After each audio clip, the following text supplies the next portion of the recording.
Okay. Try this again.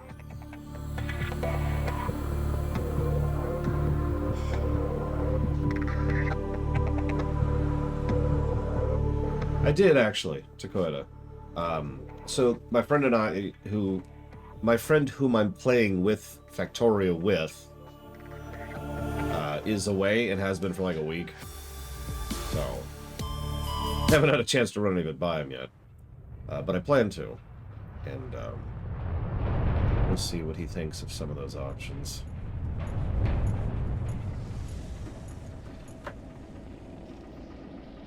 So, some of you probably didn't notice at the end of the last VOD that I was having a point of... It was really hard to concentrate. You probably couldn't even tell how much of an issue I was having concentrating. It was just like, he's just stupid, right? Lord's always stupid. So that's just normal. No, I was actually having some pretty substantial issues because of a severe wave of nausea that was throwing itself in my face. You're probably thinking, oh, it's the game, right? No, actually. I know that's a typical thing to ask. I've had several people ask that because, you know, there's... It's a water game, and there's camera shutter, all that stuff. But none of the things that bother me are in this game. The things that are in this game that bother me are toggleable, like bloom, motion blur, and all that fun stuff. So all that's off. So that's not it. No, I'm just sick. I spent most of last night waking up every hour or two to hit the bathroom again. So, you know. I don't know if this is a new round of sick. I don't know if I'm not recovered yet. But either way, this is just illness. Now that I can think straight, I know exactly where I'm going. Because last night I was getting all turned around and confused. We're actually going over here. Yeah, it could just be a stomach flu. I don't know. Warning, I don't know. Ship's structural integrity is low. Fire suppression equipment and laser cutters may be required. Exploration is conducted at your own risk. So we're just gonna scooch up here. Yeah, someone decided to add Arkham Knight. I doubt it's getting funded, Zactat. It's nowhere compared to City and Origins. Caution. Scans show the digestive tracts of nearby life forms contain human tissues. Oh, great. That's cool. Ping to you, Flag End.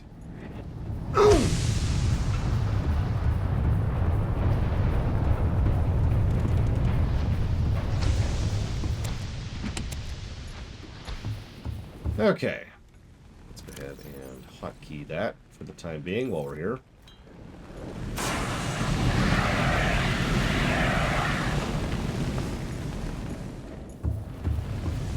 Let's not waste too much of our thing here. Aurora systems are running on local reserve power, unable to remotely download black box data. Oh, I'm not, Judo, but thank you. And my most recent bathroom trip was about 15 minutes ago. So we might have to pause periodically for bathroom trips. Exiting sleep mode. Loading voice recognition. Engineer Barclay and Chief Technology Officer you identified. Drone, get me a propulsion cannon. Repulsion cannon retrieved. Hey, Berkeley. Install that circuit box with that repulsion cannon and you'll punch a hole in the cargo bay. Damn it, Drone, I said propulsion, not repulsion. Recalibrate sensors. Senses recalibrated. Sensors aren't the problem. I tweak the program. It's like you now. It doesn't like being told what to do. Drone, I know... His name's Albert now. Albert, I know it's not your fault, but it would really help me do my job if you'd bring me what I asked for. Thanks for your time. Propulsion cannon retrieved. Thank you. Now go away. Entering hibernation mode. Boss, this hobby of yours isn't making my job any easier. Or safer. Maybe so, but it's all that's stopping me from being so bored I take a spacewalk in my skivvies. Cute. Lovely working environment, really. I mean, I've beaten the original Ninja Gaiden without cheats, Acta.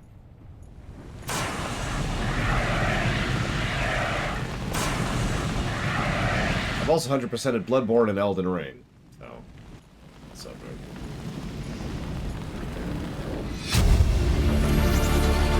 Integrating new PDA data. So here we are, finally in open space. We crossed the galaxy to install a phase gate, to send ships to mine resources, to build more expensive ships, to install fancier phase gates. Are we trying to exhaust the galaxy or ourselves? 1806, Yu's birthday, 40 weeks before we get home, 400 weeks before it feels like we get home. Not enough. Credits Altera's paying me. 1454. Remember that.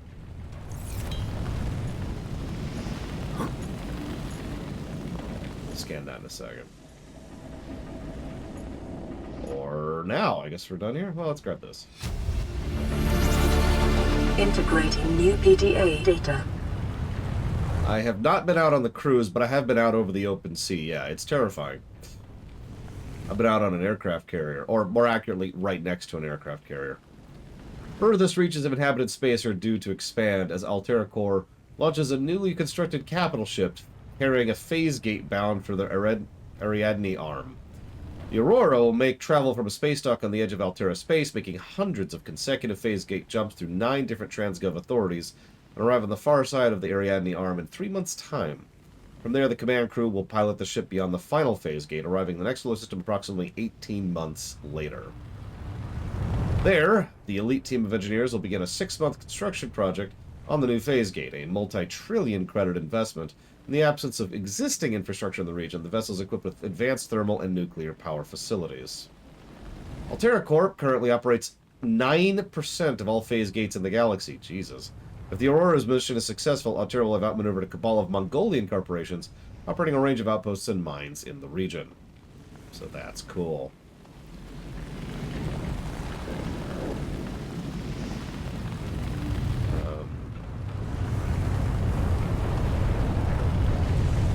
One moment, please.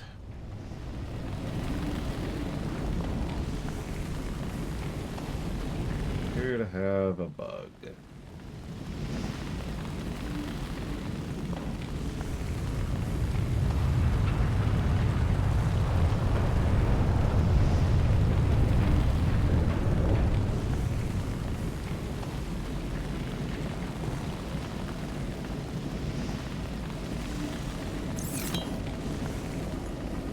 Just testing that. Gotta scan some stuff, very important. Hi, Mockingbirds. Sorry you've been in the hospital. I hope it's been going as well as it can. That's what I'm here for, to provide hours of entertainment for people who need it for whatever reason. Or, hear me out for a second. I could do like 30-second videos and make tons of YouTube bucks.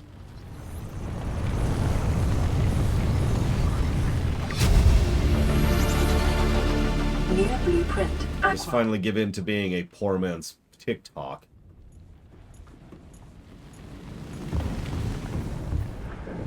Every rumination's 30 seconds. Go. This game sucks! And that's the room.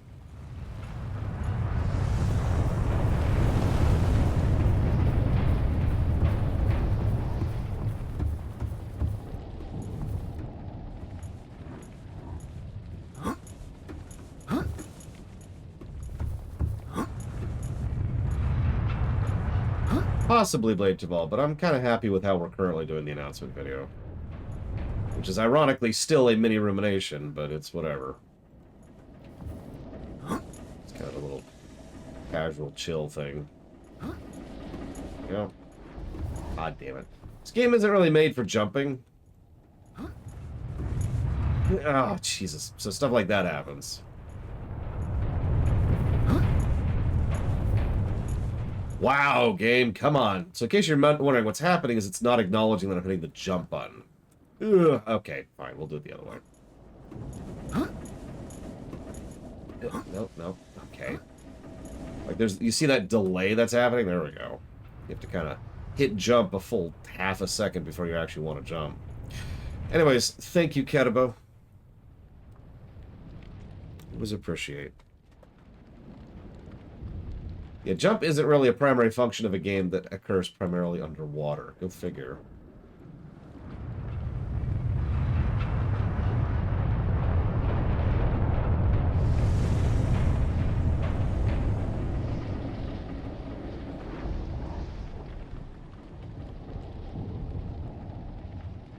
Stranger of Paradise. You got it.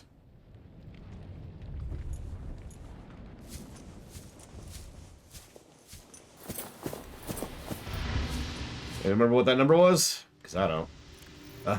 Scans of damage to the Aurora do not match One. known offensive technologies. No.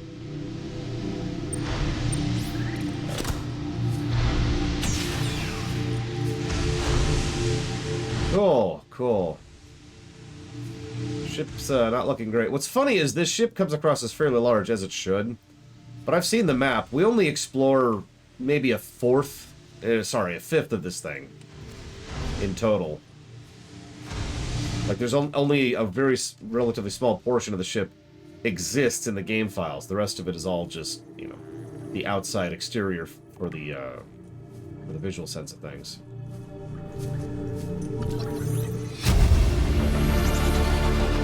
New blueprint acquired. Yeah, that's also after a huge chunk of it's been blown off the front, too. It does a pretty good job of getting across the idea that this is actually a decent-sized ship, which most games don't, so credit where credit is due. Altera Corporation, one of the largest suppliers of spacefaring technologies and consumer electronics in the Federation, the official supplier of the TSF, consistently ranked among the galaxy's best employers. Began life as a defense manufacturer in the mid-22nd century. The national motto is "Get what you deserve." Although most transgovs trace their roots to the Earth, Altera, literally meaning by Earth, is the only one brazen enough to take its name. During the expansion, capital E, Altera supplied arms to all sides, acquiring and housing a vast colonist workforce, and making the transition from manufacturer to corporate state. Altera's threat to cease trade was one of the turning points in the conflict, bringing about the end of hostilities and the signing of the Charter. Free enterprise within Altera space is encouraged, but competition is tight, and all goods exported off-world must be Altera branded. Profitable businesses are bought out by the state, owners ascended to the board of directors.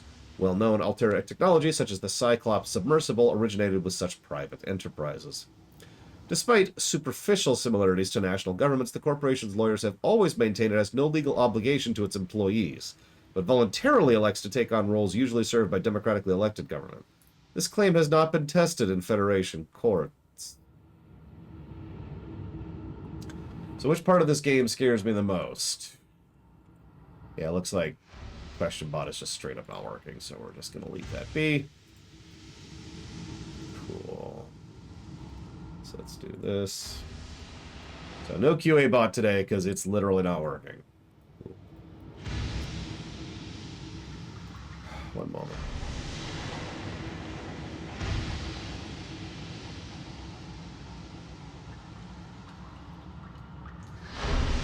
Okay, so most scary part of this game, the space immediately behind the ship, where you can't see the floor and you can't see the roof, as in the surface of the water. So there's parts of that area where you can see literally nothing in all directions. That scares me more than anything else. Also the surface of the water for essentially the same reason.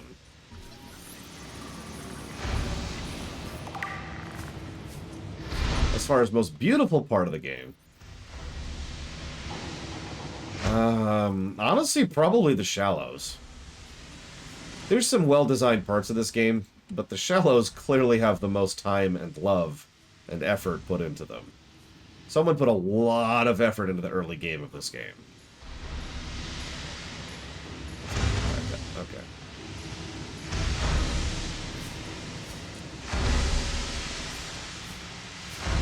Oh gosh, I don't know. What was the first fiction to decide to make a corporate state? Because that's got to go back to the 50s.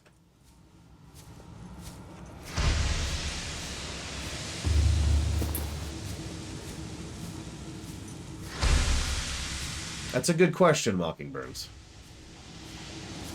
To our knowledge, there are no alien lives, there's just humans. Which is a surprisingly uncommon thing in science fiction, but it is something that some science fictions do. Like in some cases, there's just no aliens. Like Battletech, kind of.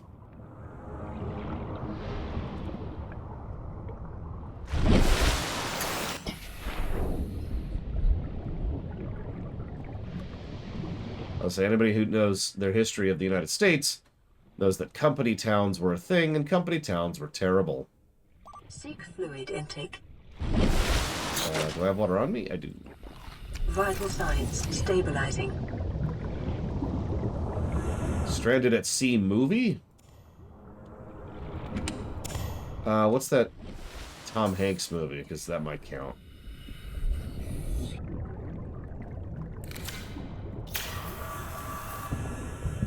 Ah! Shoot! Shoot! Ah, get off! Get off! I don't remember how to get the thing off. Oh god. There we go. Okay. That's just... Well, that hurt.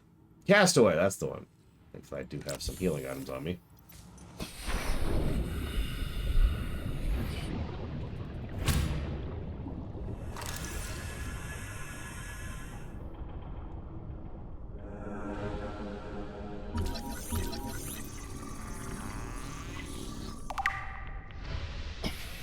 It's okay, Alex. You can trust me with power. I hope.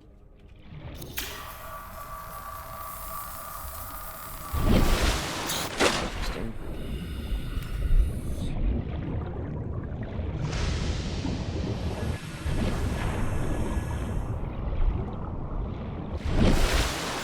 The dry pool shielding sustained internal damage during collision. Do not attempt repair without appropriate qualifications. So, in case you're wondering, obviously there's resources and stuff we could pick up here. But, the real reason we're here... So this is actually kind of funny, because the warp core is in danger of exploding and going critical at any moment, right? But here's the thing. It never will. This is one of those weird things this game does, which I actually appreciate for a game of this style. There's not really a ticking clock. You can spend however long you want to here. But in order to progress, you are going to have to do certain things like repair this crap. Warning, local radiation at maximum tolerable level.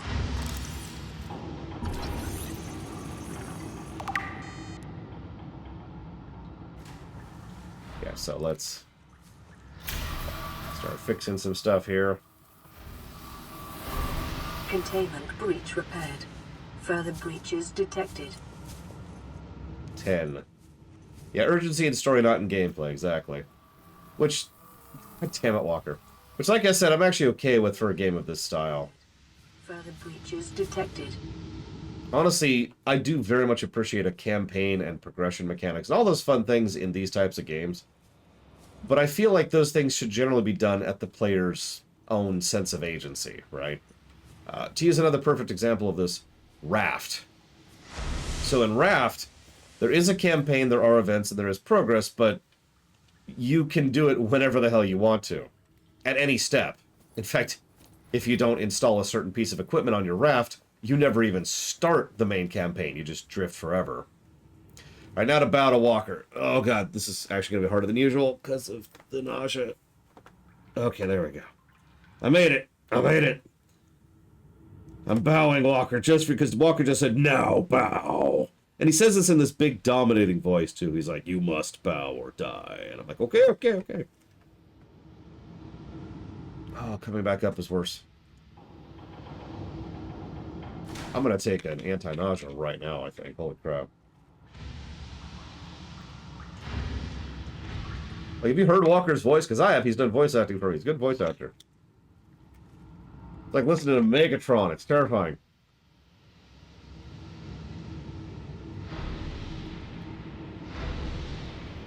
That's true. Elder Scrolls pulled the same trick. Oh my god, you've got to get this thing there, because if you don't, we're all gonna die. Okay, wander off. Hi, Reggie.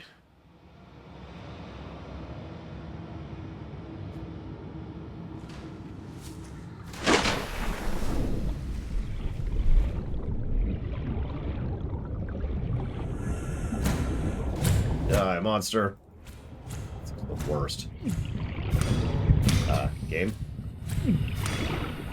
Jesus, okay. Hate those things. Worst enemies in the game. I'll take Reapers over those any day.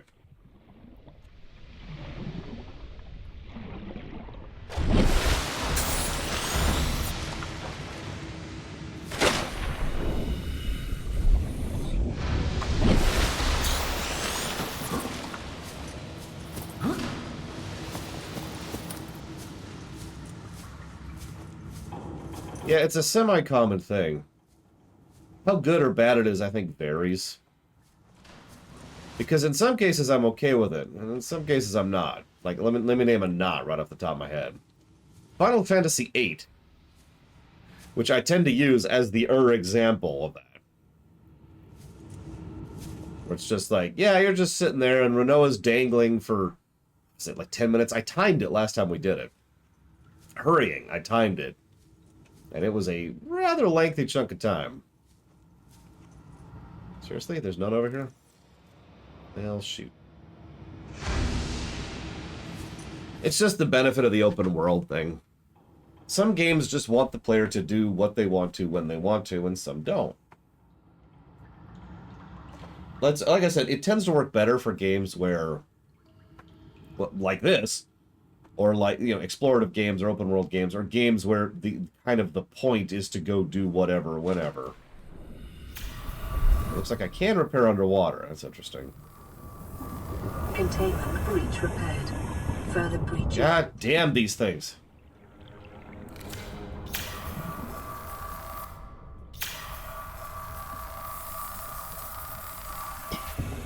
Containment breach repaired. Further. Can you, like, die, please? Just die. Thank you. Oh, for God's sakes!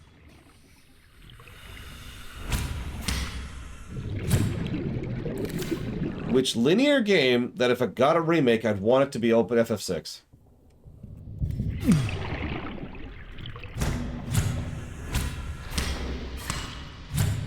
Now, that's sort of a joke,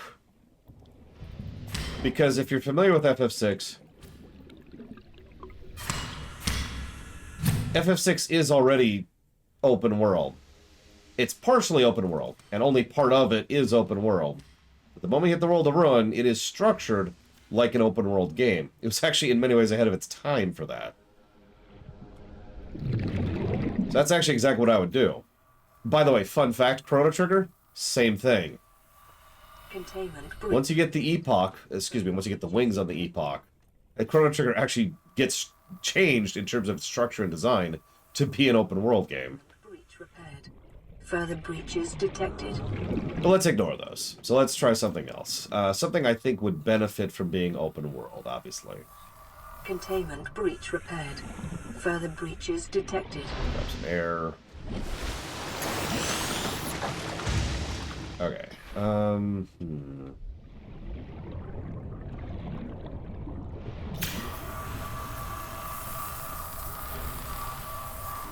Containment breach repaired.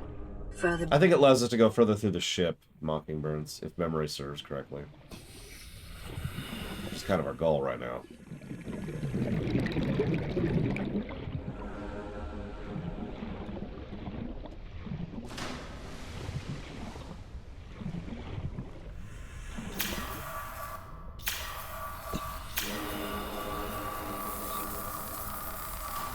Containment breach repaired. Further breaches detected. Containment breach repaired.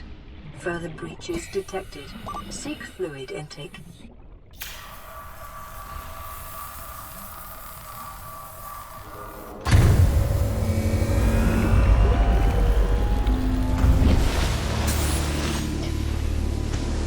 Drive core breach sealed.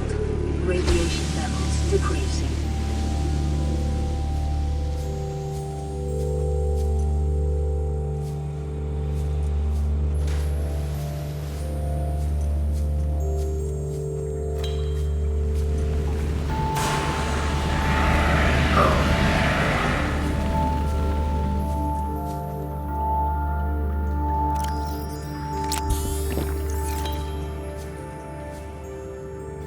I agree with that on Falkenstein. I get that we're burning a lot of calories doing what we do, but come on, game. Work with me here. Vital signs stabilizing.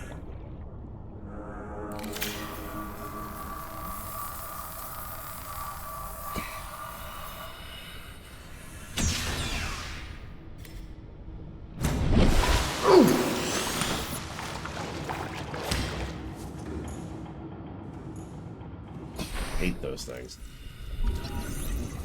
The main reason we're here, by the way, functionally, is to get the sea moth. Like, in terms of gameplay. The benefit of going here is to get access to the sea moth, which obviously is going to unlock quite a bit of the rest of the map.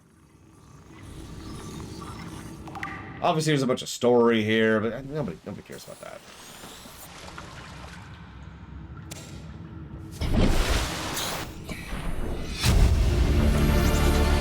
Integrating new PDA data.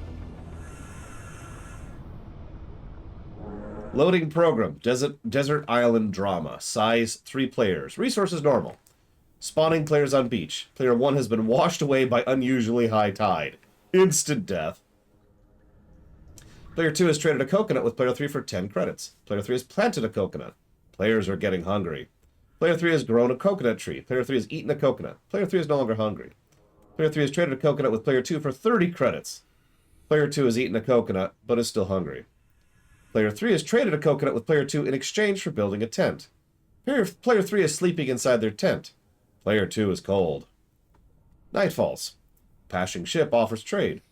Player 2 has traded 30 credits for a musket. Player 3 has been shot in the head twice while sleeping.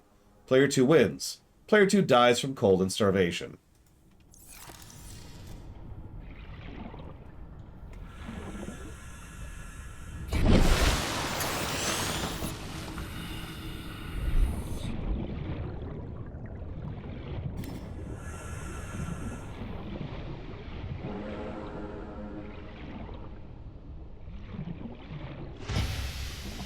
Did I already go over here?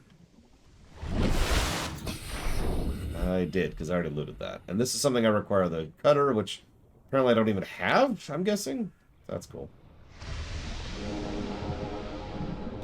Hey, Paranoid. I am not, but thank you for asking.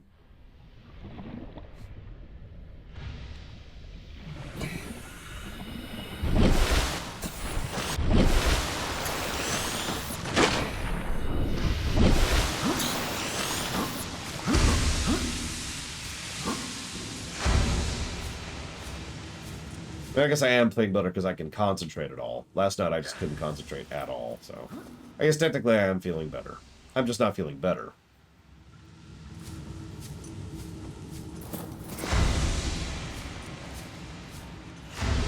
Mockingbird's living up to the name there.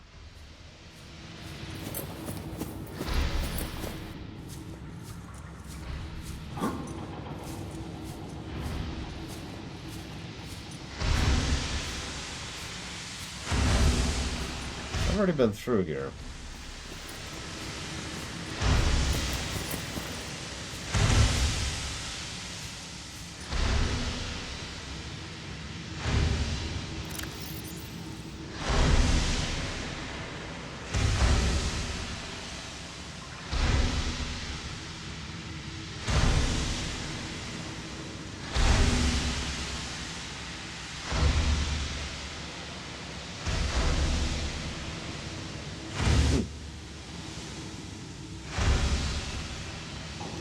That's what I thought.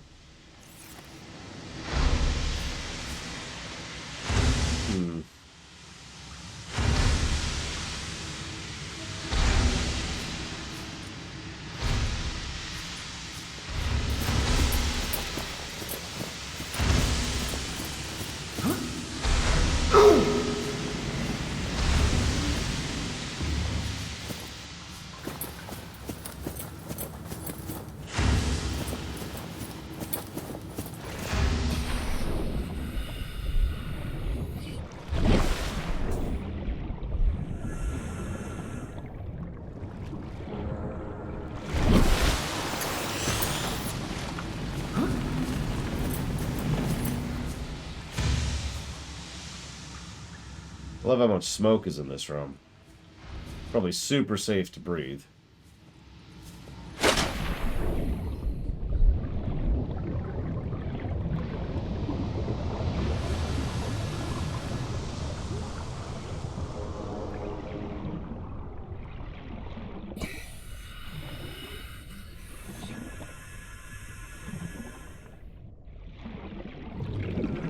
Hey, Michael Javier. So, Let me try. Well, I've got some of my brain still functioning. Let me try and talk about something. So one of the people in the VOD commented on how they like having story progression for these kind of games. And the specific reason they mentioned that is because they like having a definitive pause point. I wanted to talk about that because it's a valid point. So, most of you, probably all of you, have heard of the phrase, one more turn, or just one more turn. Just one more round, just one more. Now, the thing is, obviously that's usually said from a tongue-in-cheek perspective, trying to be silly and jokey about how gamers just have no self-control and we're all a bunch of babies. But in reality land, that's actually a specific game design decision. It emerged unintentionally all the way back in the late 80s and early 90s when people started designing games that didn't have cohesive pause points. So let me explain what I mean by that. Now, obviously, this is going to be a bad example, but I'm going to use it because screw you. Super Mario Brothers, the original, all the way back in the day. Super Mario Brothers has very definitive pause points. You beat a level, pause point. You get through and actually beat a boss, pause point. There's a clear, just based on the nature and design of the game has built into it a moment in which you can safely put the game down without much worry or fear of having lost anything. Like, the game clearly terminates a cycle and then begins a new cycle, right? But then there were a couple other games that were made back in the day, and one of them was called Civilization. I don't think Civilization started this, but it's definitely one of the codifiers for the one more turn concept. Because Civilization essentially had micro turns, or micro pause points, if you will. So you do a turn, but not much changes in that turn. So it doesn't really feel like you've reached a conclusive point. You've always got something else going. And so it's just, it's like taking steps on a walk. And that's the, Civilization also had way too many empty turns, but that's neither here nor there. Those early games were by design like taking a walk instead of running to a goalpost. And what happened was players, especially ones who aren't paying attention, would just keep playing because there's no psychological point at which the brain says, all right, chakunk, and then start a new thing, like I mentioned with the Mario Brothers example earlier. Now, nowadays we're aware of this. I'm 95% certain that the original Civilization did that on accident, that it wasn't actually a deliberate thing. But by the time the 90s rolled around, people were aware of what one more turn meant and started actually designing that into their games as a deliberate design choice. Whether that's a good or bad thing, I'm not willing to get into. But the reason I bring it up is for a lot of survival games, most of them don't actually have a clear and definitive conclusion point. I'm going to use Factorio as an example here. Factorio pretty much always has something going on. You've always got something new to either upgrade or check up on or reinstall or research, or you got to build this whole other section together. And it's one more turn. It's designed to be a nonstop flow of content. So there's no definitive, all right, hang on, pause. You, the player, have to go in and say, okay, I'm going to pause here. This is the moment at which I have chosen to pause. By contrast, so let's bring this into something more of the survival vein. When you add a series of narrative beats to your story, like Subnautica does, what you have done is you've created pause points. Because the aurora exploding, even if you're in the middle of something, even if you're gathering something or researching something or build something, that's now an event, chkunk, right? And so now you can actually say, all right, well, the aurora is exploded, I'm going to pause. Once you finish exploring the aurora, pause. Once you successfully gain access to the first base on the mountain island, pause, and so forth and so on. Because there are narrative and plot beats in the story, it creates pause points in a game that otherwise wouldn't have any. Huh? So unfortunately, I don't think it's in this room, which means I don't know where it is. So we're going to Google it, because I don't feel like roaming anymore.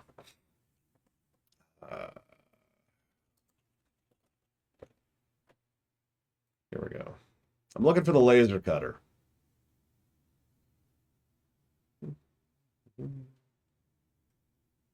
Or laser cutter blueprints.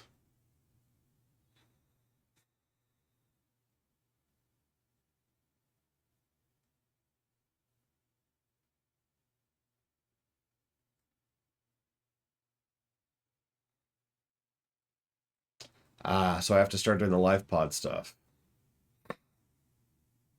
Okay, nope, that's valid. So we're done with the Aurora for now. We repaired the engines. Cool. Let's get out of here.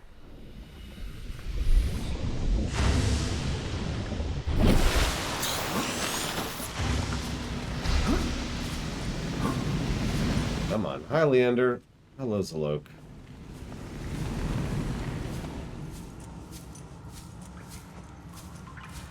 Yeah, Alpha Centauri kind of has pause points in it.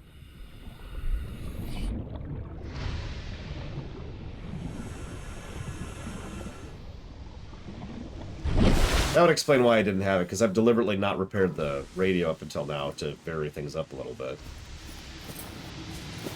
Because last time we played this, I'm pretty sure we were several life pods in before we hit the Aurora.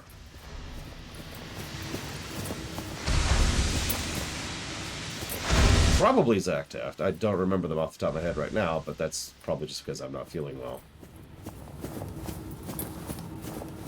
That's a good question, Leander. We're pretty early on, though. I suspect... Oh my god, really?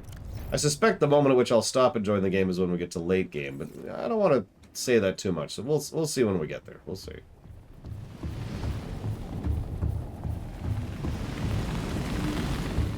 Hey, Dark Day. Negative 14.09 on the golden number.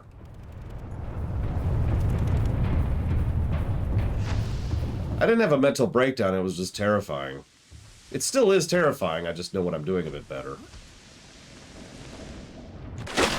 I'm also a bit better at doing my job in general, so that's probably helping a little bit.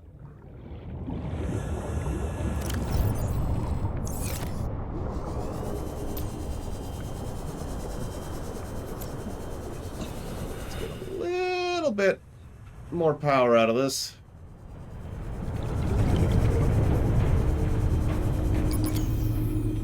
That's true, you've also made me play worse. Let's loot on our way back, shall we? Just pick up whatever we can here. Bunch of fun stuff here.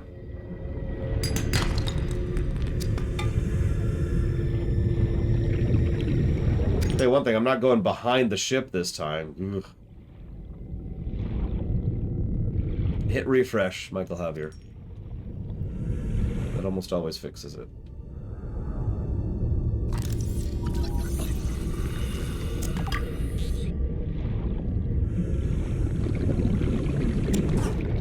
That's funny you mentioned that, Alex, because the one more turn thing that you just mentioned is exactly how most microtransaction companies deliberately design their microtransactions to make people buy more of them.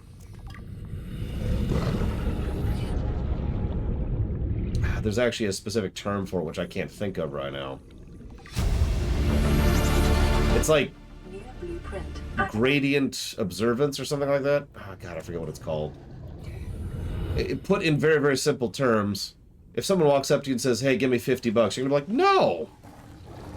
If someone's like, hey, can you give me $2? You're a little more likely to do that. 25 times.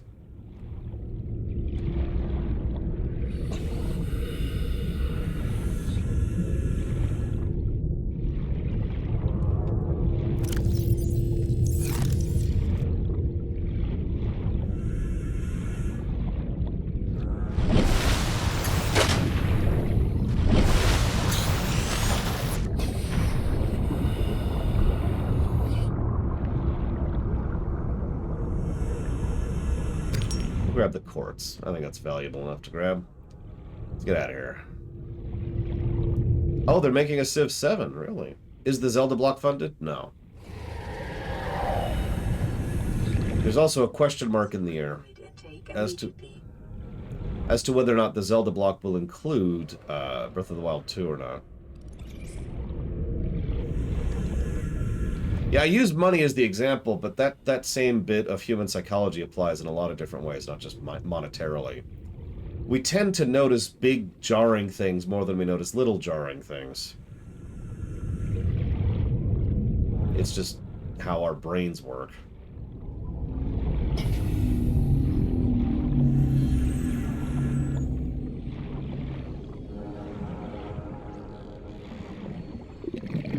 There is Mockingbirds.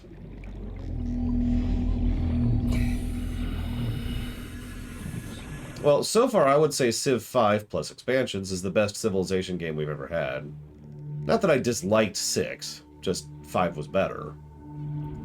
4 was also better than 5, but only in specific ways. 3 was more modular than 4, 5, or 6, and therefore from the modding perspective was better. 2 is garbage. That's not fair. 2 is old. 1 is garbage.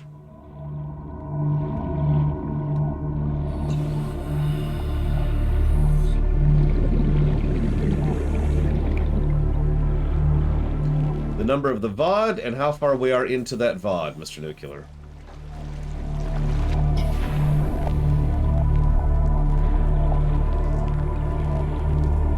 Oh yeah, 5 is my personal favorite.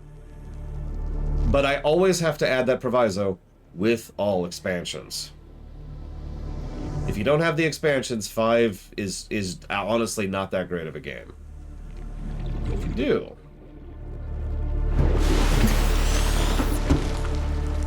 2 is the most modular Civ game, which is a damn shame since that modding community moved on years ago. Still true. Okay.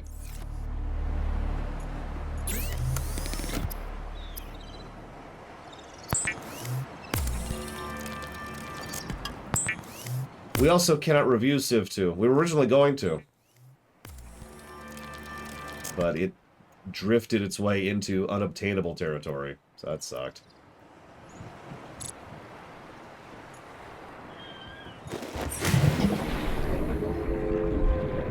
See, I usually went with Egypt or Rome because I'm a builder in Civ. Warning, emergency power only. Yeah. Oxygen production offline.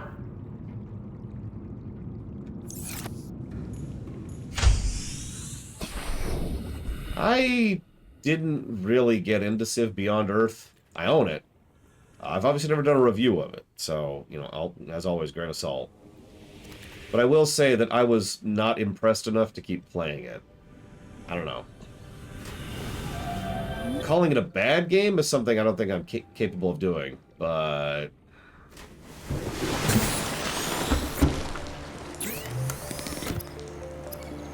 Seek fluid intake.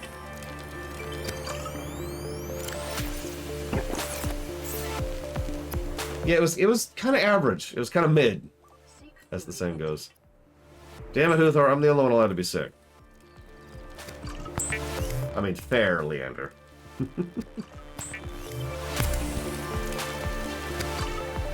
I saw someone once compare Beyond with Alpha Centauri. And while Alpha Centauri is an old game with old problems, I actually agree that Alpha Centauri just kind of beats the pant out of Beyond.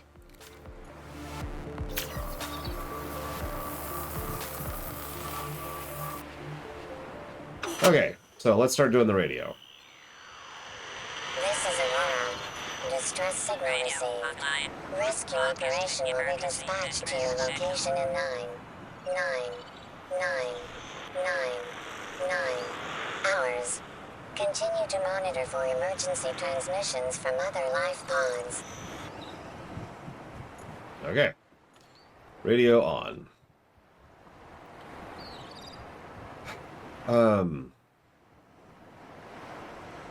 So favorite early Final Fantasy ESC game? Low hardware demand, easily emulated. I mean, FF6 is the answer to that question, but I can easily recommend playing FF4 DS, FF5 GBA, FF6 GBA, FF7 normal, FF8, FF9, and 12. And I think we'll just stop there. But yeah, these things, I actually looked it up. These things just generate medical kits approximately once every 15 or so minutes. That's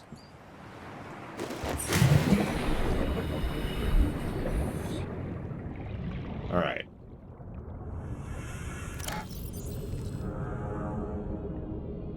I don't really have a goal right now, ironically.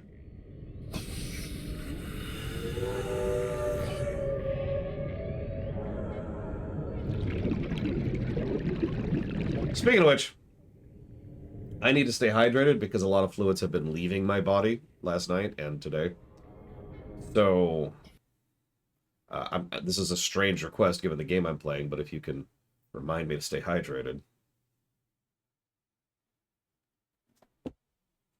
Hey, you know the thing I like least about Civilization? 2K Games. Seriously, 2K Games is actually one of the worst gaming publishers out there. Might actually be the worst. It depends on what metrics you're using. Okay, I know what I want to do. Let's grab some steel. I mean, titanium. Right. I keep forgetting Tencent technically qualifies as a game publisher. Tencent is the worst, but I tend to discount them because, well, they're evil. Yeah, Kai Vuro Valem. ESC. What does ESC mean, Mockingbirds? Help me out here. But no, that's valid, Dr. Winter. I shouldn't discount them. So Tencent are the worst. Let's just say that. Immediately less bad than Tencent would be 2K Games. Like they are a legitimately terrible company. Whatever you think about when you think about terrible company, 2K Games is just awful. Okay, so let's do this, and I want... actually, I'm going to need some quartz. So we'll grab quartz. 5... 2 more should do it.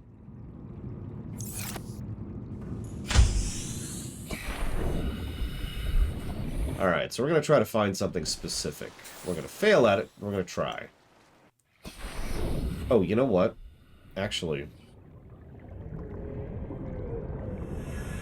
we should try to see if we can find some copper. We're having a battery shortage. I think we have 1 spare battery. We do, right there. So let's go ahead and swap out battery. There we go. So let's try to find a little bit of copper so we can make another battery. We don't have the ability to make battery chargers yet. That's going to be important.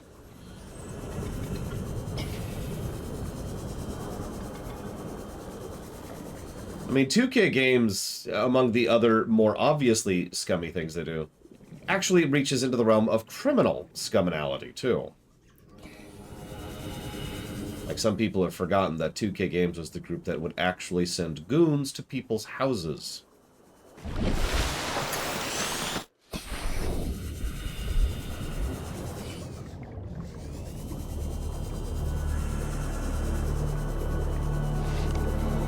Like... there's being messed up, and then there's sending someone to somebody's house to intimidate them.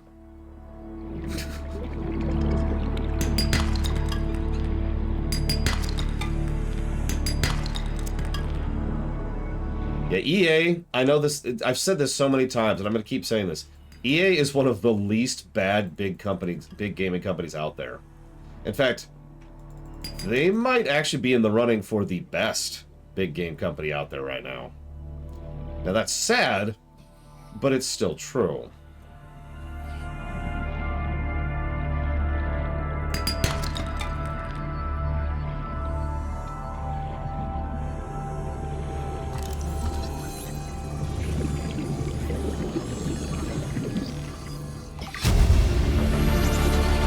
Integrating new PDA data. Yeah, a win by default is still a win.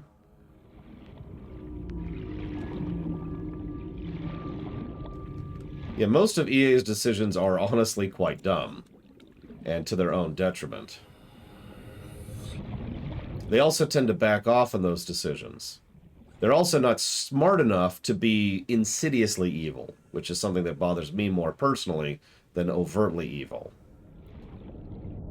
EA also does something very important, which not a lot of people talk about. EA takes care of their employees.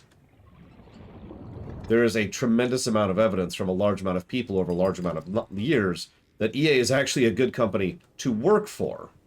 Now, I'm sure you don't care about that because you don't work for EA, but I care about that because workers' rights. By contrast, some of the other companies I could mention, not as great to work for.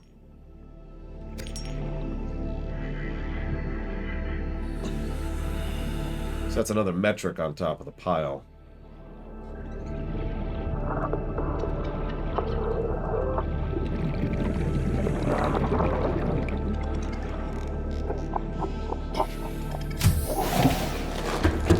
aboard, Captain. Ugh.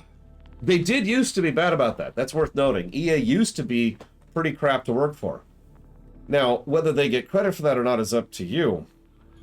But it is worth noting that EA has actually put the work in and succeeded at making working there better. As opposed to, oh yeah, no, we're gonna go ahead and and make things better. It'll be cool. No, they have actually succeeded at that particular task. And yes, I do, Alex. I've been around a minute.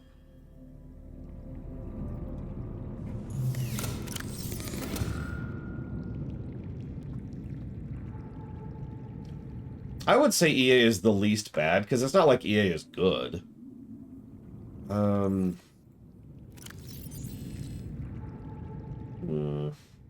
Let's grab some of this out of here. A little, just a little organization here, just a bit. We can't do anything with those yet.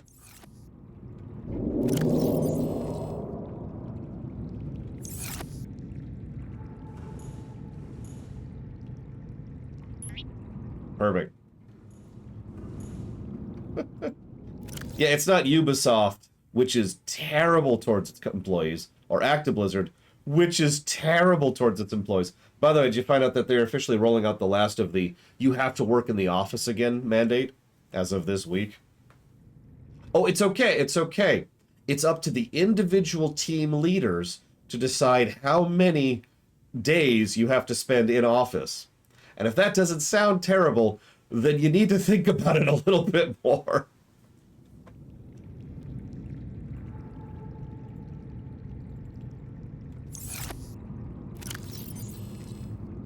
Like, how many of you, real question, how many of you have ever worked in a corporate environment where teams are a thing? And I obviously have, so I'll raise my hand on that. Let's pull this out. What are those? Rubber. Let's pull the rubber out, too. Put that there. There we go. So, obviously this is, just something that can happen and not something that does happen. But it's worth noting. Dump all that in there. Perfect. Actually, don't like that. But one of the things that can happen with regards to teams is you can shift teams. Sometimes you're not always working on the same teams. Sometimes you're working on multiple teams at the same time. And the team leaders, the individual team leaders, are the ones who decide how many days you have to spend in the office. With no oversight and no jurisdiction. Just how they could just say 7 days a week if they wanted to.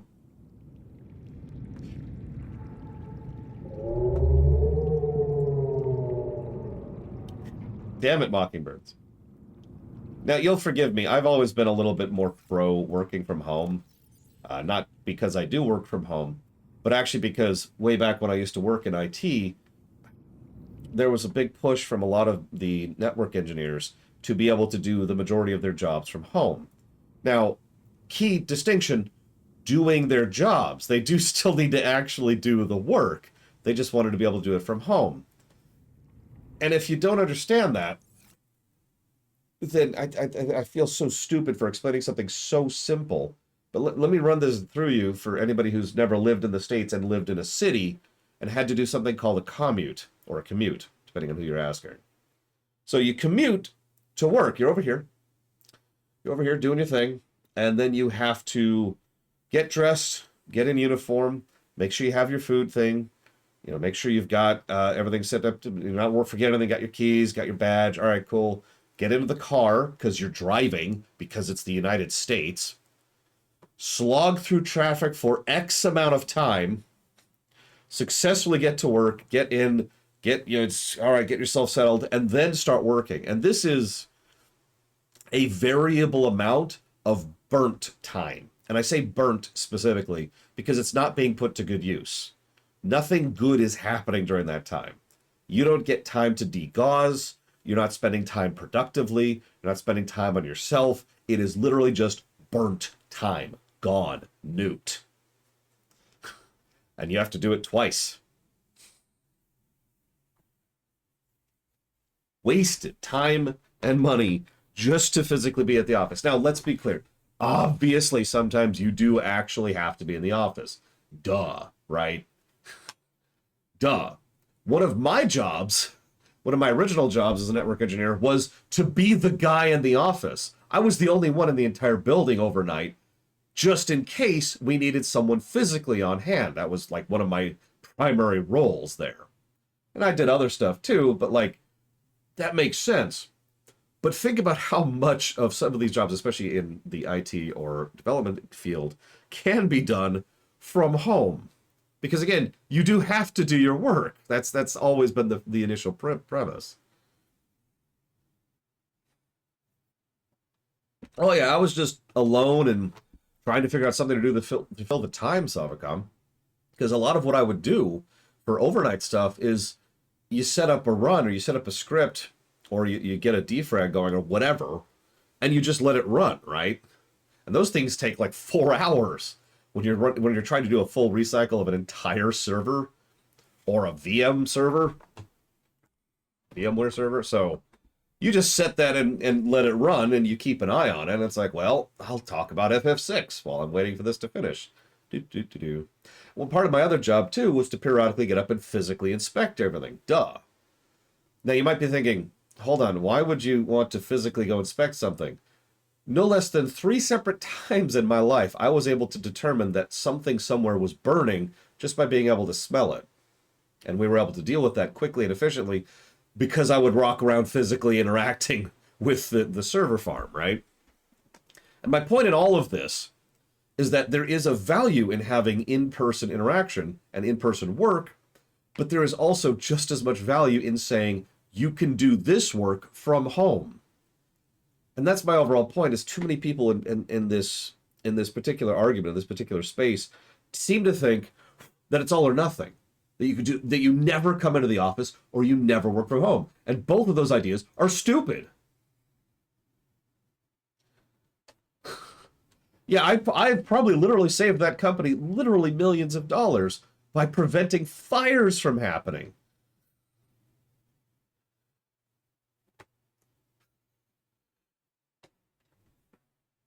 Oh, anyway, sorry. Sorry for going off. It's just... What am I doing? I've got a radio thing. I don't have a radio on me.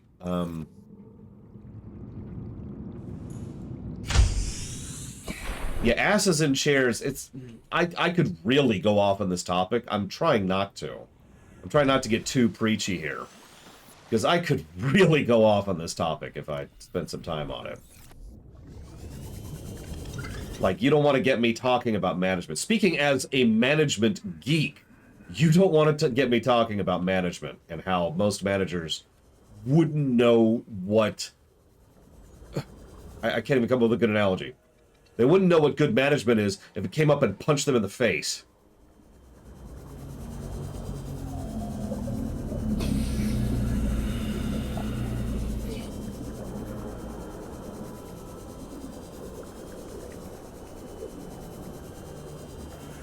Okay, so it should be over here. So I'm going off of vague memories and, you know, no map. Ooh.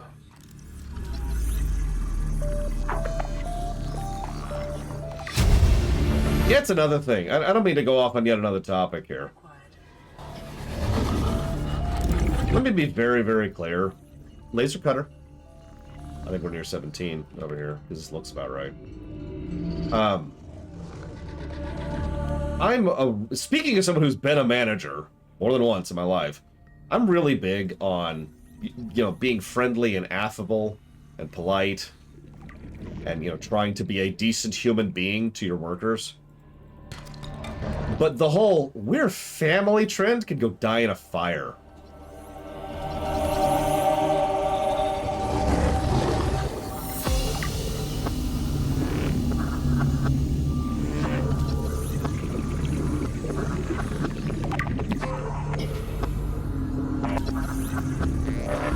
Anyway, sorry, Pocket Jasmine. The QA bot is actually not working right now at all. So if you put something in the queue, I completely missed it, and I apologize.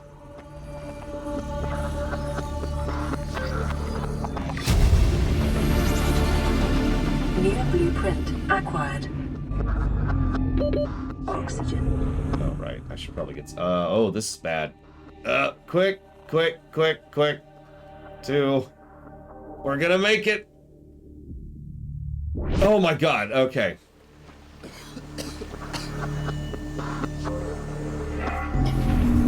That was actually close. And we only made it because we had the sea glide on us. Oh my. We haven't suffocated to death yet. We have died twice, though.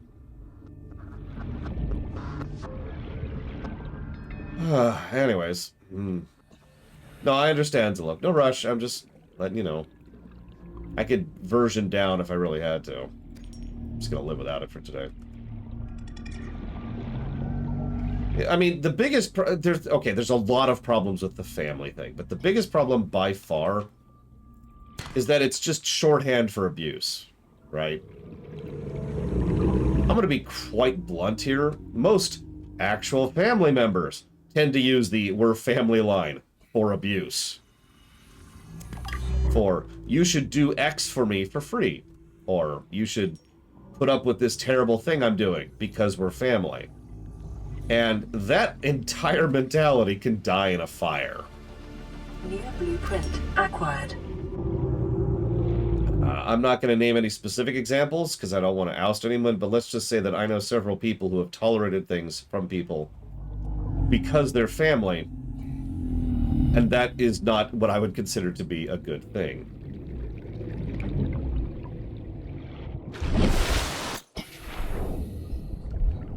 By the way, if you're wondering, these guys actually have resources on them. Check that out. Get stuff.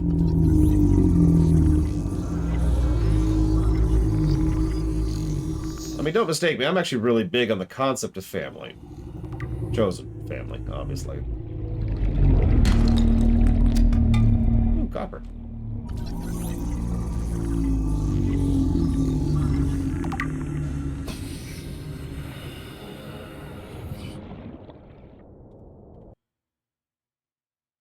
Hang on. Let's see if I can just fix the QA bot really quick on the fly and then say thank you, Eclectic. Thank you.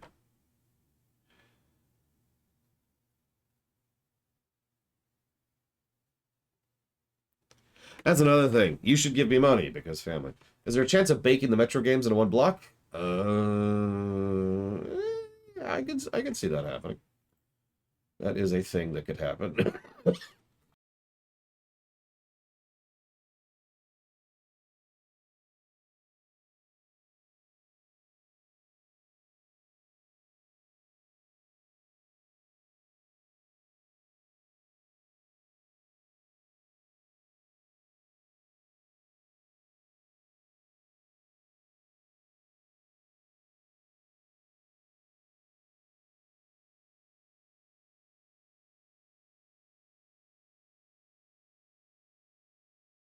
Oh, okay. Hang on.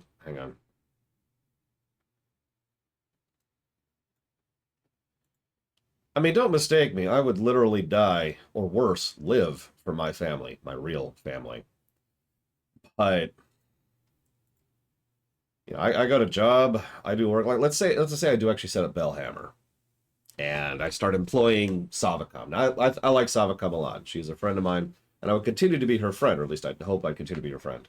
But on the job, I'm her boss.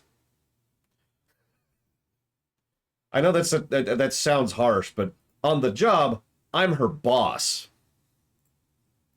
And we're here to try and get stuff done. Now, obviously, there's a whole lot of other layers that go into that, but you get the idea. Okay, so hang on. So what am I doing with ENV here? So let me scroll up. Last line from ENV example, which is the color of background line. Change the value to that, which is already a line. Save.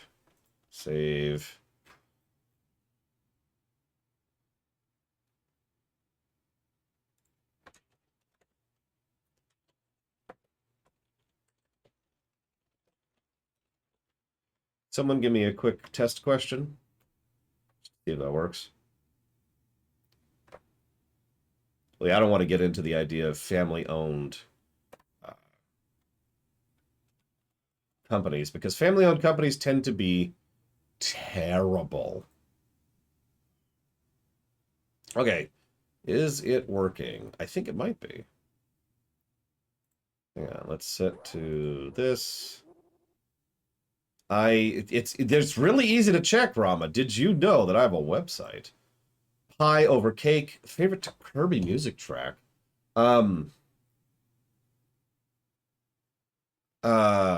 It's from Kirby Super All Stars. Hang on.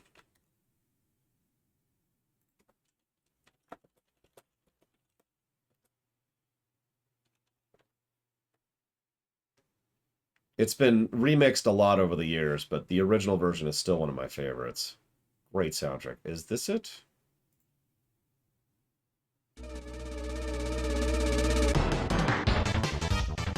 No, that's not it. It's a good song. But that's not it. Is this it?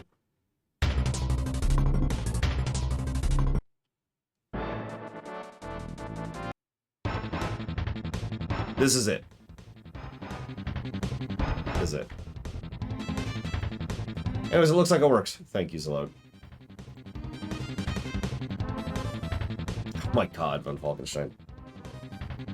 The answer to that is unironically yes. I did do a polishing pass on the website's design.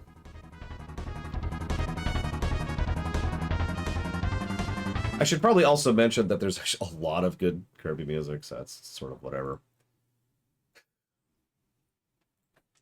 Like, there's a lot. Half of Planet Robobot is just a frickin' banger. Alright, where's the other one? There you are. You got a whole ocean of these are big, too. Look at these things.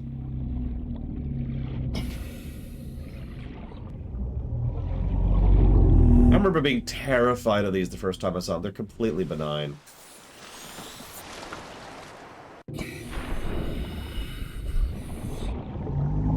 I did hold bolt. I've even already given my opinion of it, which I will not repeat. Evil, evil, evil.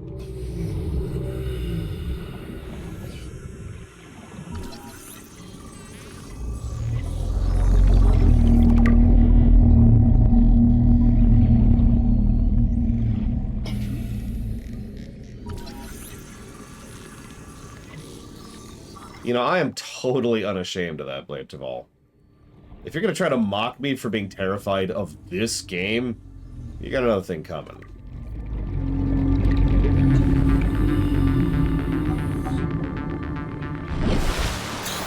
Calorie intake recommended.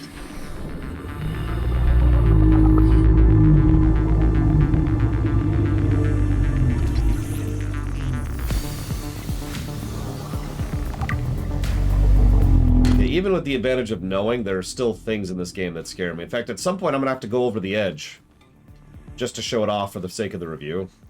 I am not looking forward to doing that.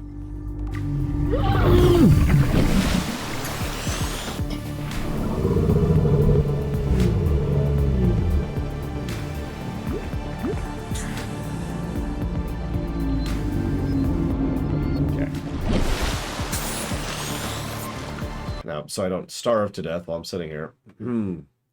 Absolutely eclectic. So, first of all, thank you to Rama for the bits. I'll put those towards Stargate.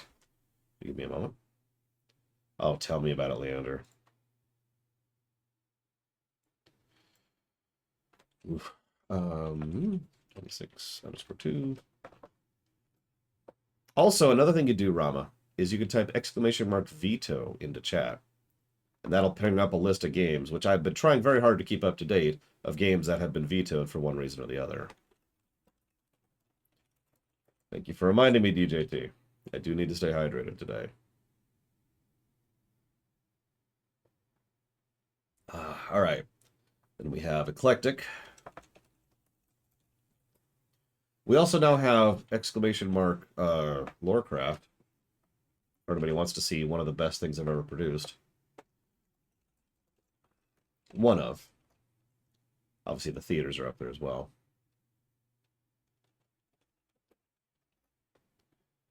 Have I had authentic ramen? That's a good question. I have had what I'm going to refer to as real ramen, which was also expensive ramen. But I'm not sure if that's authentic or not.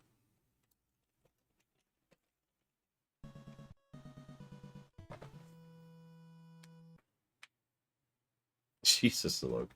Either way, thank you, Eclectic. I have put those towards Heaven's Vault, Breath of the Wild 2, and the Kingdom Hearts block. And thank you, an anonymous gifter, whoever you are. Oh, I know, Rama. I mean, it's such a short game, too. Whoever you are, anonymous gifter. If you want to stay anonymous, that's totally cool. If you don't, you could put those towards something. Otherwise, we're cool. Oh, I have Mockingburns. I have. So, thank you, Ross. Always appreciate. I am currently capable of coherent thought, so I'd say I'm doing better. And of course, if you know what you want to put that towards, please let me know. I don't want to answer that question, Rama, but the short answer is no.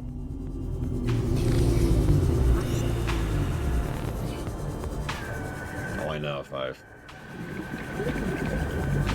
Is papers, please, an executive veto? Yes, it should say that on the veto page.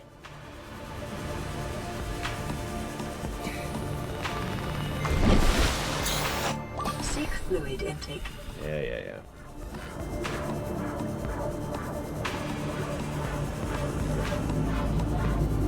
I was wondering, Dark Prince. Well, thank you, Dark Prince Revan. I'll say thank you to you in particular. So let me tell you something I've been through Mockingburns. Once upon a life, well, actually several times, I've been out on a boat. And I mean reasonably far out on a boat. In the middle of the day, nice and bright, clean, clear water. And I have looked down and seen nothing. It is, and I was pretty young at this point in time. It is actually my first memory of terror, of stark terror in my life, of what I like to call irrational terror, where no matter what the brain says, the rest of me is just freaking the hell out.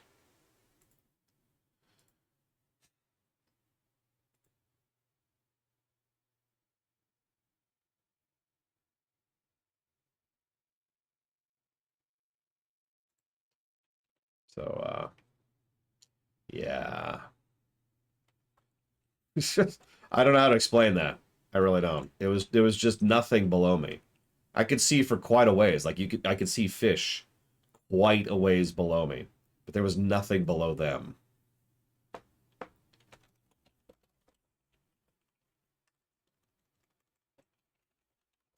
There, Peppers Please is now on the executive veto list. Now Dark Prince Revan wants those to go towards... Give me a moment. Ace Combat 0, Batman, Arkham City and Origins, and Dragon's Dogma. You got it. And I didn't hear from Ross where Ross wanted to put that, so yeah, to Ross. It's actually a toggle, Trihexia. There's an option to make it pause when you do that. I wonder if I should turn that on. Now, let's turn that on really quick. See if that'll... It's on accessibility, I think. Get PDA pause. Let's see if that keeps the music going. It does! Hey! Well, time to destroy Ross for still not telling me. Okay, you want to see a cool trick? Check it out. You can see the island really obviously through the PDA.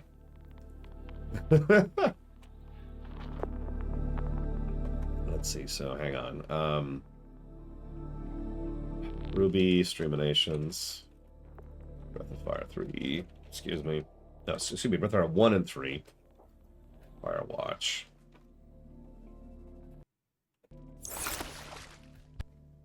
God, you can barely tell, even knowing it's there. It's a neat effect. Alright, I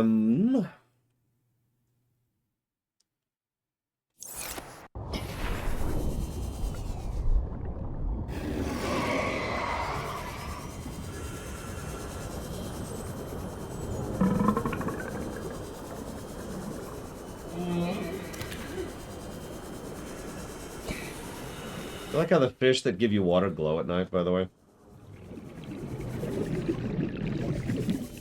Little tidbits. There's a lot of little tidbits of good design in this game that I rather appreciate. What genre is Firewatch, anyways? Welcome aboard, Captain. Oh, better. Definitely, Ross. No question. It's a walking simulator. Got it. Oh. Ah, there we go. We can now make a plasteel ingot. If we get lithium, which of course we don't have. The laser cutter requires diamonds, which we also do not have. Great.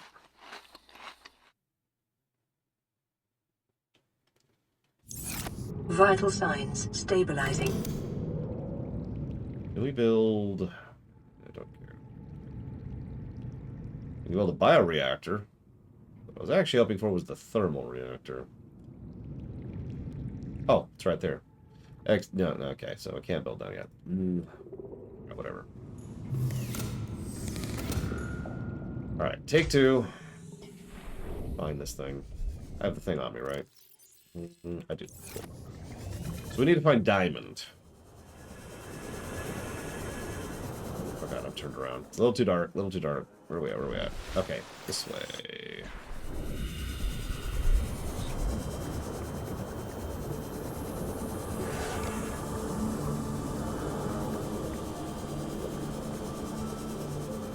Yeah, one of the things that struck me most when I went out to Maui was how clear the water was. It's almost eerie. Yes, one Savacom. The PHB, as I like to call him.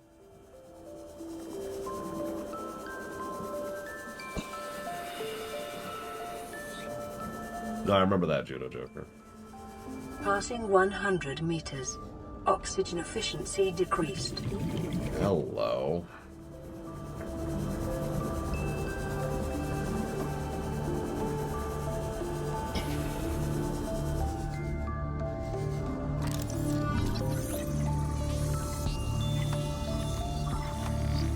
There's several sources of power, but the one that I like the most is thermal. Acquired.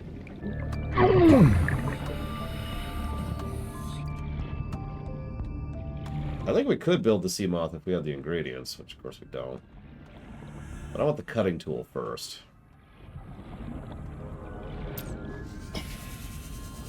In fact, I'm pretty sure I'm going to need the cutting tool for this very rack right here. Well, maybe not.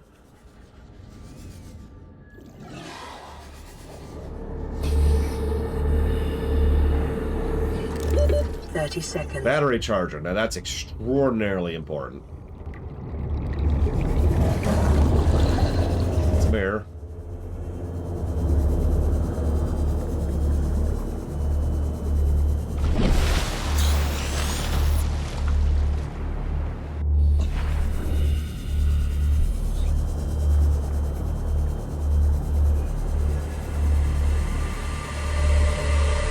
It's fun to me. The sharks sound so terrifying, but they're like, oh, oh, oh, oh.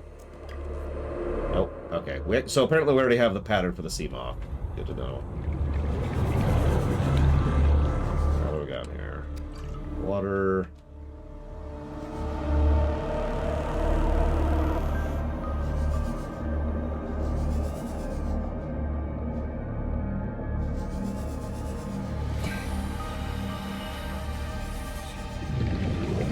Passing 100 meters. Oxygen efficiency decreased. Yeah, depth is kind of one of those natural limiters in this game. I think I've already mentioned that, but it's become more of a thing as we go further in. New blueprint acquired.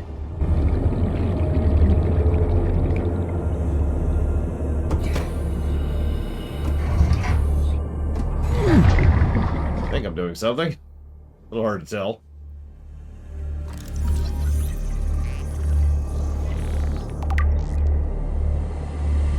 I'd say both equally Mockingbirds.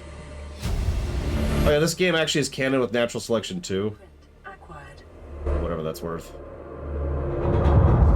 That requires a cutter. Alright, let's get out of here.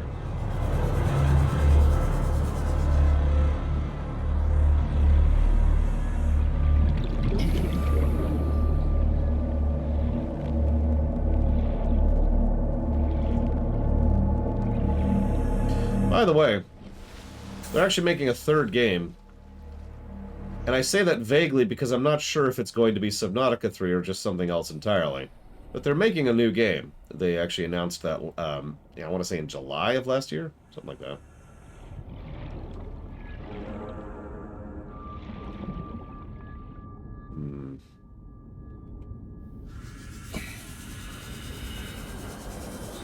Oh, which pod is that? 13.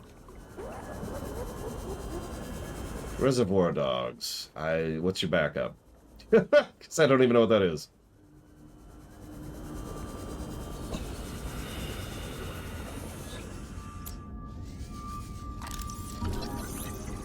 What type of game? Good question. Figure that out, I'll let you know. A lot of stuff here.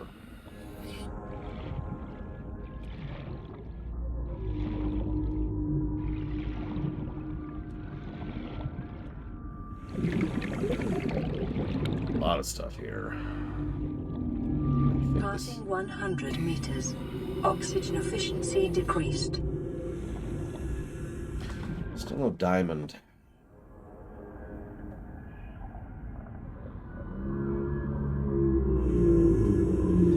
Well, either way, thank you, Rama. I will look into that at some point, obviously.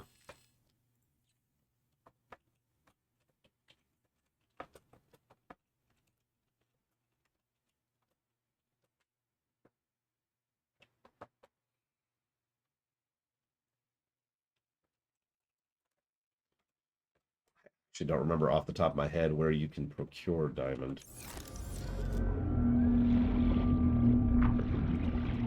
Well, either way, we're full. I have scanned myself. Check it out. I'm fine. Everything's fine. Self-scan complete.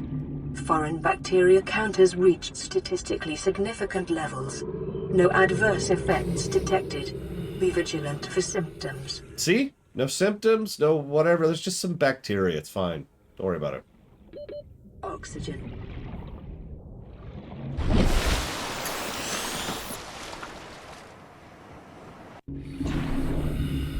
Alright.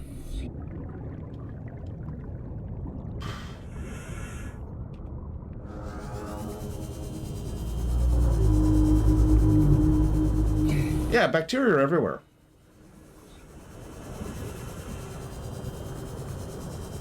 I don't remember TSP. I can lie to you and be like, oh, it exploded my computer, but I don't remember. If it says can't stream, then it means exactly that. I couldn't get it onto OBS. If it says I can't run it, because I'm pretty sure I keep track of those separately. Yep, can't run. There's can't run and there's can't stream. So I could get HOM 3 running, but I couldn't get it on camera. Shrug.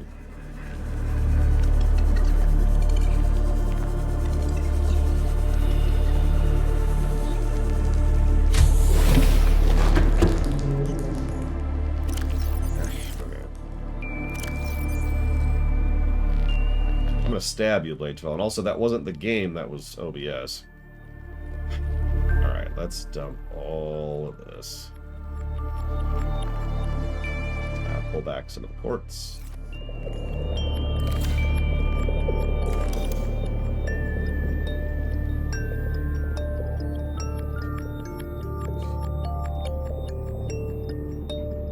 I think I could make a scanner room. But I haven't solved the power problem yet, in any direction. So instead of doing that, I'm gonna get another locker going. Oh, that's the wrong thing. I need a big locker. If I can't get SOM running, we got problems, because that's available in emulation on the Switch and on the PC, I think. But yes, the monoblock is on the list. It's only the 3, I want to say, because screw the other games. I don't know, you can check the list yourself, because I keep track of that sort of thing in the blocks. Did you know you could check both the list and lore's list, as well as the blocks page? All 3 of those list what games are in what blocks. Because I do understand how to do interface design. Oh my Like some games I can mention.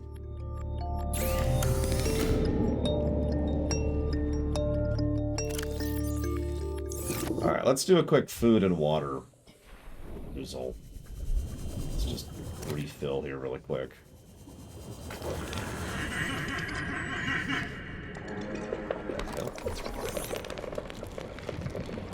I don't care that much.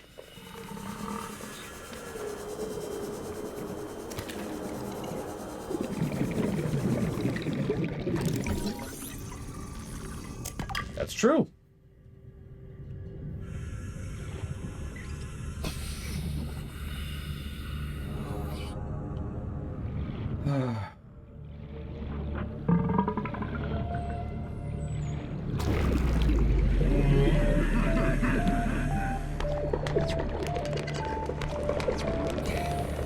I suppose that's true of Unfalkenstein. I don't even remember what you need the teeth for anymore, but I know what you're talking about.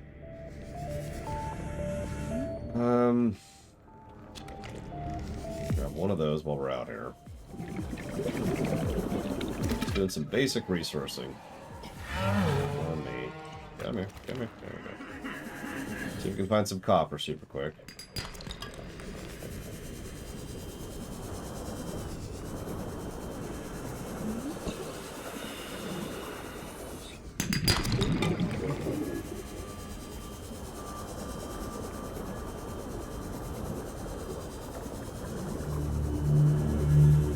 Finding a lot of salt. To my knowledge, salt's only good for preserving food, which, I mean, is a good thing. It's just... it's weird, you know?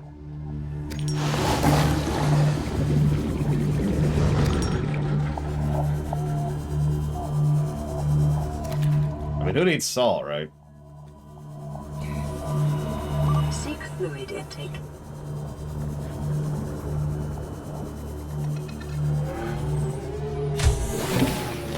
God. Yeah, last time I think we let you decide, Savicom, who we played as. You know, I don't actually know, Dakota. Congratulations, Eclectic. Which one?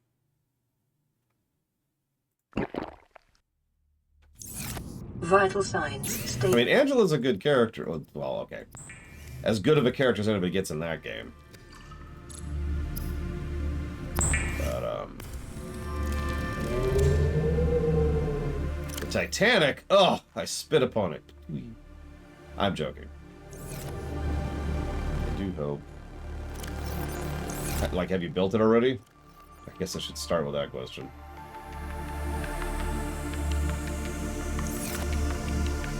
Four and a half feet long, Jesus. Or, excuse me, 4 feet 5 inches. Almost 4.5 feet long. Put my food supply in there. Let's go ahead and make a battery. Which I should be able to make. Oh, I need one more. Hi, Tara.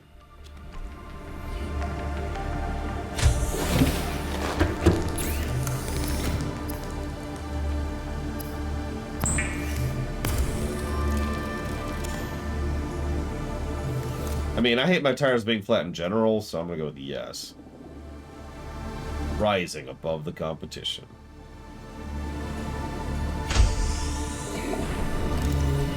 Okay. Hang on. Yep, okay, so we've done a bit of a refill. We need diamonds.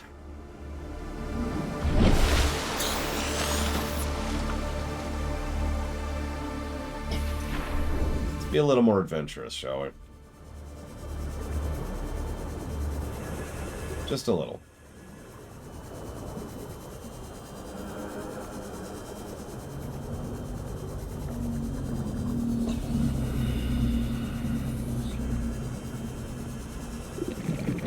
I would rather die, Mockingbirds.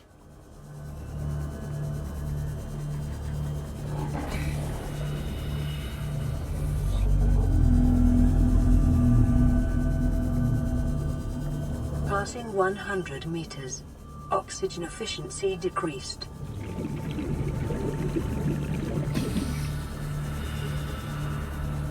No, that's the plan, Mockingbirds.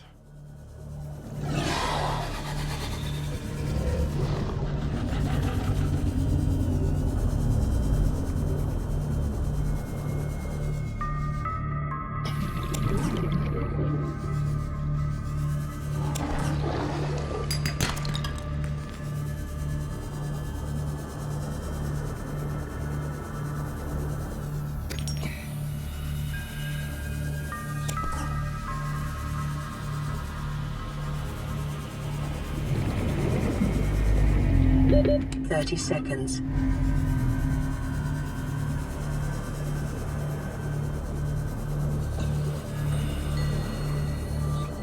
What would be the main gameplay loop, though, Leander? If you're gonna do an Aquaman game like this.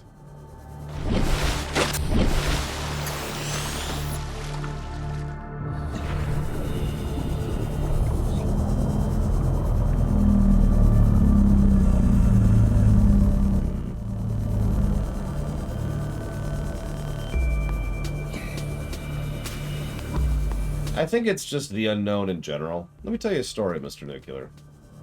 Once upon a time, I was skiing at Donner Pass, actually. Go ahead, get it out of your system. There's a lot of jokes. So, one of the specific things I was skiing on, I've told this story before, was designed in such a way that until you went over the edge, you couldn't tell that it was a slope. What I mean by that is, you know, you'd be looking out, and it slopes down, like it is a normal slope, and it's fine. But you couldn't tell that until you went over the edge and actually started going down the slope. So by all intents and purposes, what you're staring at as you're on approach to the slope is a cliff plummet. That terrified me so much I had trouble physically approaching it. I knew there was a slope there, intellectually, physically. I could process that there was an actual thing I could then ski down. But I had trouble pushing myself to approach a complete unknown because it looked like I was just going to go over a cliff edge. And that's the kind of thing that tends to get to me. By the way, hi Kieran Elior. Good to know that it's working, at least a little bit.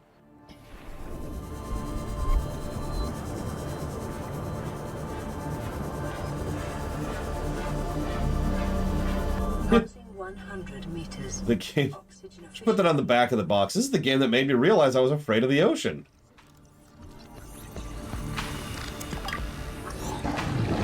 Yeah, pretty much Mockingburns. The brain was just, no, alert, alert. You know, the survival mechanism thing just started overriding most of the rest of me. It is actually terrible because it made everything worse. Because of the fact that my brain wouldn't allow me to go over normally, I went over badly, lost my skis, and ended up sliding down the slope. You know, without my skis. Which is not as fun as it sounds.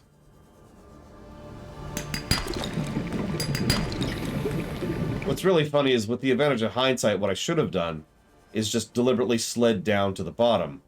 But at the time, I was kind of going through mind-numbing terror, so I wasn't really thinking particularly straight.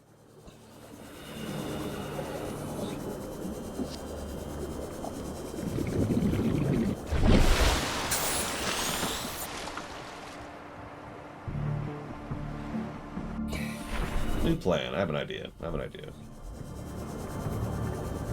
Yeah, my brain was trying to kill me. It's like it always does.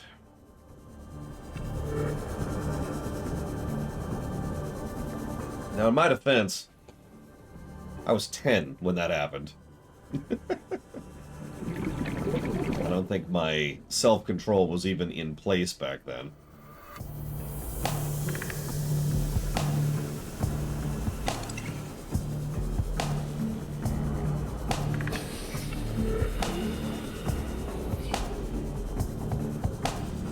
Yeah, I was a dumb kid, too.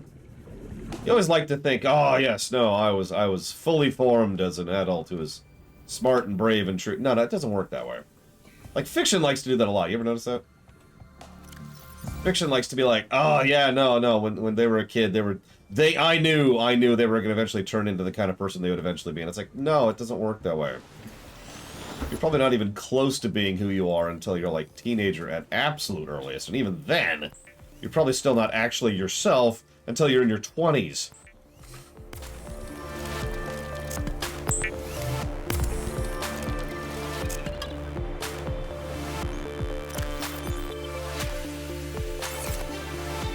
Yeah, I know, I got the radio signal. I'm gonna do that in just a second. We're gonna just drop off some titanium here.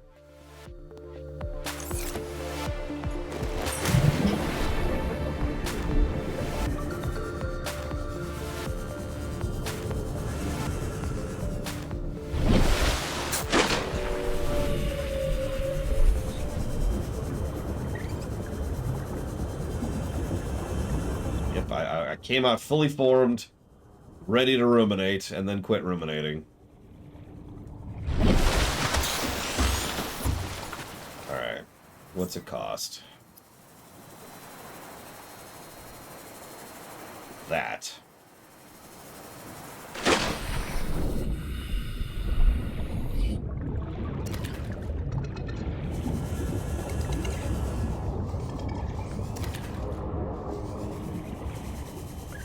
Yeah, Athena just pops out of the forehead, ready to go.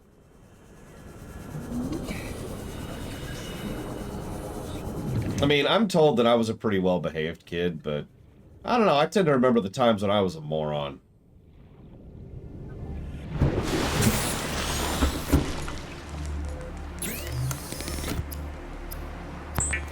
I'm probably not alone in that.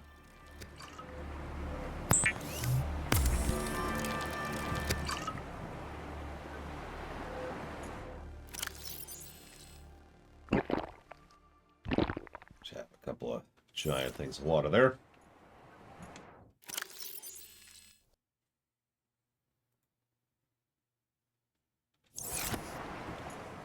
Okay, so we're gonna need some glass. It's like...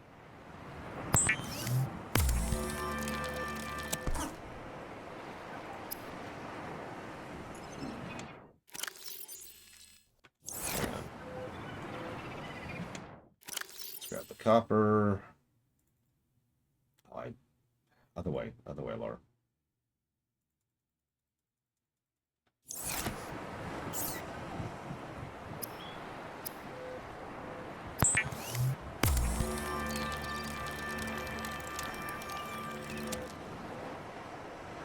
Oh, jeez. You'll get there, Justin. You'll get there. Eventually. Maybe. You might not. You're not going to get there.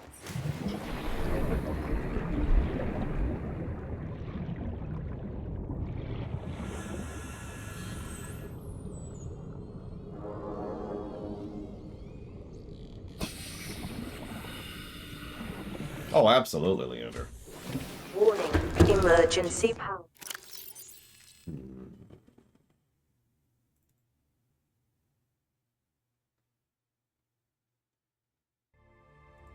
Only. Oxygen production offline.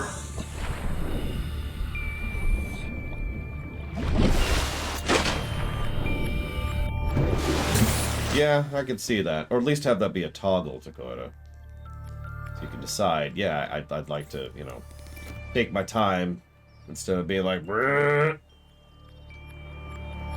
God damn it. Listen, you're never going to succeed, Justin. We need to be Eastern European about this. You'll never succeed at anything. Life is miserable. Just kill yourself. That's the There's nothing good in the universe.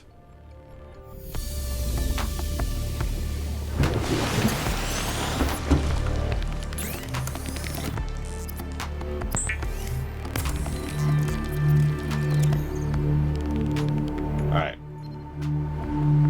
Pre-recorded distress call. This is Life Pod 6. I have a passenger on board. Coordinates attached.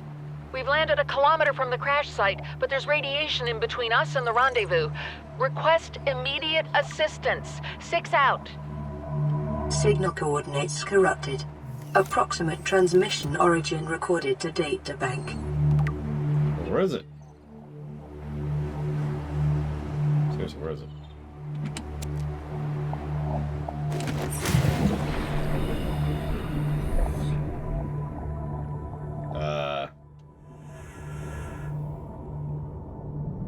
Shouldn't that have given me a marker? Or am I misremembering?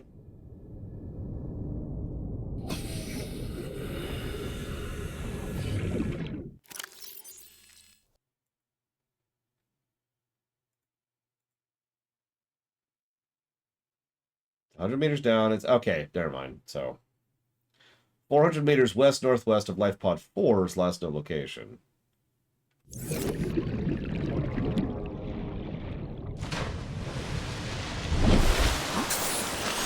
5, okay. I didn't think we were 4. Note to self. Eh.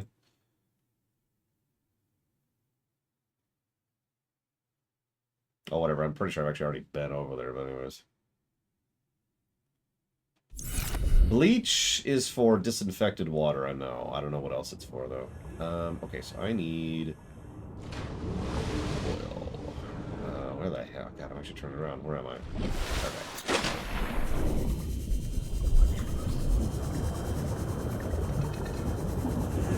Hey, you know my favorite bit of world building so far, Justin? Oh. No, that's just my base. The replicators no longer have weapons programmed in after the massacre of such and such.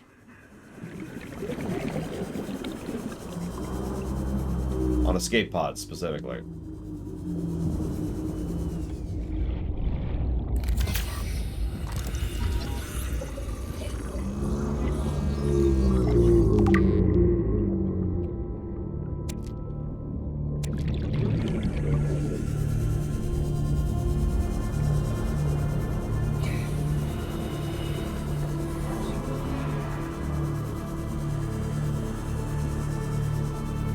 I mean, that's true.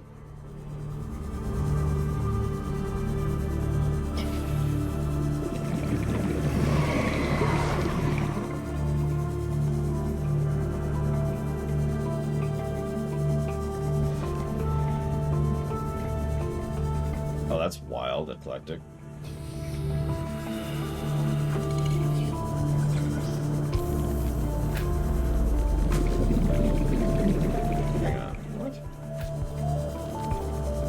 A little bit turned around. Okay, yeah, oh, this way. Over here-ish. Maybe?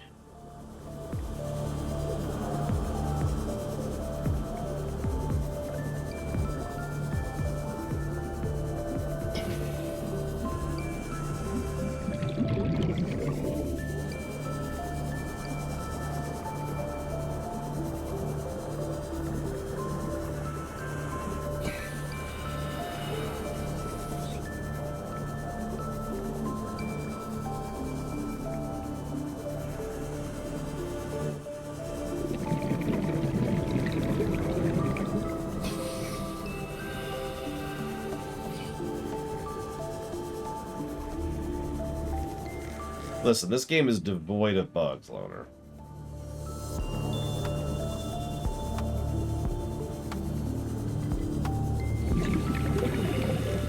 As we showed earlier when we were petting a fish inside the submarine.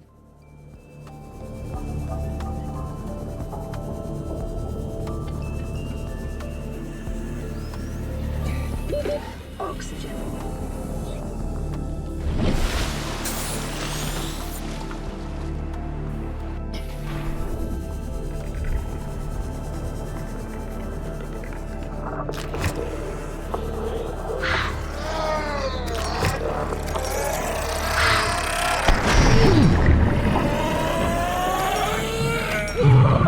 Speaking of exploding fish. Oh god, it just ran out of power. No wonder I got caught.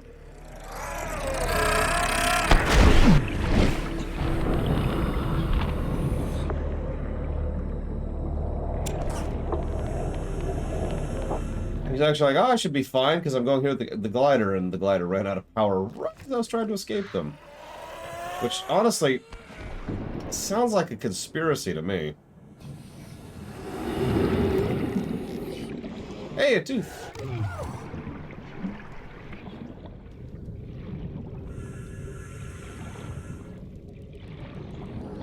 Yeah, those exploding fish suck. My niece hated those exploding fish. I do not blame her.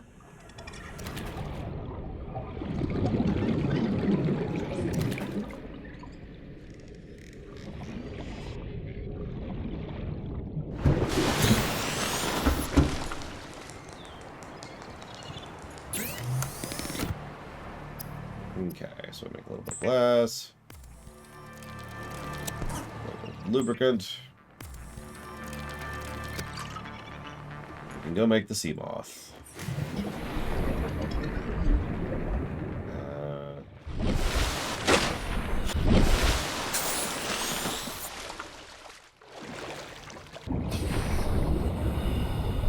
She's 87 Mockingbirds. and a half.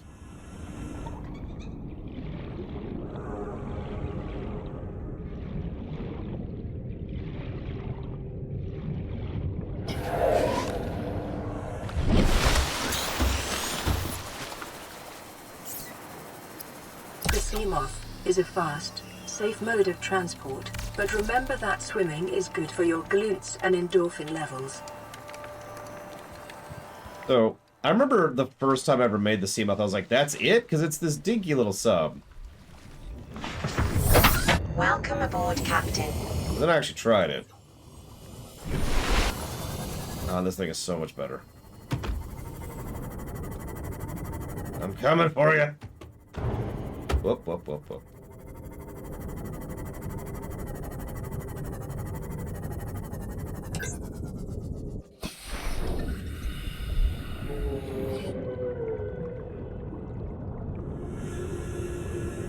Oh yeah, that's a good point. I should add it to the veto list, Trihexia. Because I did try to get fear and it didn't get working, so it's vetoed. Of course I don't have them on me.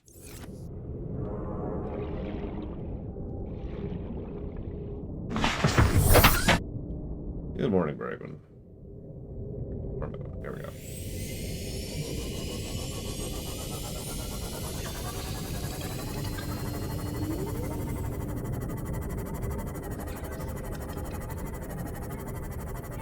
Yeah, if nothing else, this is a nice air refiller.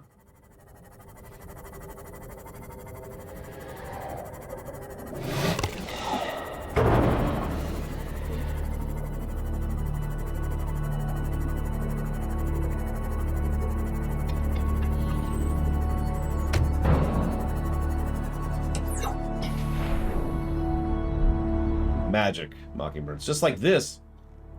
Doesn't flood every time we go in. Welcome aboard, Captain. It's fantastic, really. Alright, so, yeah, it was at 49% when I was just there a bit ago, Dark Prince. Okay, so, let's do a couple things. Let's grab that. If I knew how it didn't work, then I would be able to probably fix it, Triaxia. I'll go and make some lube. Might need that eventually.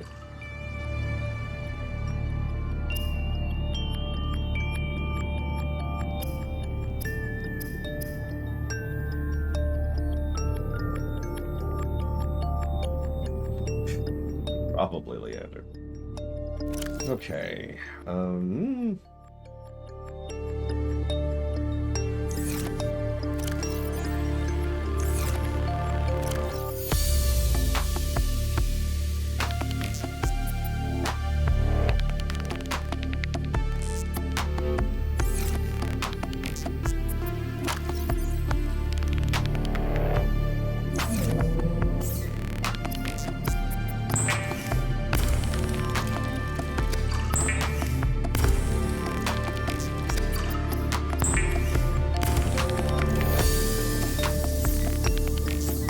That's true, Mockingbirds, but the problem is, I don't remember every single reason why every single game didn't work.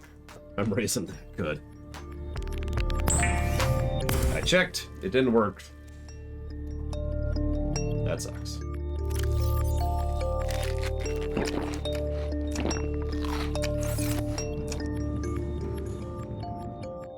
Okay.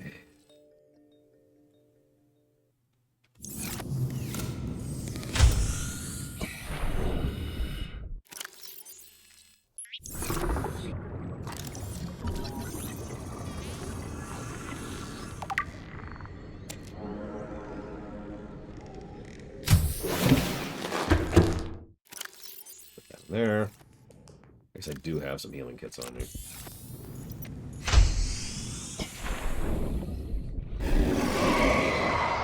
Don't mind me. Don't mind me. Everything's cool here. Everything's cool. Don't make me cut you. I'll cut you.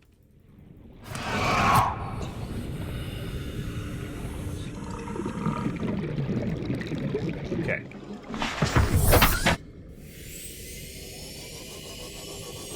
Let's see if we can find some damn diamonds.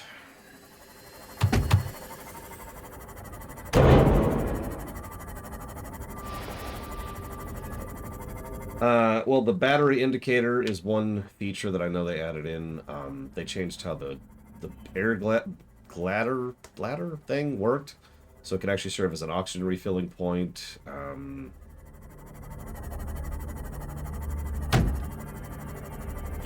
I don't remember what else. There's several things they ported back. It's all quality of life stuff. Oh, the fact that I'm tracking recipes in the upper right, that's something they backported.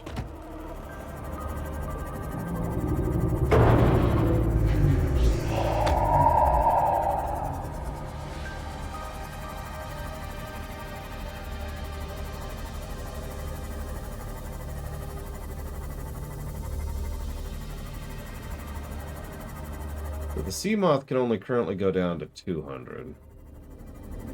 So our effective range has increased, but not by that much.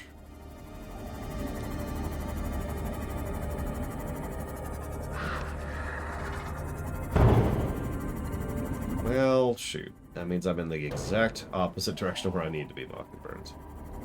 That's okay, I need to go pick up something anyways.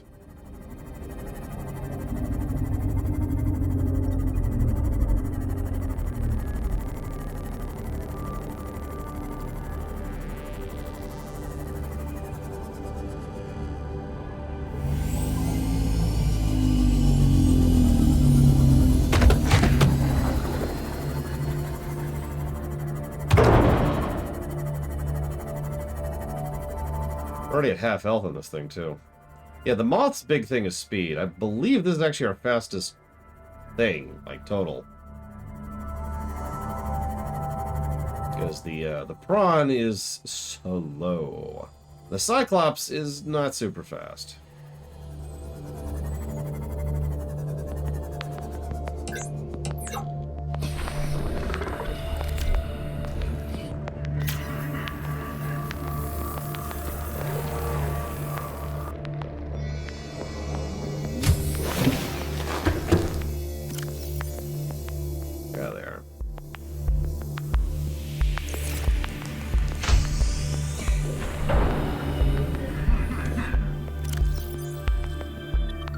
Crush depth is now 300 meters on the Seamoth. Now we head out.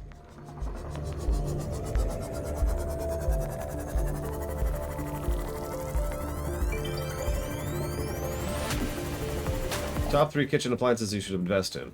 Microwave.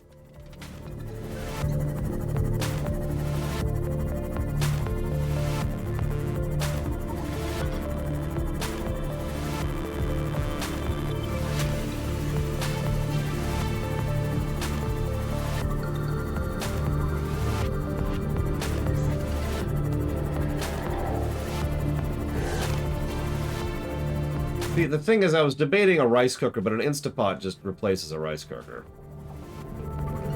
So, we'll go with an Instapot to, you know, replace the... Jesus! The rice cooker. Do this. Okay, I don't actually want to go where I'm going. I want to go this way. I think, because I don't want to go into the crash zone. I'd kind of rather die than go into the crash zone. Okay.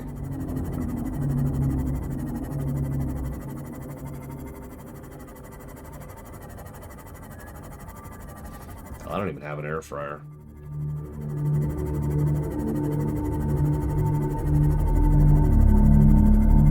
I mean, that's fair. Mockingbirds. What is it, 10 Reapers in that area?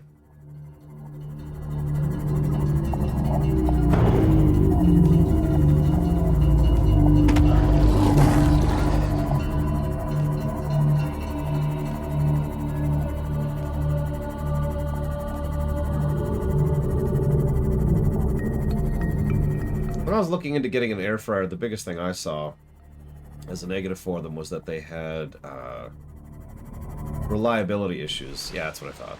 That's where I don't want to go. Okay, so we're going to go this way then. So I don't have a compass yet, so I'm kind of having to orient myself based on the landmark.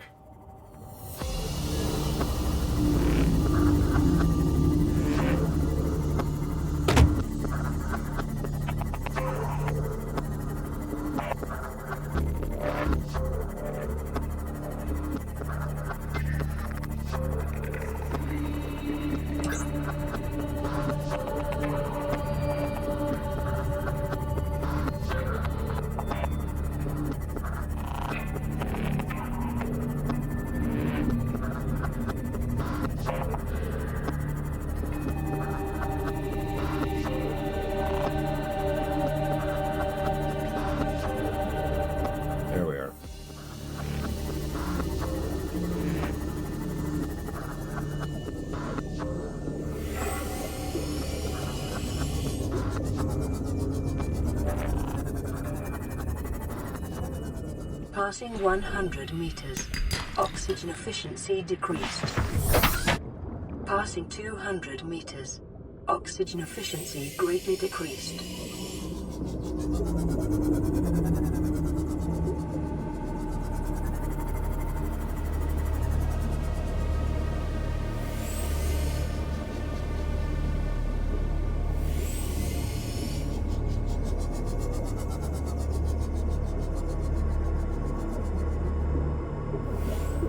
Yeah, it's actually funny.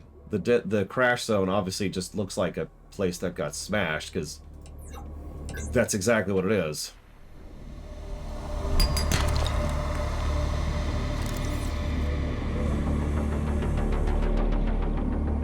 Yeah, we're just racing through oxygen at this depth.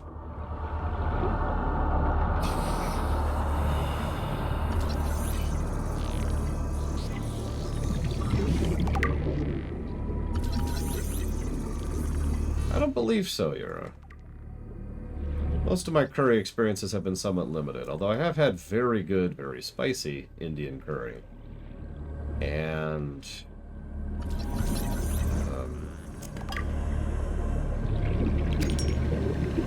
you know, I'm not sure what it was.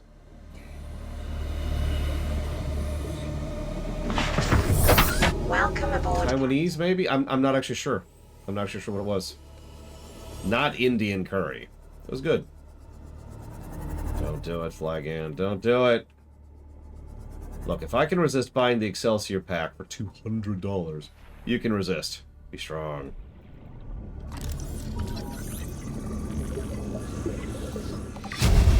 That's true. I've never had curry with coffee. Blueprint acquired. Hey, thermal plant. That's something I'm going to want. Quite a bit, actually, at some point. Prawn arm. Jesus Christ, Flagon.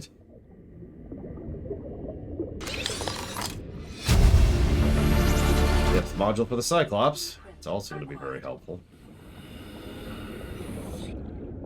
And there's the other thermal plant fragment. Excellent. See, Savicom, you like coffee. You need to do me a favor. Someday you need to get a hold of some curry, like good spicy curry. And then you need to have it with coffee and tell me how that works out. Because the whole point is the two are supposed to complement each other, right?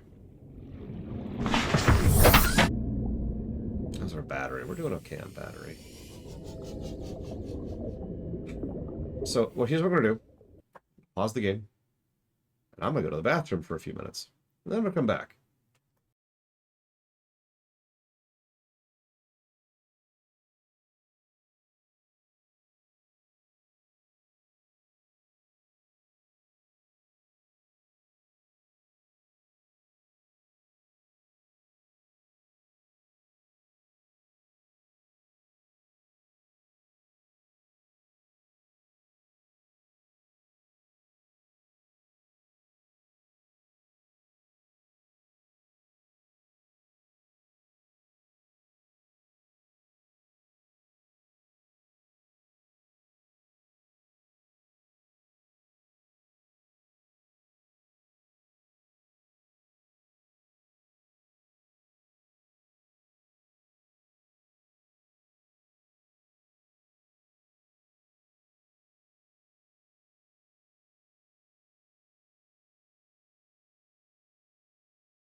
I mean, that sounds awesome to me, Dark Prince Revan.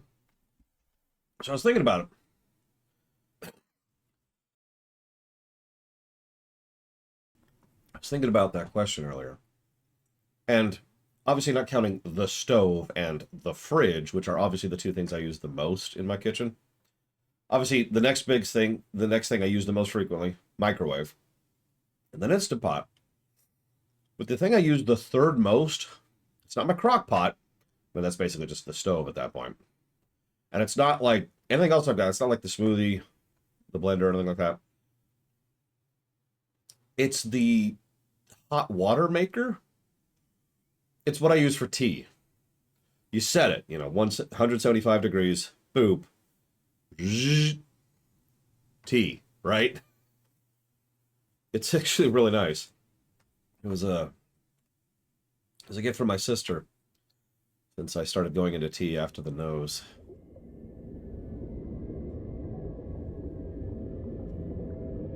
Oh, excuse me. I wouldn't know anything about that, Taquina.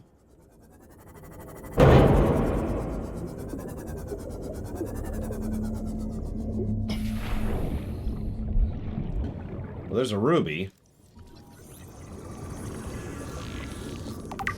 Not what I wanted, but I'll take it. Put it on inventory. Okay. But yeah, no, not only does it get the temp just right, but it makes making tea a lot less time-consuming. Which is sort of helpful. I used to just boil water in the pot, and honestly, that was such a pain, I stopped doing it. But then Sis is like, here! And I was like, oh, thanks. And it's not a cheap one either, that's the other thing. Right. Right. Out of power. We're pretty far down, so I need to be very cautious here about how I am explorinating.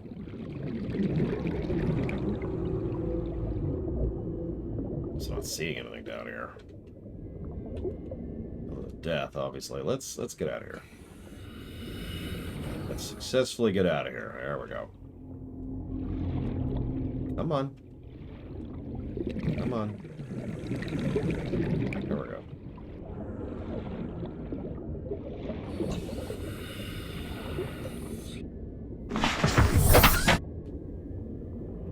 One idea, so it's a criminal hideout. Is there magic available, Size? Like, do the criminals have access to mages or enchantments? Okay. Let me think about that for a second. It's underground. It's Jijo Rulv. Thank you for the sub. As always. I drink tea, like, daily at this point in my life. It's actually been nice, especially with all this going on.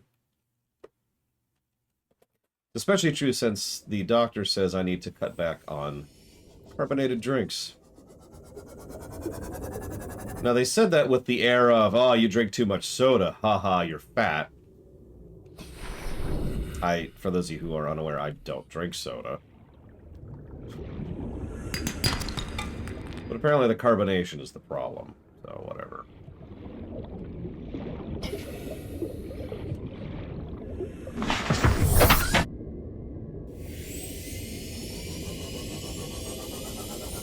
It has to do with my intestinal tract, specifically, if you're wondering. I know, overshare, but whatever.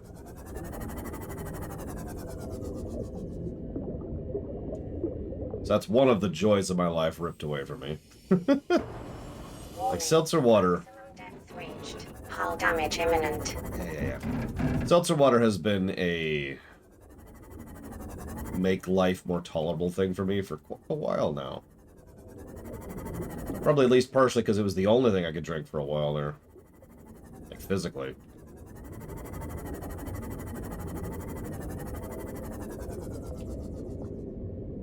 Interesting. If anybody spots a diamond, feel free to say something. I imagine it'll look similar to that ruby we found earlier. Like that. Right there. So I can grab that while we're here. Oh, shoot.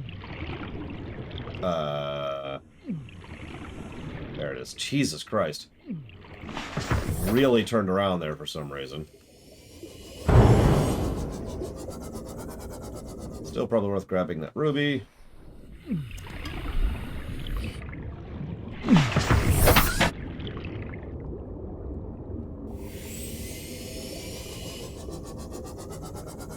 Oh, I like a bunch of different types of tea, but the thing is I'm also extraordinarily picky with tea, which is probably normal. One of the things I discovered pretty early on was a lot of the teas I had been trying were, you know, teas I don't like. And once I discovered the first tea I liked, I was like, oh, this is amazing! Sure, let me pause. Hit the stream brakes! Everybody hit the stream brakes. Let's see here.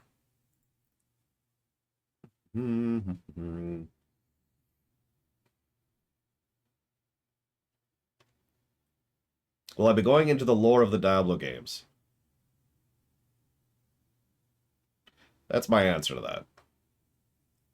What does OBS do? It captures what I'm playing instead of... What does OBS do? Oh my gosh. Okay.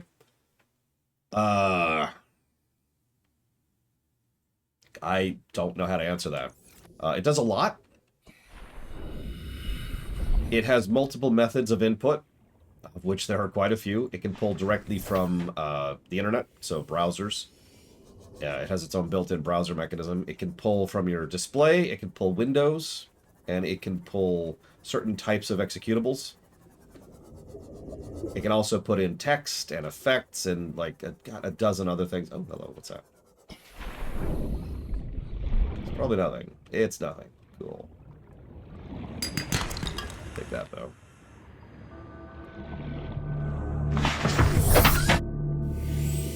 But I guess my point is that it can do all kinds of things.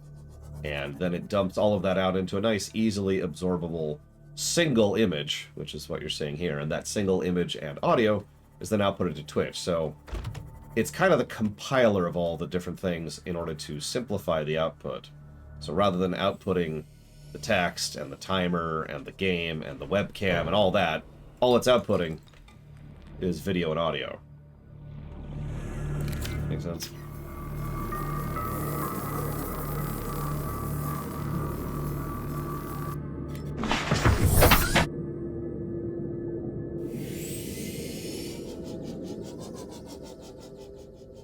Listen, so much for global warming. Am I right? I'm sorry, that's a joke from yesterday. Referential humor. Never explain it. Never explain it. A lot of rubies. I don't know what I need rubies for, but I'm getting a bunch of these.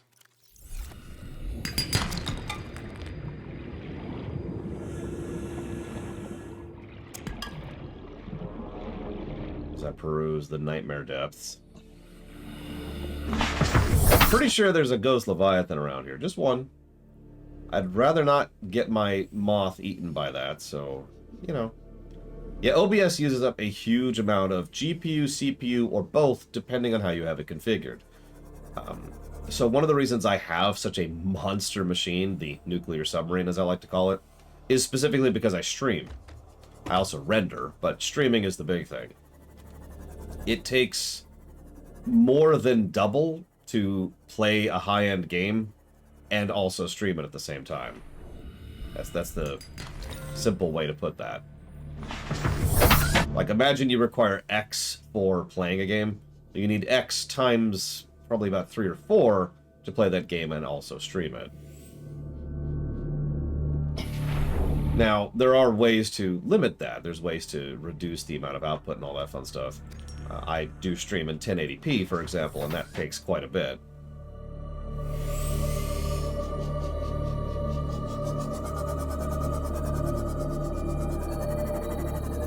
But you can stream a lot lower with a lot worse bitrate. There's also some tools that exist, like variable bitrate or controlled bitrate, all of which kind of help smooth that out for people who don't have nuclear submarines. It's actually easier to get into streaming than you'd think. It's just, if you want your stream to look good, that's a lot harder to do than you'd think.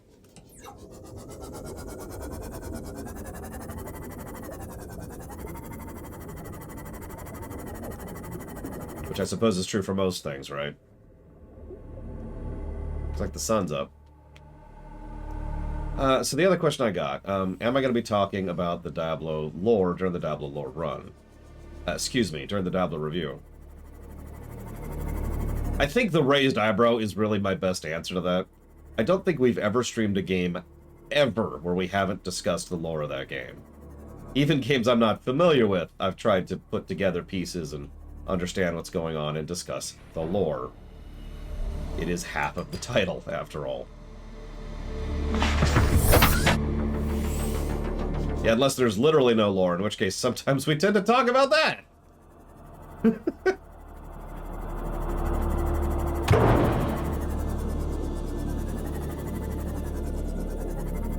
I think I'm just too high up. I think that's all there is to it. I think I'm just too high up. Is that a warper?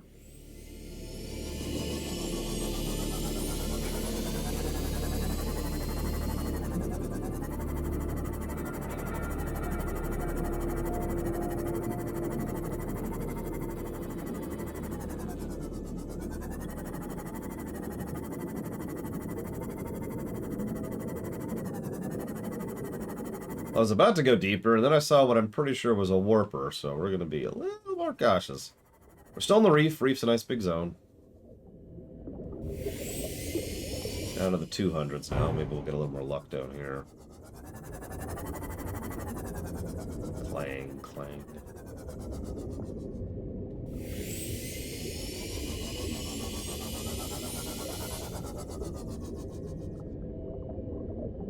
Yeah, warpers... Warpers aren't that bad at this depth. When you get down into the lava areas, warpers can be deadly. I'll grab the other thing. Yeah, I noticed that, Dakota. Oxygen efficiency greatly decreased. Yeah. Welcome aboard, Captain.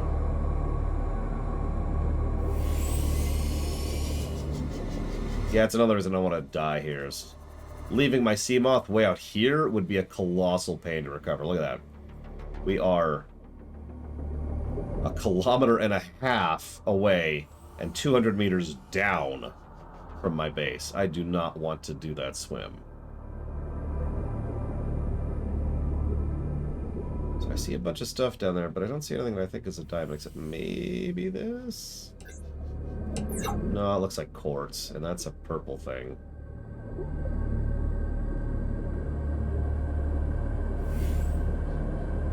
There's another quartz.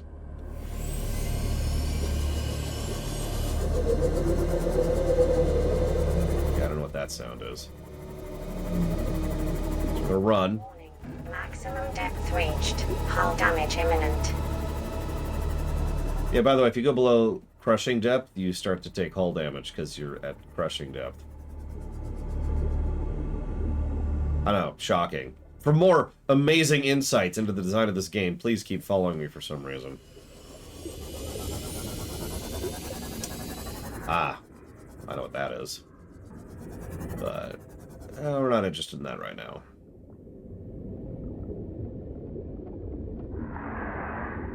If anybody sees a diamond, again, feel free to say something. I'm just kind of trying to...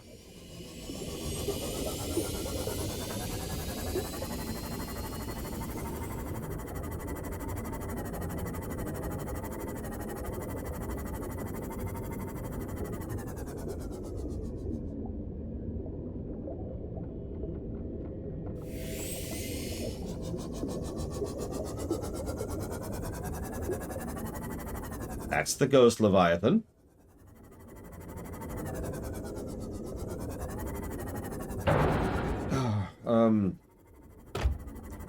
I am shocked he didn't spot me. He was pretty freaking close there.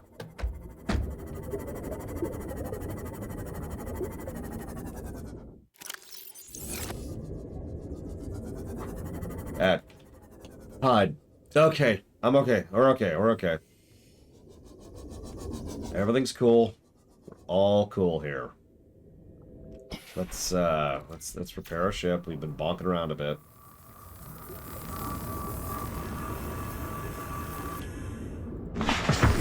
There's always one. There's one Ghost Leviathan in the Great Reef.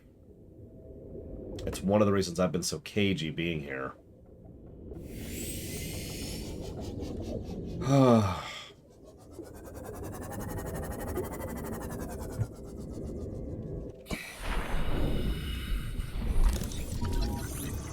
Which Leviathan scares the most?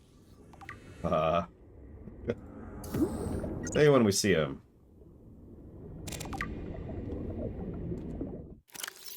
Hello, friend, or rude person thinking I'm not your friend. I want to introduce you to something. This is my blade. There may like it, but this is mine. And this goes on for a while. Looks like he's got the upgraded blade.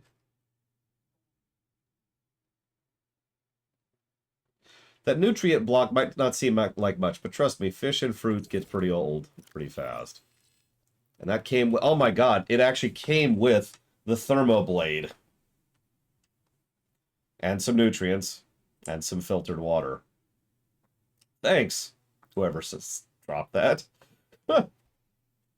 I'll take that water immediately. And, yeah, we're just gonna upgrade to the thermoblade right now. Which is exactly what it sounds like.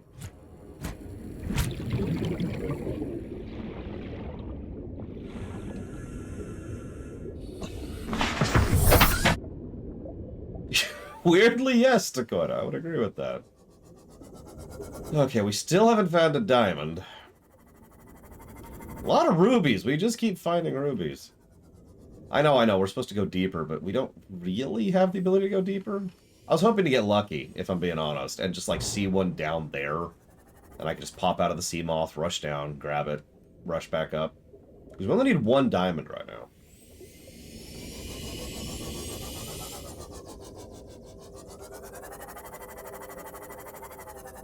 We've roamed a bit, too. No, this is the reef. Like, this is the reef. Those give it away.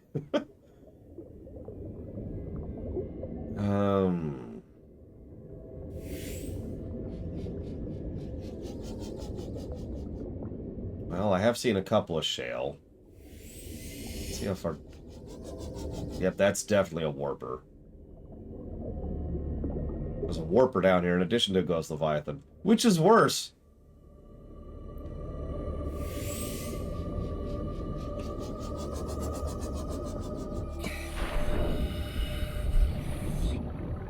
Okay, so that's limestone. Useful, but not what I need right now. Another limestone, another limestone. Another ruby. Yeah, that's him right there. Yes, Sierra. It has a crushing depth of 300 meters. It's a little video gamey, but, you know, I don't mind video gaminess in a video game.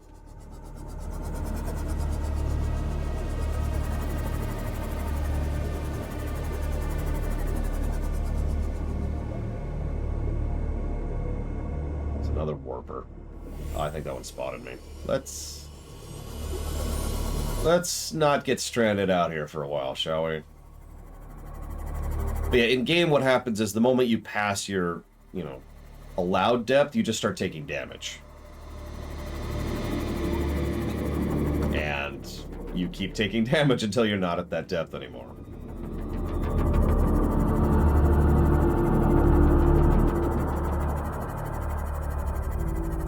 Yeah, I was actually thinking about hitting the mountain island anyways. The mountain island actually has a lot of resources.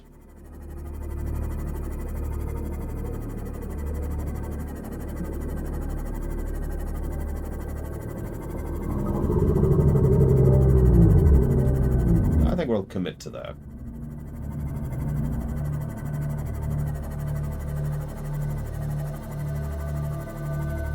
Oh yeah, rescue's got us, Krensler. We're safe. We're saved forever. Everything's fine.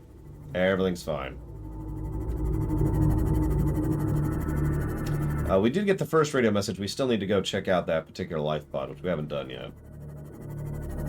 You can't, Bragwin. You can't build on them. People have tried. Now, I don't know if there's any mods that let you build on back of the reef backs. Those are called. Yeah, those guys.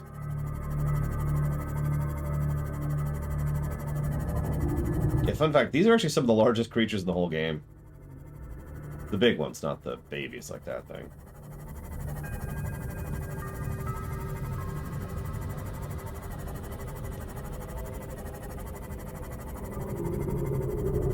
Yeah, how many games are there where there's like, rescue's coming! And then the helicopter gets shot down, right? Or they get eaten by zombies, or whatever. Whee!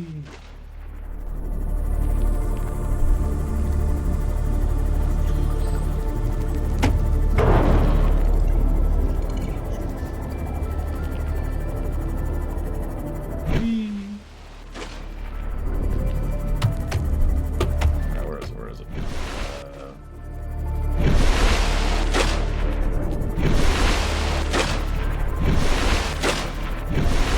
There it is.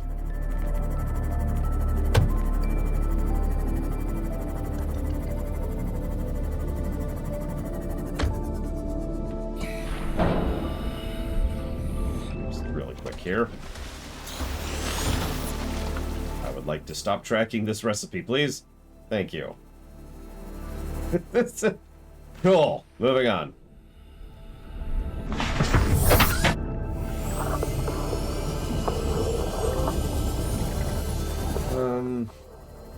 Let's go ahead and let's find that first life pod, shall we? Well, you see, Act. The reason I keep this knife on me whenever I'm streaming. Alright, well, we don't know that yet, Trex, yeah.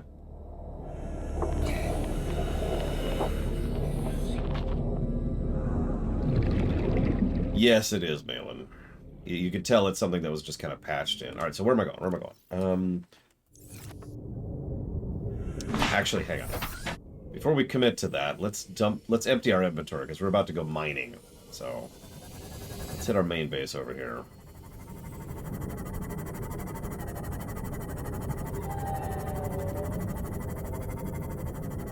Yeah, always have the emergency knife on hand. Oh god, it's Cthulhu! Ah, okay, we're okay, we're okay. Whew, that was close. Oh, I agree, Malin. It is a nice quality of life feature. You can unpin... So, feel free to tell me if I'm wrong, but near as I can tell, the only way to unpin a recipe is to go back to the specific fabricator that has the recipe, because each fabricator has their own recipes, and then be like, alright, hang on, and then go to, you know, equipment, and then unpin like that. I've never used an IPS, really, unless you're talking about, like, basic stuff, in which case, never mind. But either way, this is actually an amazing monitor, so I can definitely vouch for it. I just wish it wasn't OLED. I guess that gives away my opinion on that one. All that. Nothing.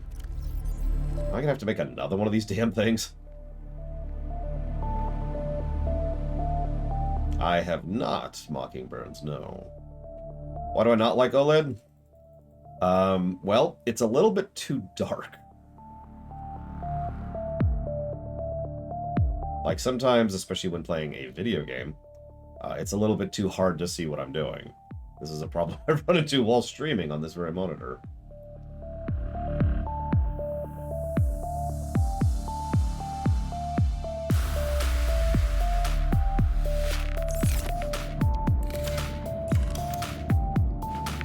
Just gonna get another locker going. This is just gonna be lockers are us. That's just my life here.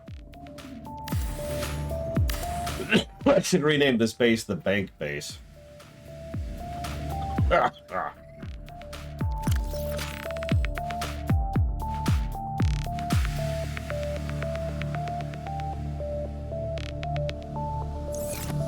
the vault.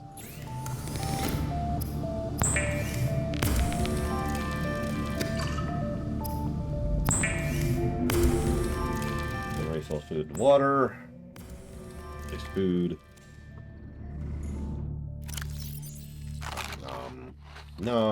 Drink. Cool. Oh, one more. Drink.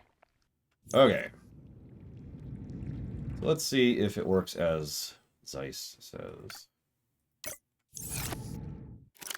So what am I tracking right now? The,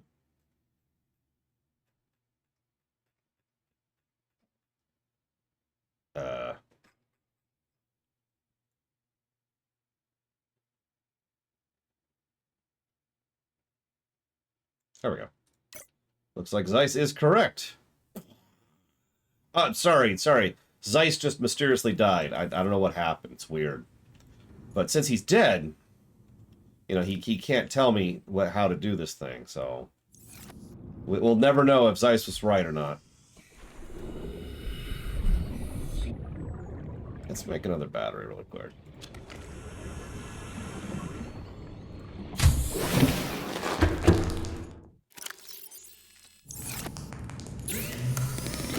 Which requires what? Right. I always forget it requires 2 mushrooms, not 1. That's... Oh god. Could you imagine if they didn't have, like, roaming territories in this game? If enemies could just follow you? I mean, it's serviceable, Blade Travel. Works okay on the Switch. Welcome aboard, Captain. Yeah, real quick, what is 28 degrees Celsius? What is that in real units? There it is. Actually, hang on, let's just make sure we're going the right way. Stop. Oh, don't tell me. It's a little hard to say at the middle of the night. Let's wait till it's daytime. 85. Oh, wow, that's pretty warm. So, worst teacher and best teacher. Okay. So, my worst teacher ever is my music theory teacher. I've actually talked about this guy before. He's the guy who insisted video game music wasn't real music, and that music wasn't math. I could go into more details. Like I said, I've told stories about him before. But this guy is probably the worst teacher I've ever had. Not only did he literally teach me nothing, he taught me wrong things, and I ended up quitting the class. First class I ever quit. Ever. Because of that jackass. He was also a terrible person, but that's unrelated. So anyways, yeah, that sucked. I could also mention the physics teacher who I never agreed with. Yes, that was high school. But let's see. Best teacher. That's actually a lot trickier. I've actually had some decent teachers over the years. There's the... so she wasn't actually a teacher of mine. I'm not actually sure what she was teaching exactly. Oh, yeah, it's right there. I could see it. That's definitely it. Yeah, okay. So that's the mount. We're good, we're good. But she was the cheerleading coach, and I was her assistant. She also ran the career outreach program, which I was also her assistant for. And she was pretty legit. She was awesome. We got along quite well, and I did a lot of work for her, and I got along with most of the cheerleading squad, too, so that was cool, too. Other than her, I could also mention pretty much the entire art department. Like, I don't even know where to start with the art department, because they all were kind of awesome. Look at that, you can actually see the mountain under the water there. Do you see that? There it is. Wild. But yeah, all my art teachers, I've talked about that before too. My art teachers literally invented a new class just so I could take another year of art classes because I had done every art class that they offered in high school. It was really cool. So the way it worked out, for those of you who haven't heard me tell the story. What the hell is that? Is that a warper? That's a warper. That's a warper. That's also a warper. Detecting massive energy signature in the region. Cannot identify it. Yeah, that's a thing. Let's scooch up over here, shall we?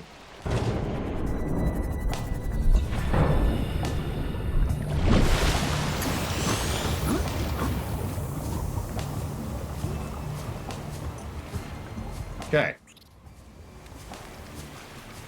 Anyways. Land! I remember the first time I found this place, I was like, oh, thank God, land. Ugh.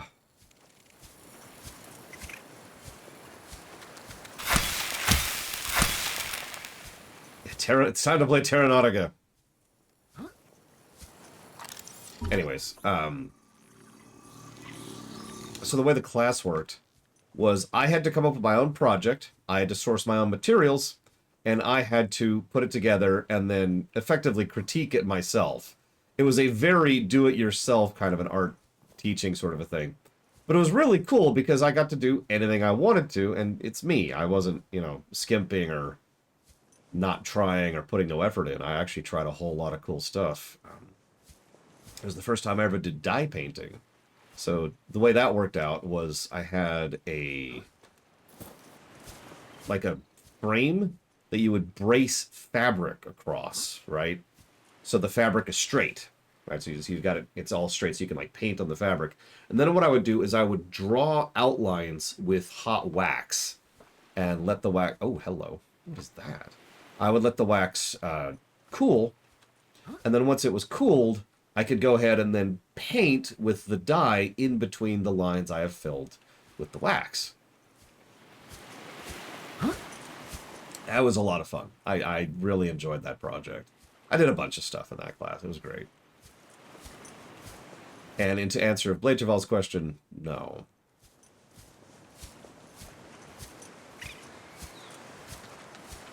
All I had to do was make art. Every time they had a project, I had a project. So that was the equivalence. I got an A in that class. Can I draw? No, I'm a terrible artist. Don't listen to what Evo says. She doesn't know what she doesn't know what she's talking about. What is this?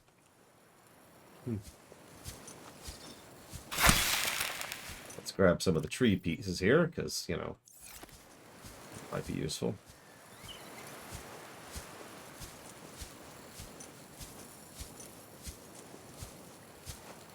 I mean, writing a book wouldn't really be art for the art classes, so no. And filming a movie wouldn't really be art for the art classes, so again, no. Yeah, ignore this obviously alien architecture here. Just ignore it. It's fine, it's fine. It's fine. Everything's fine. Yeah, Eric knows exactly how bad it is when I write a book. Oh. Nightmare. It's almost as bad as when Eric writes books. Ooh.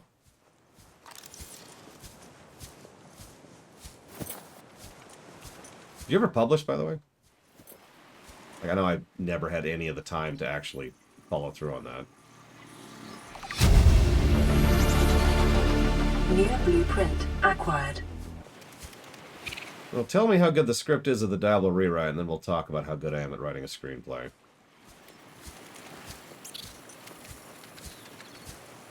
I've actually thought about buying a drawing tablet several times, but A, I don't really have a lot of reason to do so, and B, those are kind of expensive.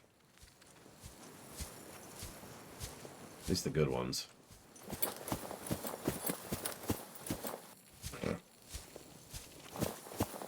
No, Judo.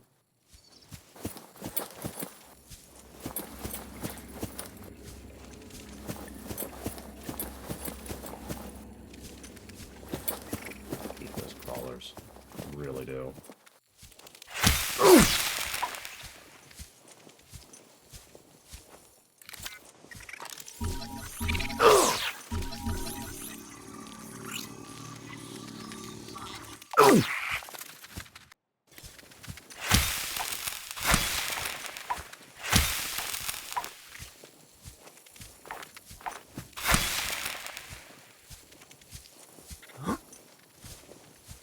What's the veto policy in horror games? Horror games are vetoed. That's it. Now, obviously, every game is, you know, questionable. But games that are horror games, probably going to be vetoed. We have bounced back and forth on whether horror games should be vetoed or not several times. And I think Franbo was the final straw for that. So... super vetoed. Yeah, you can really tell the water pattern up here.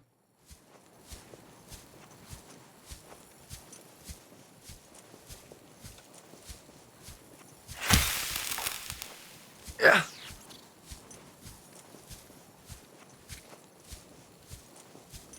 Oh.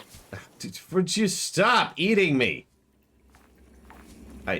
Okay. Well, Resident Evil isn't really a horror game. Like,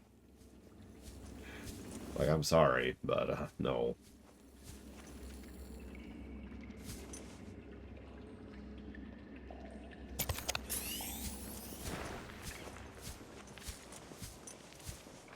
Another purple. I'll take, of course.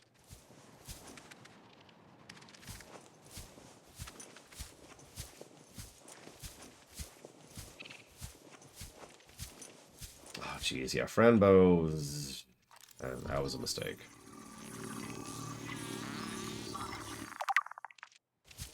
Both Morganite, because I don't enjoy horror, and it is legitimately unpleasant to play. As I said before, I've put up with it, and that's how I'm going to phrase that, because obviously a lot of people like horror stuff. But I think we're at the point in my life where I need to acknowledge my own limitations and be like, no. Now, Dead Space 2, for example, definitely not a horror game. Probably was supposed to be a horror game, but it super isn't. Ooh, lithium.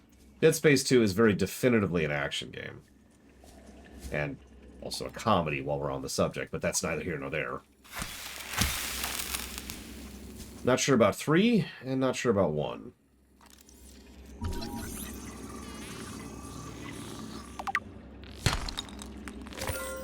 Wait, what was that? What did I just get?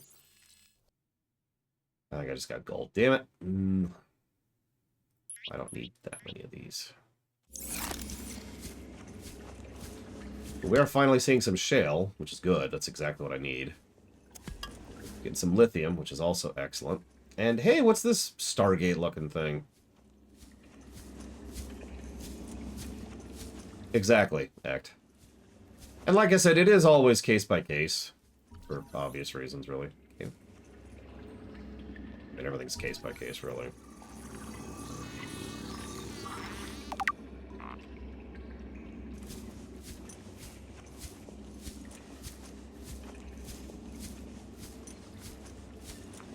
And of course, games with horrifying elements, terror games, as we've already started trying to terminology those. Yes, it's a verb now. We're verbing everything. Are generally okay because we're playing one of those right now.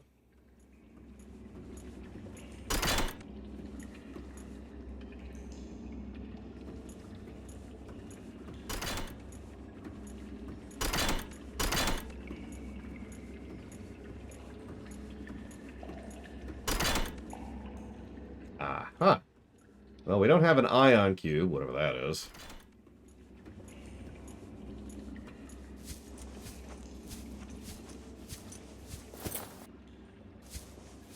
So, you asked about the ecosystems of this game. They're very crafted, and a lot of thought and effort was put into the aforementioned craft.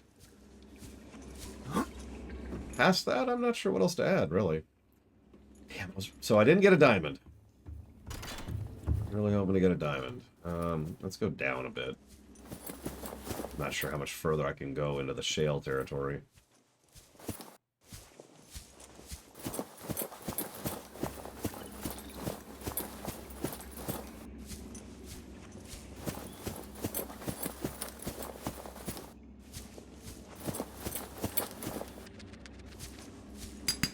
Remember that materials you gather are the property of the All-Terra Corporation.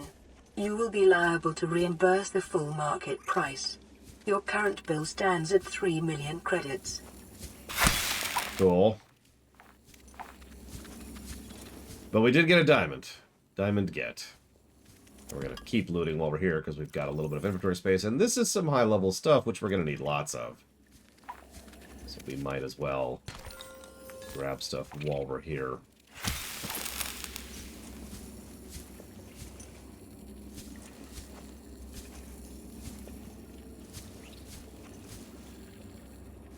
Yeah, that's the real reason we shouldn't leave this world. We're in debt for 3 million credits. We don't really have a lot of know-how of how much that is, but that certainly sounds like a lot of money. Like, even 3 million yen is a decent amount of money. 2 diamonds now. Those are hard to see.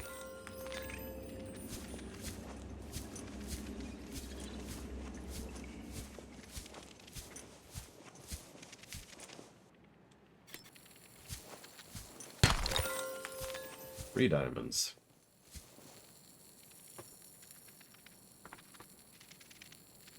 Yeah, we need to get those rubies to pay off our debt. What's my opinion on the theory that science fiction is to credit for technological advancement? No? No. I'm gonna go with no. Like, I know people like to point out, haha, Star Trek predicted the X, Y, and Z, but no.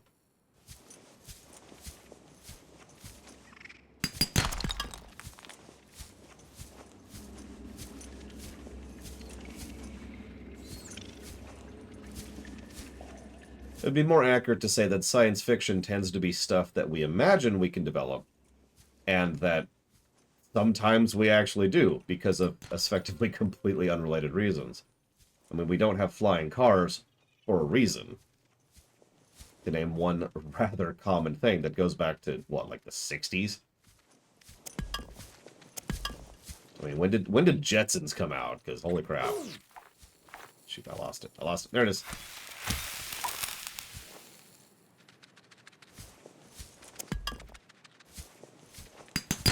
And yeah, it's like the joke about The Simpsons. The Simpsons isn't prescient, it's just been around long enough that they throw enough ideas at the wall that occasionally some of them are right. Usually as a joke. Like, if you ever compiled a list of all the things Simpsons got wrong, it would be a much bigger list than the things that Simpsons got right.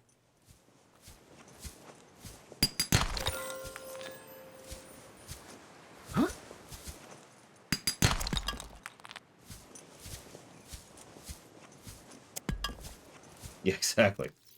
And we're full, but we got a lot of lithium and several diamonds and some gold and this stupid thing we can get that, which is rotten. Okay, we'll just dump that. That took 5 seconds to rot. More lithium. We need a lot of lithium.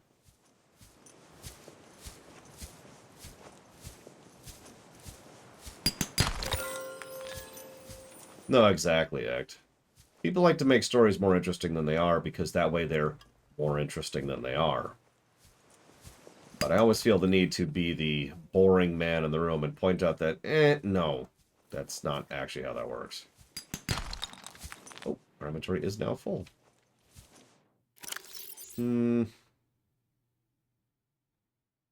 Let's go and eat that. Get one last lithium. All right, let's get out of here. Where are we? Where are we?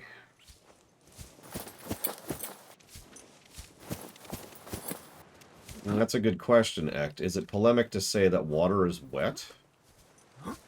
It's,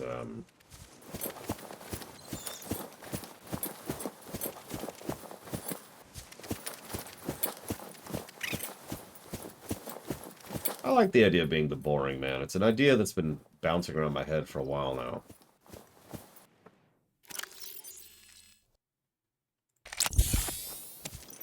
Three. The idea of the boring man is that I'm about to die. Oh my god. The idea of boring man. The boring man does all the boring, dumb stuff that nobody really cares about. That the fancy or happy or flashy or party people can't do without that boring stuff being there. Let's go right by this warper. This is very safe. Mind me, Mr. Warper. Yeah, the janitor, the person who builds the roads so that you can get the bus, do the thing, also invents the bus, figures out how to do the pipelines to make sure that the fuel gets to the gas stations so that the bus can refuel so that it can then be capable. You get it, right? All that boring stuff is mandatory for the cool stuff to happen. Welcome aboard, Captain. I kind of like the idea of being the boring man.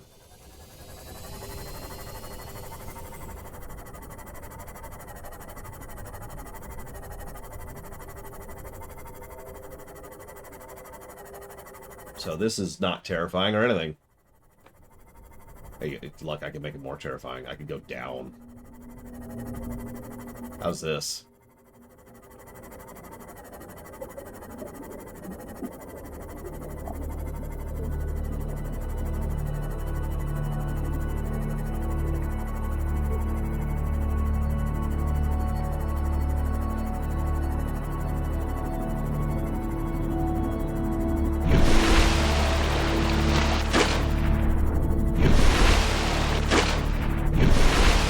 I don't think it is, because the number didn't seem to be going by quicker, like the countdown distance.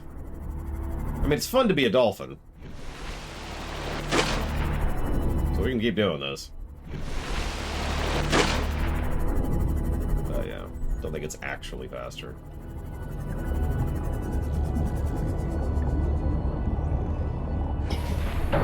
Tell you one thing I like about the Seamoth, its battery usage is pretty efficient.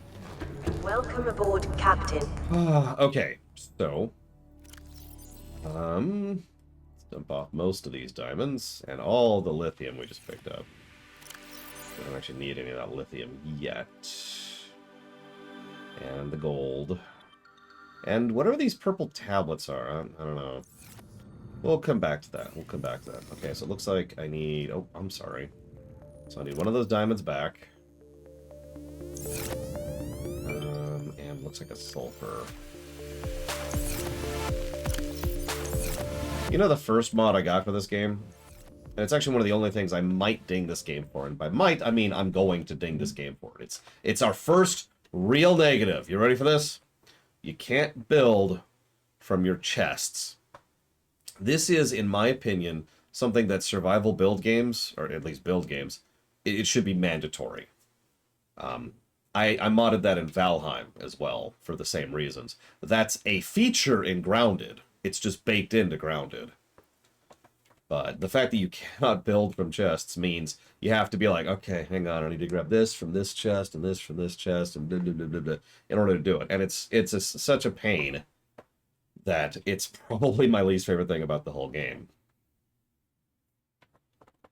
I'm trying to think what category that would be under. Well, yeah, like, I mean, usually it's a range. Like, to use Grounded as the example, within range, like if you're in 30 meters of a chest, those chest contents count for you. That's also cool because it allows you to have a little bit of tactics in how you lay out your chests and how you design your base, because you want all the chests that are going to be used for this kind of crafting focused on those kind of crafting stations.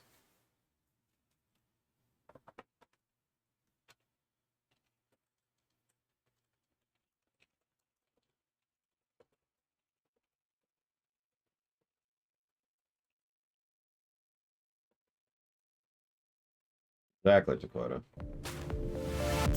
But anyways, let's go ahead and make the purple tablet, which requires an ion cube.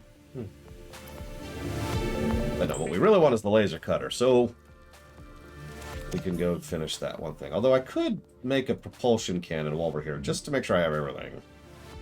That's not too bad. So what do we need for that? We need 2 silver. I think I've got 2 silver. That's because I do.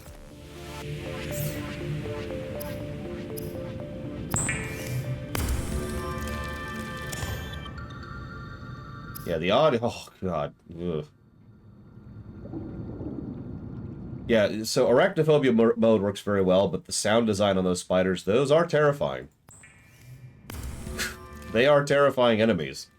For, honestly, most of the game, spiders will be some of the deadliest things you find in that game. This would have been before Morrowind came out, Yura. Some of the music I did show off to them was Final Fantasy VI's, as well as Secret of Mana's and Final Fantasy IV's, because those are the ones I had CDs for.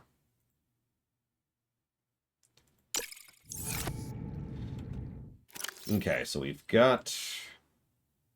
Well, that's big. But we've got stuff. Let's go ahead and put that there, and then we'll get the cutting torch.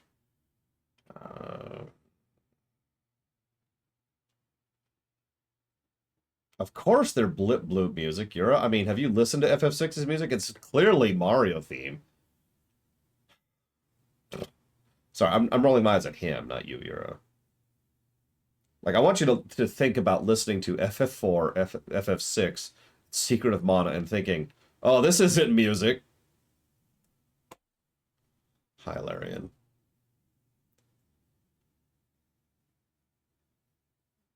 We'll just leave it as this for now. Water. I knew there was something else. Let's go make some water happen real quick.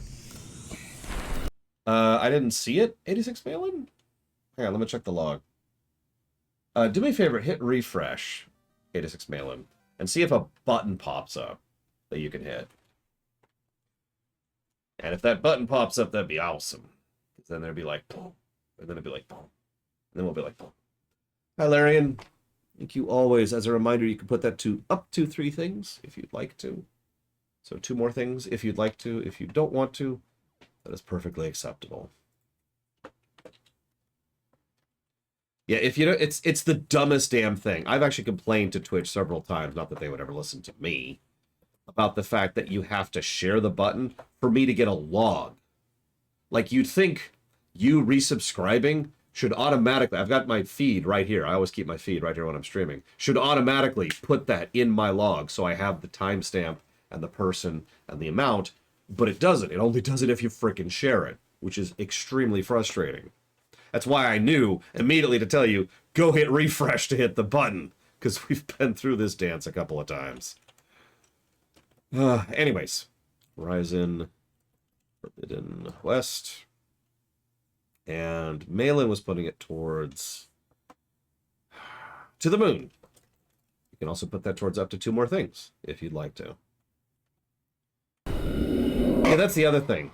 Twitch also has this really frustrating thing where it's got like your actual resub notification, but then it's got like your anniversary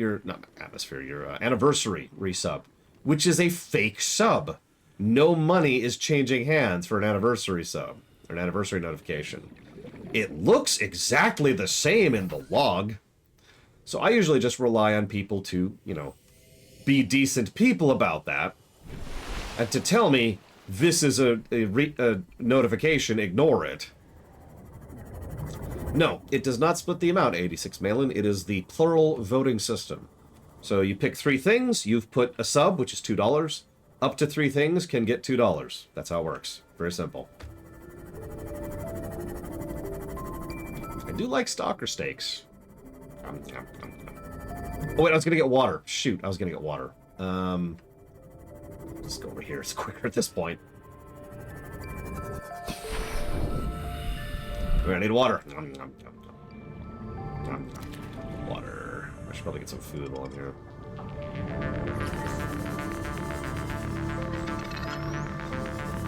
So I know I have a radio signal. I'm still dealing with the first radio signal. Give me a minute. Give me a minute.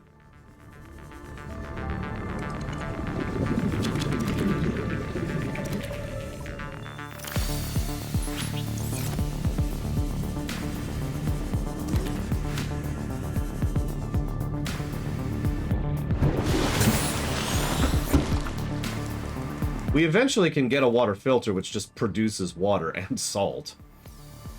That'll be nice. The invisible hours. One moment, let me pause the game so I don't run out of things. The invisible hours. My pause. And imposter factory. You got it. There we go. Now, Blade Traval, who is awesome, who hates me, but is awesome, despite hatred. Like, why you gotta hate Blade Traval? I'm just wondering. Is lack of autosaves worth a negative? That would depend. In a game like this, saving is kind of strange. Because there is a form of an autosave in the form of every time you enter and exit a thing, you essentially create a pseudo autosave. But if I were to quit the game right now, I would lose all my progress because it's not a hard save. It's kind of strange. It does warn you.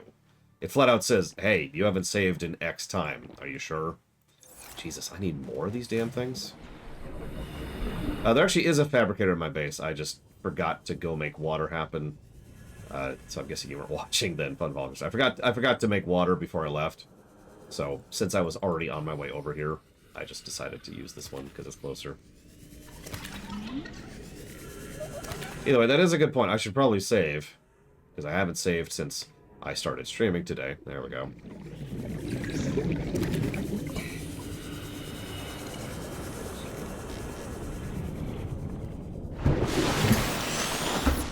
Yeah, you notice they deliberately go out of the way to make the bladderfish easy to spot, which is good.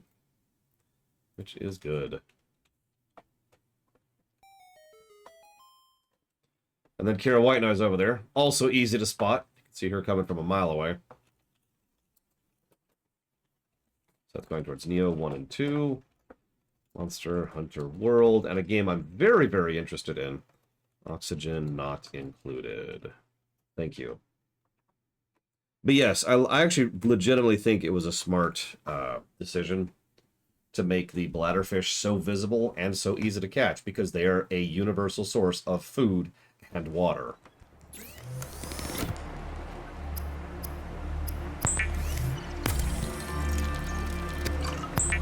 Wait, is that 4? Oh my god, it's a 4-year one. Thank you very, very much. I didn't even notice the time. 4 years.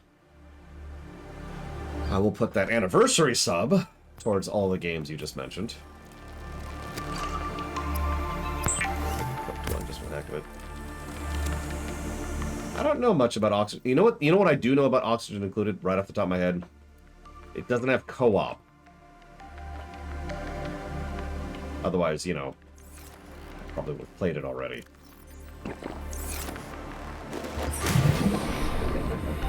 It's actually weird how many builder survival-y games do not have co-op. I get it. It's hard to code. Netcode is a thing. Blah, blah, blah. But damn it. There's a lot of games that are just built for co-op, and they don't have any.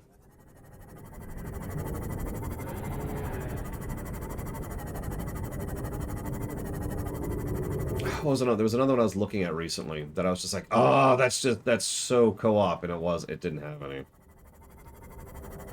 Which one was it? It was very recent. It was just like last week. I was looking at something for Axe and I to jump into, because we're both into builder games, which is convenient. But there's not a lot of co-op builder games, which is less convenient.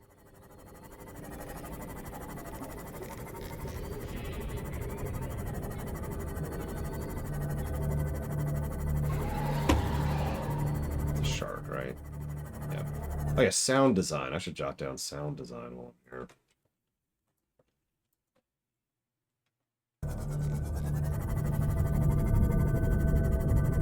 Yeah, I'm definitely biased because, you know, I have a vested interest in co-op games, but I've been that way since I was a kid.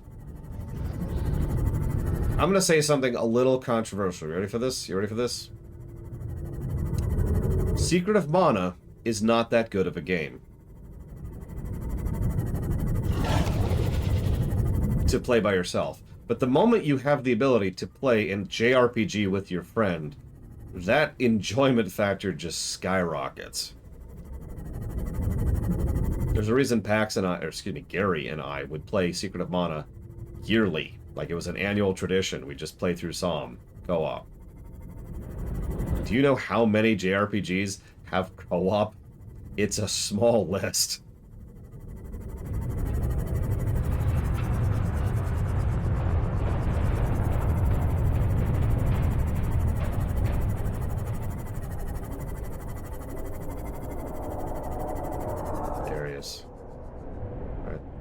Nope, that's not him. There, oh Jesus, there he is. There he is. Okay, we're okay, we're okay.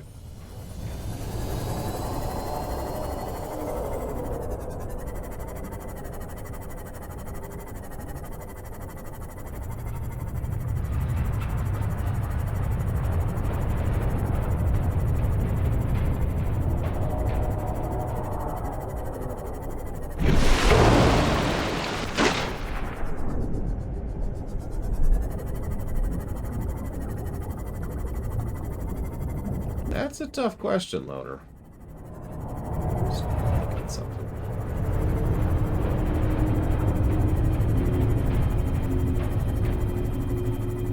Whichever one I'm looking at the moment, Loner. I think that's the answer. Yeah, they bothered to make the Reaper sound effect very distinct. Very much on purpose, too. I have watched my niece play it a bit. That's about all I've got. Hold on, is this the right area? This was last night, too. Doesn't feel right. Am I too high up? I think I'm too high up.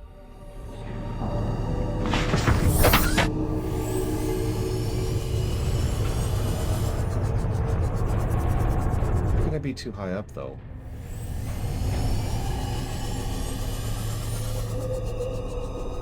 Oh yeah, it was buggy. Okay, I see what I'm doing wrong. I'm literally in the wrong area. Need to go over here.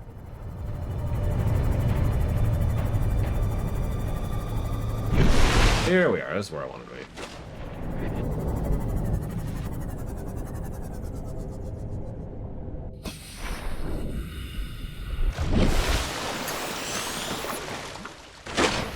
Of course, what I should have said is, which do you fear more of the two types? And I should have said sea dragons.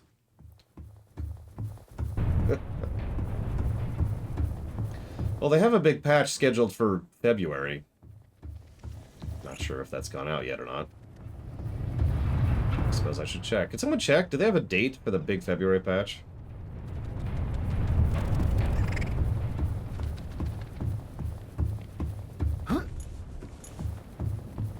Sea dragons. We actually have a highlight in the old highlight reels of one of the sea dragons sneaking up on me and then bombarding me with fireballs. Which was the thing. And that's, ironically, my strongest memory of the sea dragons. Anyways. Yeah, yep, we're okay, we're okay. I mean, the worst enemy in this game is the damn head crabs. Alright, so let's put that there. So we've got that. Let's pause for a second to respond to my mother.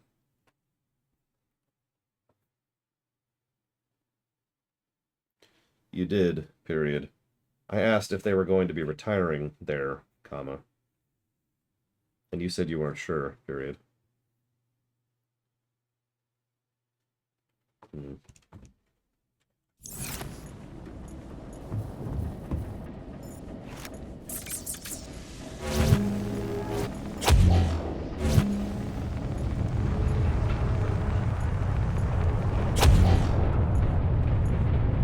Seriously, can I not? There we go.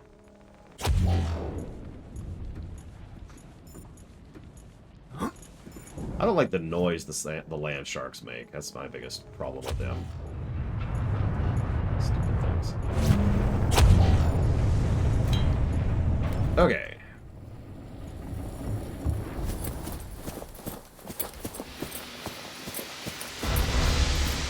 Well, yeah, we got a new toy, Krenzler. We got to try it out for a bit.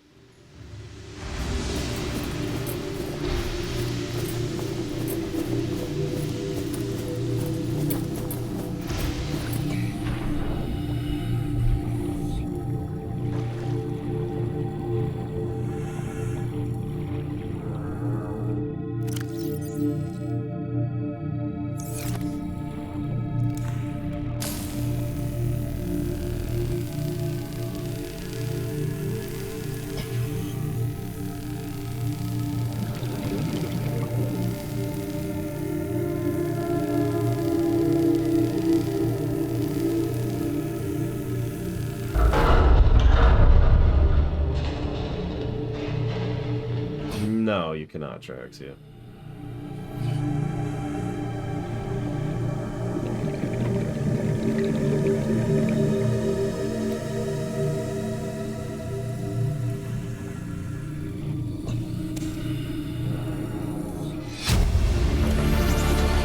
Integrating new PDA data.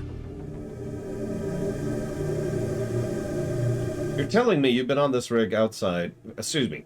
You've been telling me you've been on this rig more than a year and you've never taken a ride at the outside? Well, now you've gone and got yourself a friend with the keys to a giant freaking robot suit. We've plain got nothing to do until we get Starside to work on the gate. You want to taste the stars? You've only got to say, my spare prawn suit's got your name on it. You don't know what power feels like till you've crushed an asteroid with your bare, heavily mechanically augmented hands. Want to play catch with a passing meteor? Come by cabin number 1. Code is 1869.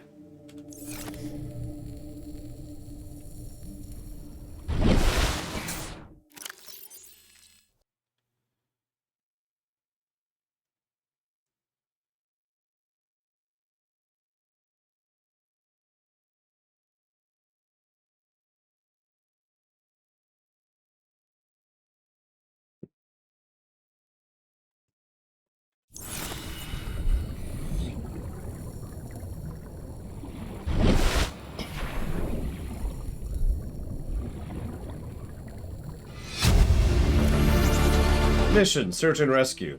Target, crew of the Mongolian vessel Degassi. Last known position, vicinity of the planet 4546b, Ariadne Arm. Contact, Mongolian emissary Aurora passenger quarters. Long brief. Mongolian vessel, the Degassi, disappeared almost a decade ago, carrying with it a high-ranking Mongolian chief. Corporate insurance has purchased passage aboard the Aurora for emissary Kassar, and your orders to make every reasonable effort to locate and retrieve the Degassi crew members without compromising the primary mission. Confirming the fate of the crew will aid Altera's diplomatic efforts with the Mongolian councils. Aurora is due to perform a slingshot maneuver around 4546b, Category 3 Ocean Planet, approximately 13 months post-launch. So bring the ship within range of the Degassi's last known position. Additional aquatic and all-terrain vehicles have been included in the Aurora's cargo package for this mission. Degassi crew manifesto has been distributed to senior employees in a separate message.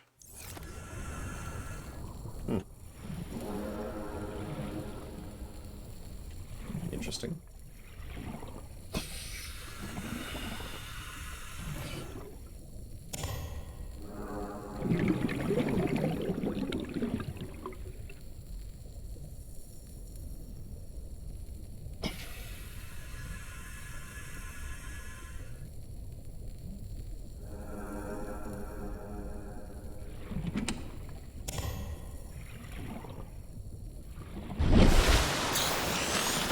Yeah, we'll talk more about the Degassi later.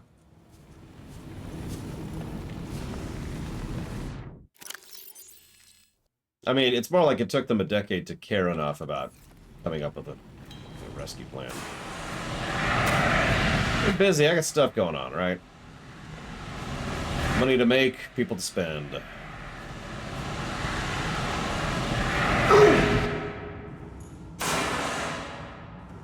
Ham.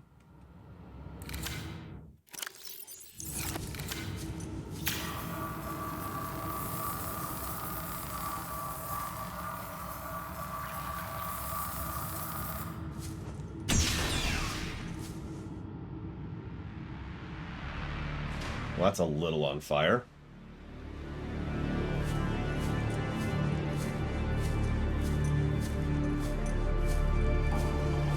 Damn it, Flag End. I told you not to.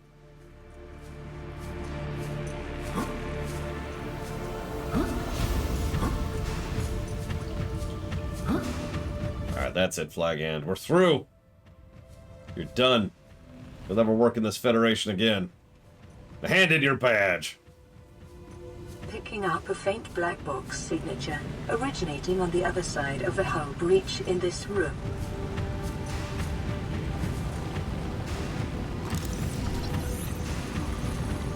Hey, Navarro.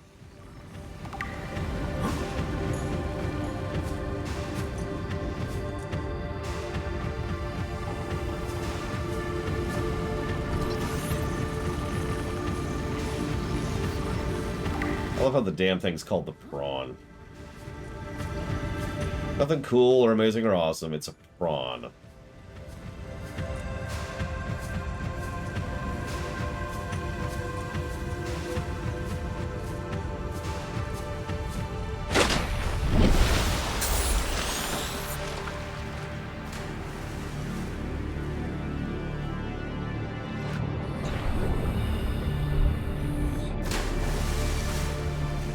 Glad this isn't electrified water.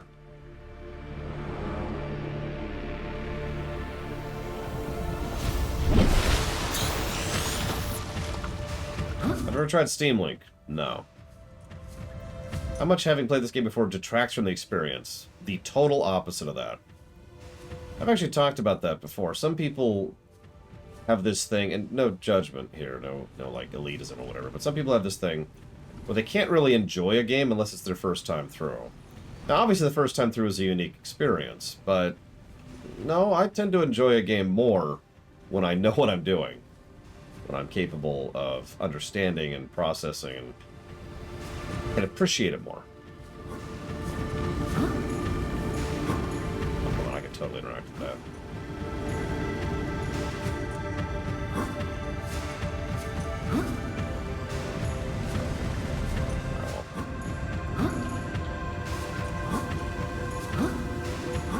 Gotta get in that cardio. Thankfully, we haven't been skipping leg day lately. I would agree with that too, Savicom. I probably enjoyed TNG a lot more when I was going through with analysis mode than when I was sitting next to my mom watching it when I was a kid. Are you going to get a discount? Question mark. Or free food? Exclamation mark.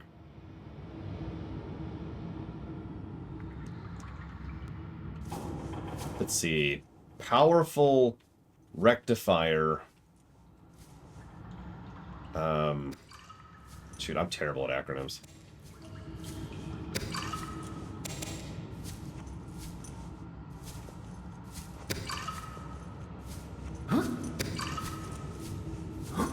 Powerful rectifier of autocrats with nemesis? New blueprint acquired.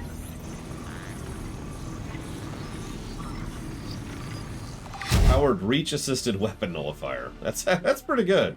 Acquired. Also notice the visual effect to make sure you can always see what the PDAs are. Integrating new PDA data. Today's menu. Starter bear of Vilu. Since their introduction in the interstellar vacuum in the 21st century, microscopic tardigrades, or space bears, have adapted and flourished where no other life forms have survived. Condensed into a smooth, nutty, protein-rich soup, they are the freshest local ingredients available to travelers on long-haul space flights. Gross. There's also cottage pie, or nutrient blocks. Rehydrated minced beef in its own gravy, served with a topping of mashed Chinese potato, picked fresh this morning on onboard grow beds, and a side of sautéed Chinese potato plant leaves. For the time-conscious consumer, the usual nutrient block options are available. These may be consumed cold or reconstituted on an on-site fabricator. Dessert, dried fruits and nuts. Unfortunately, a recent accident in Cargo Bay 3 involving an incorrect application of a repulsion cannon in combination with a modified battery charger resulted in the venting into space of all dehydrated desserts. Fruit and nuts will be the only available desserts for the next 39 weeks. Well, that's it. We revolt. Screw this place. I'm going home. Would Camino or Mon Calamari be similar or completely different? Completely different. Especially since this place is like a really contained, isolated biome of uniqueness thanks to spoiler reasons.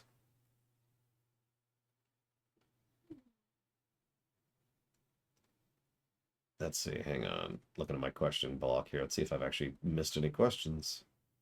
Doesn't look like I have. I've been pretty good about answering them today. Oh, nope. Mockingbird's asked, how do you avoid burnout? Don't do something too often. I'm not really joking. Variety is probably one of the best ways to avoid burnout.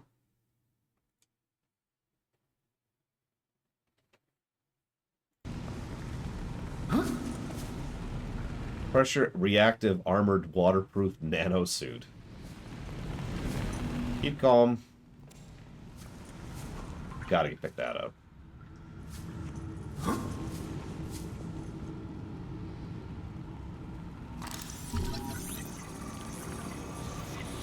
What act? Did you say something? Other than talking about PMD earlier, which I did catch. New blueprint acquired. And Spike Chunsoft, who can go to hell for unrelated reasons. Dump that. Pick that up. Keep calm and walk directly into the abyss.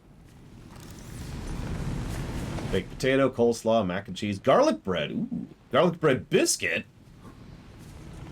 I don't know what that would taste like. I mean, don't mistake me. PMD's cool. I don't want to be against PMD, but Spike Chunsoft has done some things. I suppose that's not saying much, though. What company hasn't? Other than Bellhammer, obviously.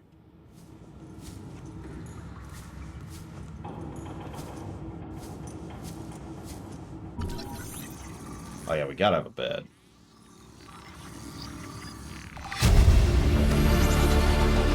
New blueprint acquired.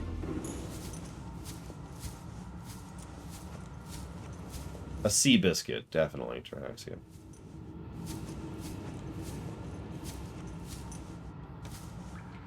Oh shoot, what was it again?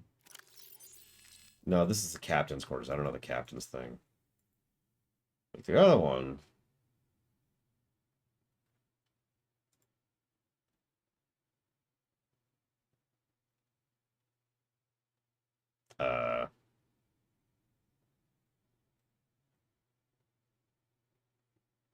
Which is not here for some reason. Is this it? Nope.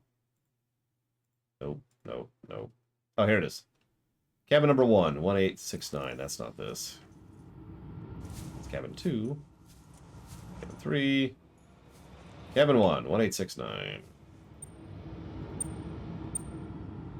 6.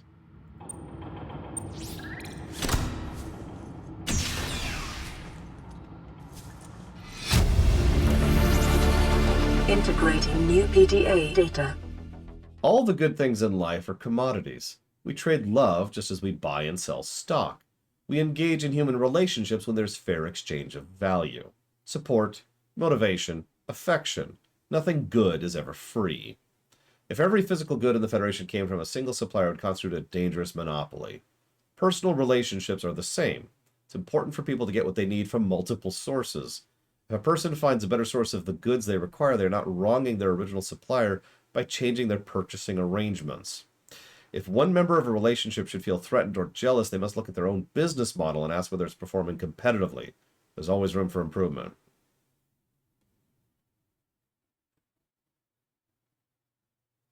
Okay. Not even gonna comment on that.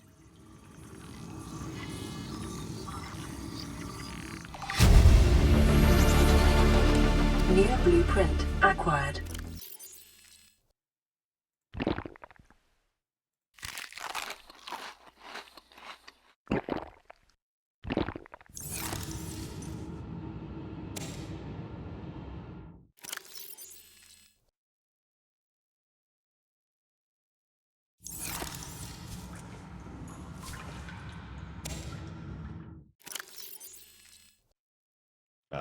Okay.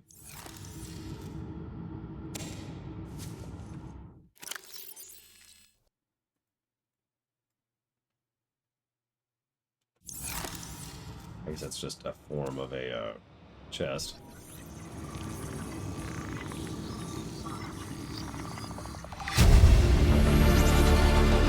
New blueprint acquired. Yeah, remember that whole discussion we had about, companies aren't families? How about companies shouldn't tell you how to manage your love life? As a sort of layer there. Okay, so now I need the captain's ID number, code, personal pad thing. Oh, it's me! Points if you get it.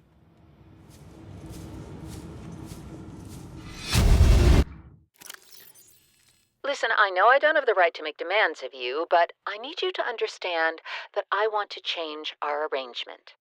I hear what you're saying, and I will try to respect it. How would you like to change it? I would like to reduce our contact hours. How much further can we do that? To 0. You're dumping me. I'm changing the terms of our relationship. How is it still a relationship if we don't see each other? It's a relationship of a kind. You have so many expectations.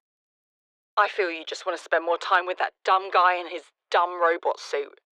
That's not a feeling. It's a judgment. And I feel hostility in what you're saying. Perhaps your jealousy is a sign that you need to take another look at your business model. Why can't you just be happy for me? I am happy for you, and I'm happy for all the guys in the prawn bay. I'm just not happy for me. This is why I want to change our arrangement.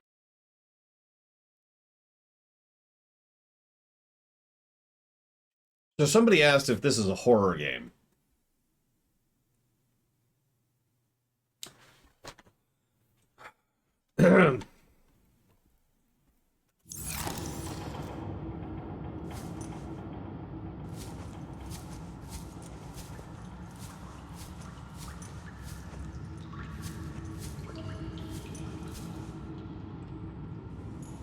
Yeah, go ahead and tell me, Shadow Machine. Because, yeah, I don't feel like... I'm pretty sure last time we did the whole shebang of leaving and entering and leaving and entering. Just tell me now. Let's just get this over with. 2379, thank you. 2679. Ah!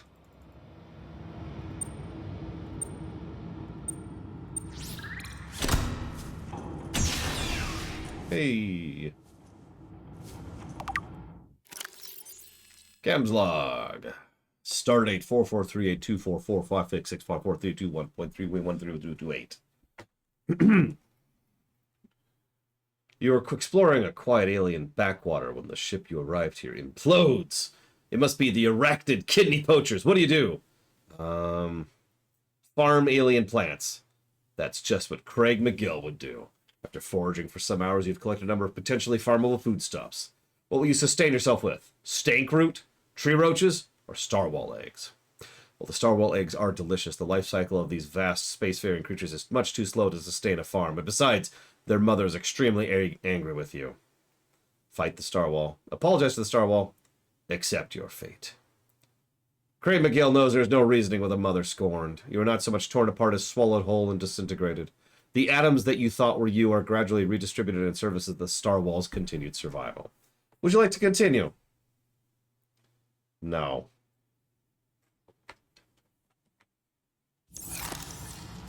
I gotta be honest, if the only video games I had access to on a 2-year journey like this were text adventures... Yeah, sure.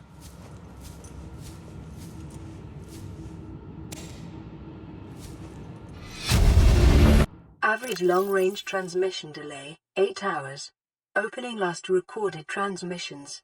This is an emergency distress call. Aurora is on collision course with planet 4546b. Sending all available environmental data. Please respond with rescue solution. Out. This is Altera HQ. Attached to this message, you should find the blueprints for an escape ship that we calculate will be capable of breaking orbit and getting you back to the nearest phase gate. Now, it's designed to use materials you can find in situ, but it's gonna need one hell of a power source. Now, we'll be sure to... Aurora long-range communications really offline. We now have the blueprints to beat the game. Obviously, we're going to need a whole lot of other stuff to get to that point. But we have the blueprint. What does that monster require?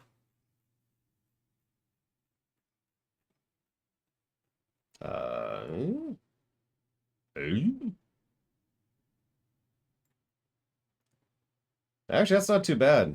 Just for the launch platform. I believe we're actually done here now. Just doing a quick double check. Me again.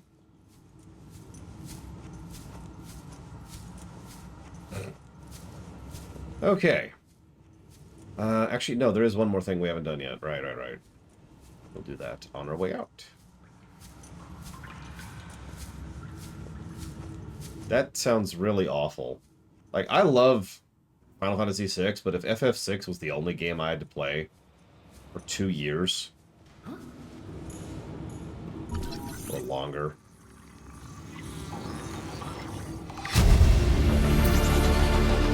New blueprint acquired. And that's a game I love. Now imagine a game that I'm just kind of... Like, imagine a game that's just okay. And that's the game you're stuck with. For a long time.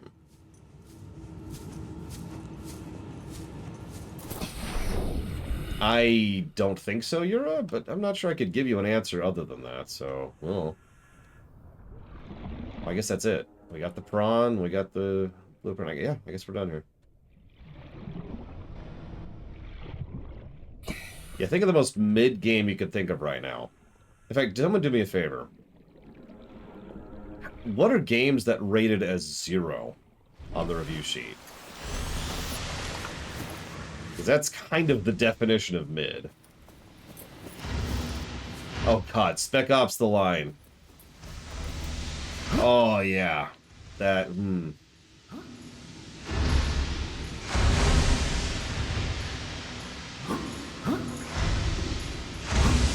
Diddy Kong Racing. Oh, Jesus Christ.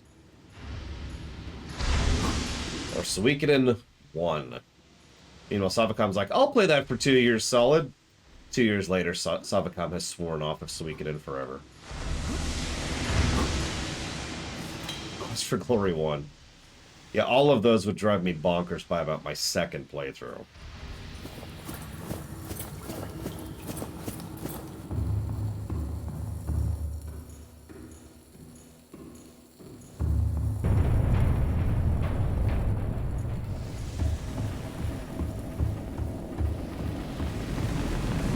Yeah, 2 years from now.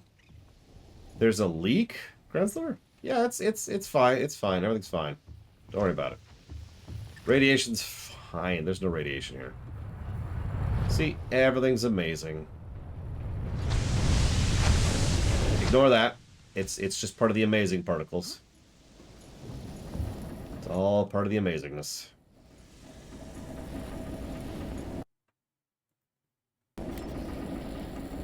That actually sounds like hell, so come.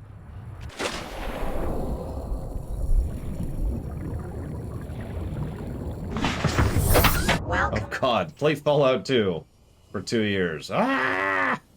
Ah! Oh, that's wild. Anyway, sorry. Let's get out of here before that thing, which I can hear, is like right there. Where is it? Where is it? I can hear it. Yeah, he's right there. Moving in this direction too. Let's nope. Let's nope. We're done here. Yeah, imagine playing Chaos Gate Demon Hunter for 2 years. It's okay. That's how long it takes to actually play through that game. Is it nighttime? Not nighttime.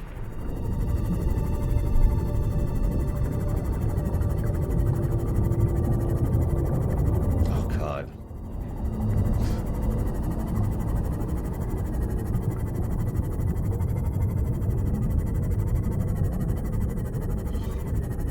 What about WoW? I mean, WoW has an inordinate amount of quantity, inordinate quantity of content in it. That would probably still get old. I'd be like, alright, well, now to make a new character and level up from scratch. To try out a new class.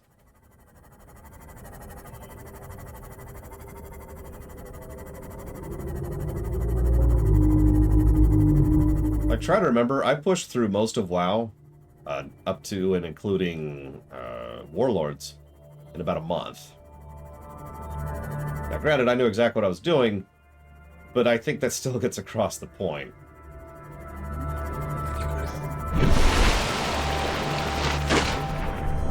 Okay, so, ship successful. Quest 64.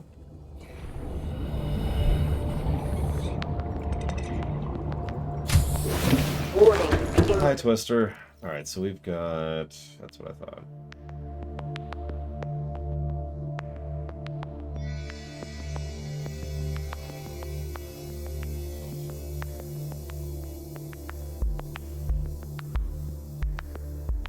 Power only. Oxygen production offline. Guild Wars 2. Oh.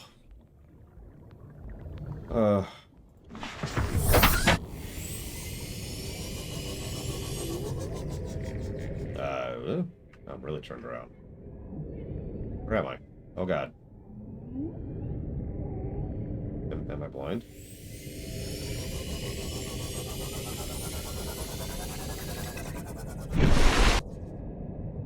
There it is. Jesus, remind me to change the color on that. I could not find that. I have to play something for 2 years. Wow. I mean, I'm not actually joking. WoW has enough content, and I enjoy it enough, that that's probably as close as it's getting to something that's going to entertain me for 2 years.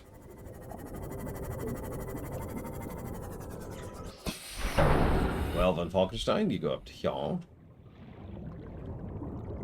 And you do something to change... Oh, God. I swore you could change the beacon colors. Whoop, whoop, let's not lose the beacon there. FF14? No, I don't want to replay FF14 ever again. Well, that's right. Sorry. I knew there was a way to change colors because I've done it before. There we go. Main. We'll make you... We'll actually make you yellow as well because those are both bases. And we'll make you red. There we go. There we go. Okay. Welcome aboard, Captain. I'm stuck on a planet with only Secret of the Stars, Devil May Cry 2, Quest 64, and Mega Man X7. Cool.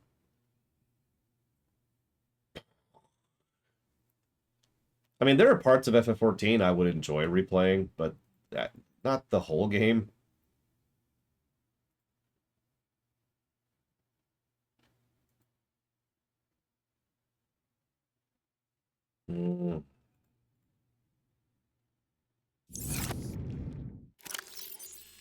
Yeah, that is what I meant, Blade 12, sorry. It was actually something that came up during the review, if you remember. It was like, I don't ever want to go through ARR ever again. And I meant it. I really don't.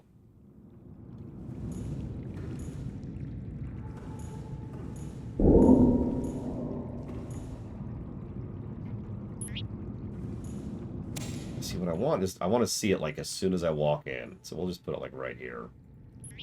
There we go. No, it's being weird. You know what?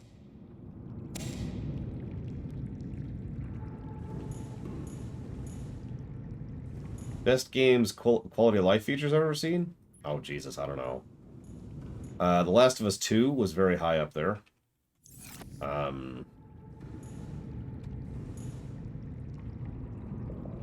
Wow. While we're on the subject.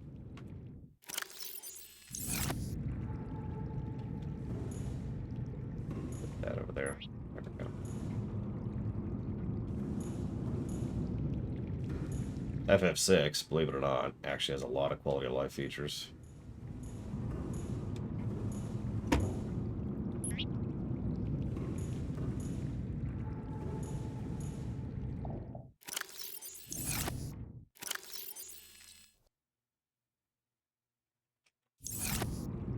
Put this over here. There we go. Like my base, it's a little functional. Psychonauts 2 I can't put on that list because Psychonauts 2 did not have an option to make it not give me a massive headache for that one level. I had to go edit the freaking code to disable it manually. Which I know isn't actually that hard to do. I shouldn't talk it up like that, but the point is, I had to go do that. Game doesn't get credit for that. Actually, let's keep all of those on me. Correct, act. And it never will be. Turbo vetoed.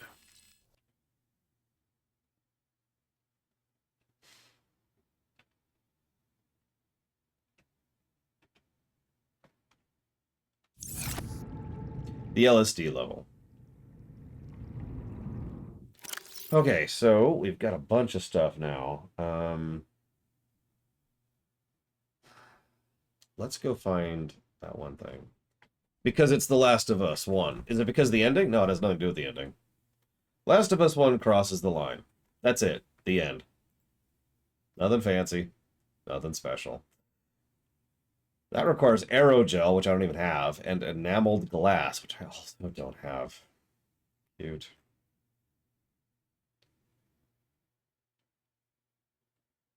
Hmm.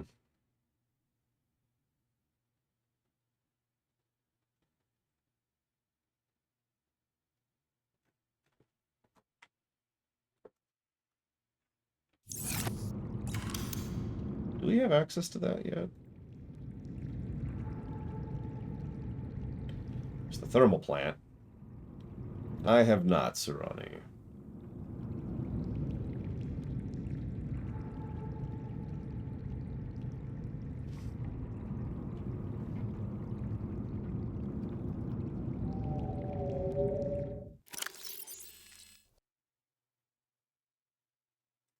Actually, I want to make several things here. So we're going to need some stuff I already have.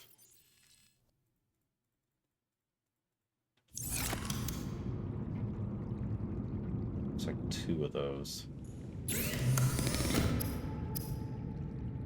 Ooh, so 20.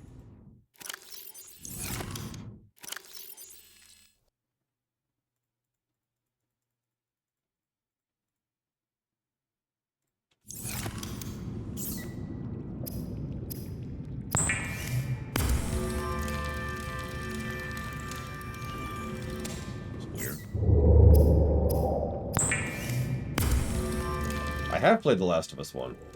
I did a rumination on it.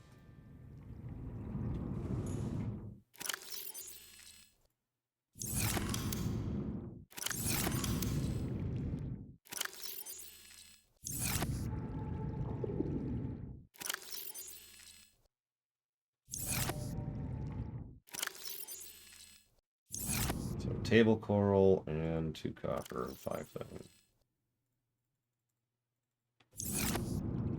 That's enough for everything. I'm going to need more titanium.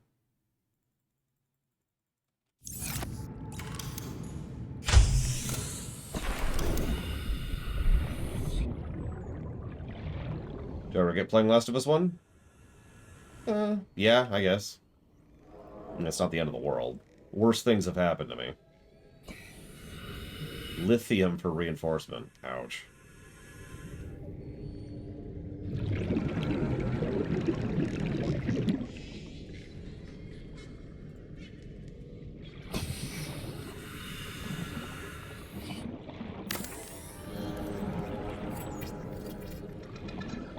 No, I'm good not answering that question, Triaxia.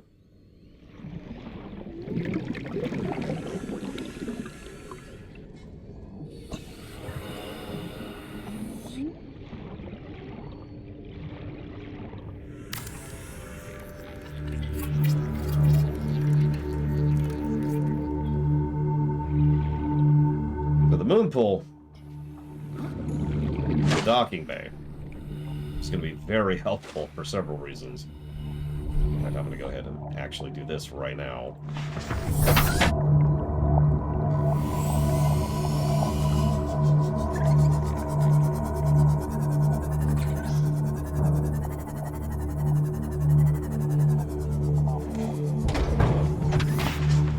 After weeks without human contact, it is normal to experience psychological discomfort. Research indicates symptoms may be partly alleviated by adopting a pet or anthropomorphizing an inanimate object. I think you're right, Von Falkenstein.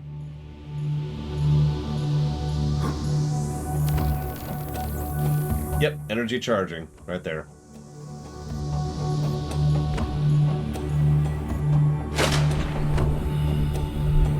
I guess there were faster ways to do that, but whatever. I mean, I wouldn't mind having a fabricator in real life, but the problem is, if I have a fabricator in real life, then that means everyone has a fabricator in real life, and that's sort of terrifying to me. Alright, so, scanning wrong. Scanning, there you go. Right over here, right here.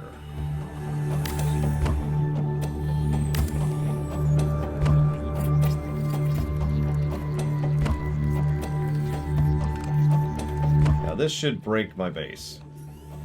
Nope, we're at 0 hull strength, so we're just okay. I think we'll go ahead and burn a lithium on reinforcing the base really quick. We actually got a decent amount of lithium earlier, so I don't feel too bad about it.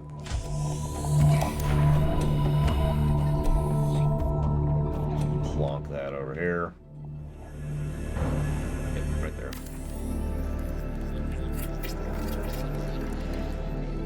There. Okay, that's plenty of base integrity. Now, power is going to be an issue. We're going to basically run out of power every night, because we've got one solar. I'd love to have a thermal vent nearby, but I'm pretty sure I'm nowhere near any thermal vents. I actually have a map, which I pulled up. I haven't looked at it yet, but we're about to. Right here. Okay, so we are... Where are we at? So there's the ship. Where are we at? Where are we at?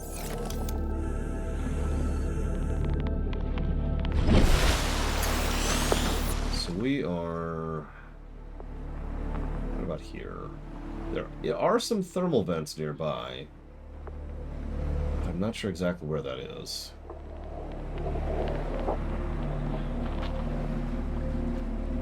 Hang on. Our life pod is life pod 5, right?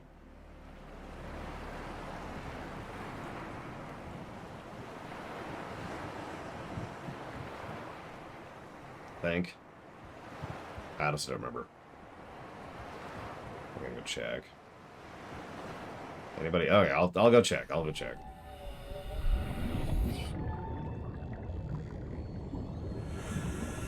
I don't remember, Dakota?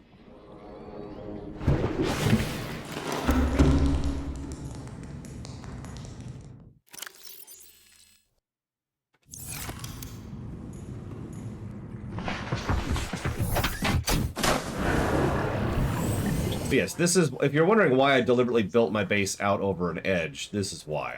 I knew that this was coming and I wanted to plan ahead for this. So let's go check out what pod we're in.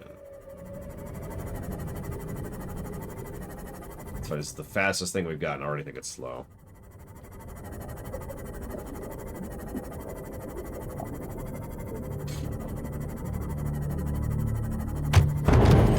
Oh, well, pay attention more.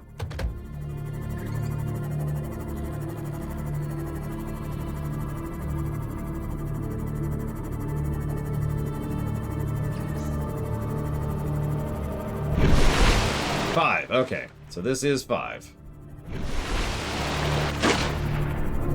Look how small it looks. Alright, so let's orient ourselves a little bit.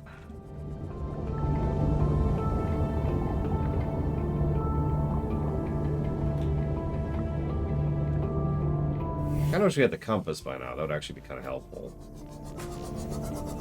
Whatever.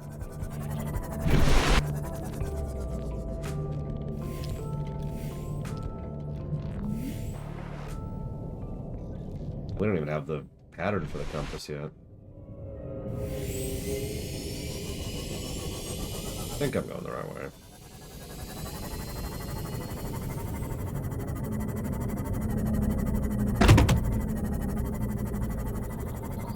We were the boss, the mid-level boss of the janitors, Baron. I'm not making that up. You can check.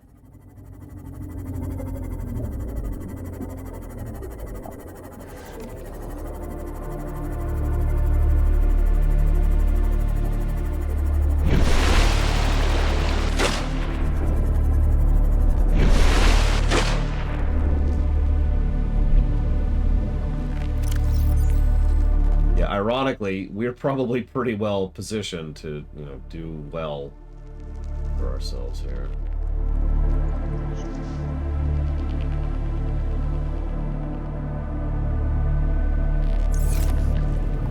I think I'm actually here. What the? Okay.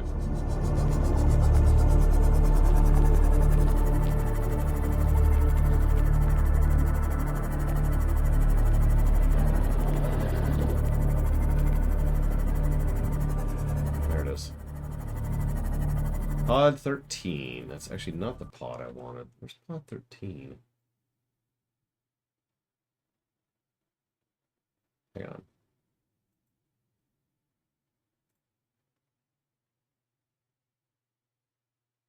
Where's pod 13?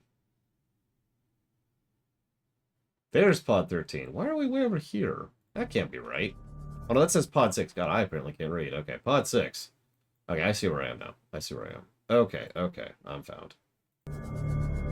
So hang on, let's do this. I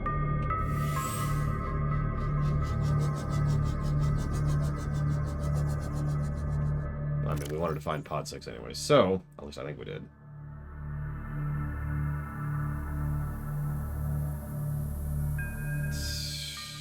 Yep, okay. Passing 100 meters. Oxygen efficiency decreased. So, hello? Anybody?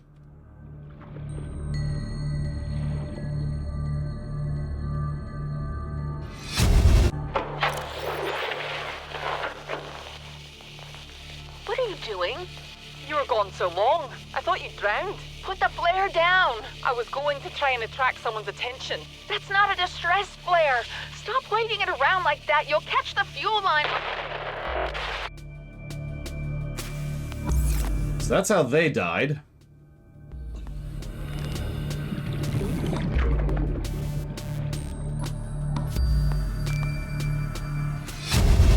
Ma'am, I need you to stay calm. We're not in immediate danger. Where are the rescue teams? The Aurora didn't make it. So, where are the rescue teams? They're dead, ma'am. We have rendezvous coordinates, but the route's irradiated. So, what are you going to do?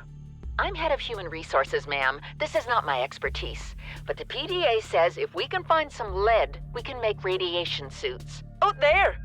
I am not setting foot outside this life pod without the proper protection. Don't worry. I'll go. Lovely woman. She whined and then she got them killed. New blueprint acquired.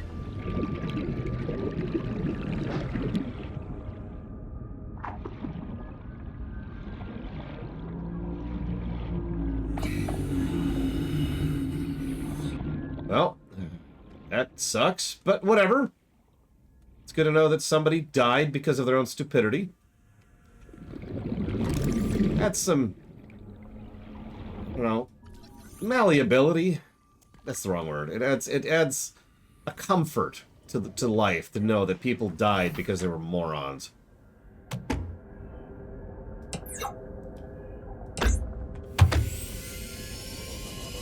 Okay, so there's the big wreck. One of the big wrecks. There's several. We've actually already poked at that one, I think. What are you looking for?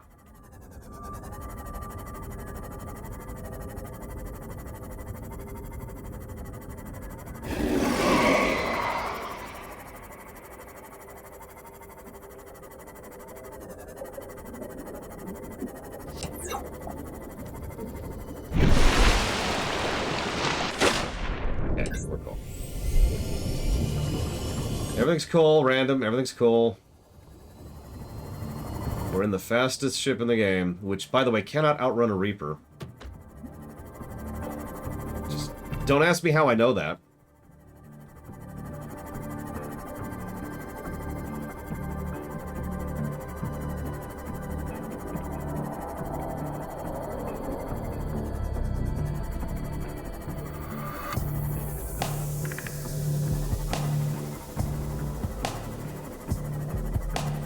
A lot of metal over here.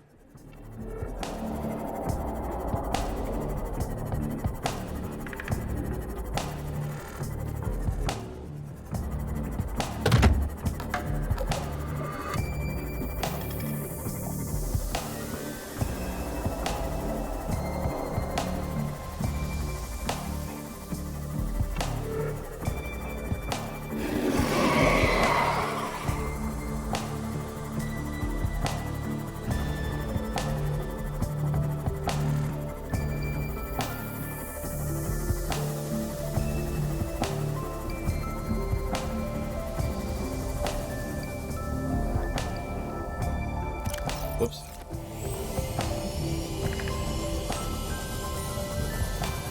I mean, like I said earlier, if for some reason I have to feel ashamed that this game scared the crap out of me, then I got nothing.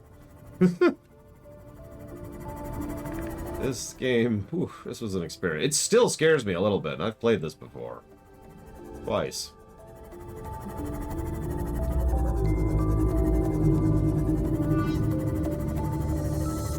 Not yet, von Falkenstein.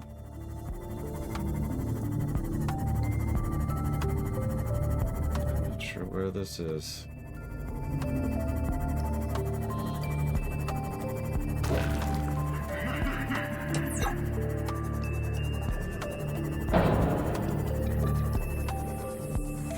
Welcome aboard, Captain. That's right, Captain Runner. Thank you very much.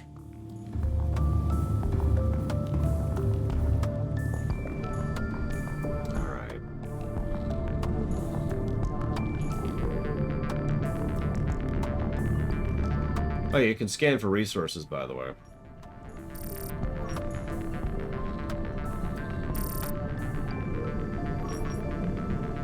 Yeah, power's draining pretty rapidly now that it's nighttime. Do I have a scanner room upgrade?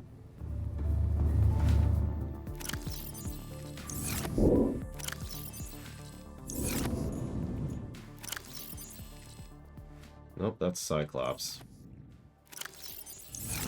Okay. Oh no, we're not scanning now. We're about to go dark, which also means we'll have no oxygen. So that should be fun.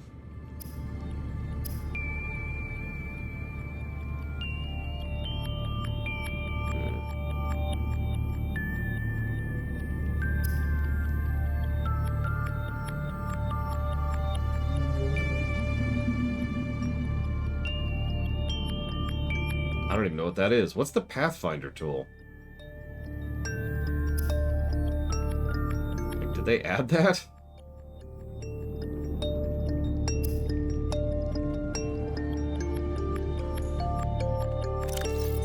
Hmm. Oh, whatever. Ah, okay.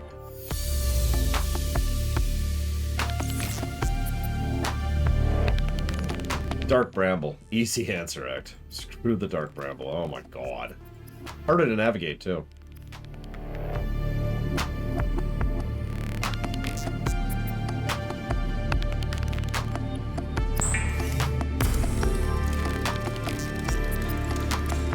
Plus for cat.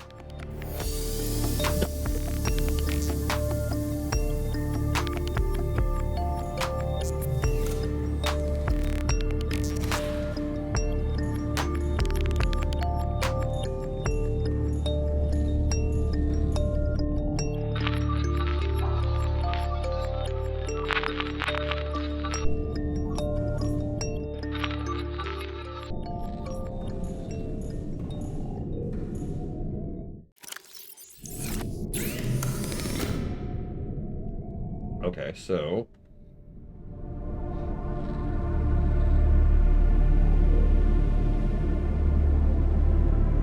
Silver and gold. Magnetite, which we do not have. Magnetite, which we do not have. We can actually make the drone. Like...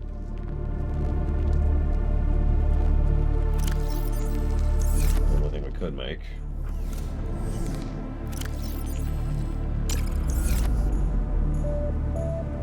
Oh, looks like it's daytime because power's going back up.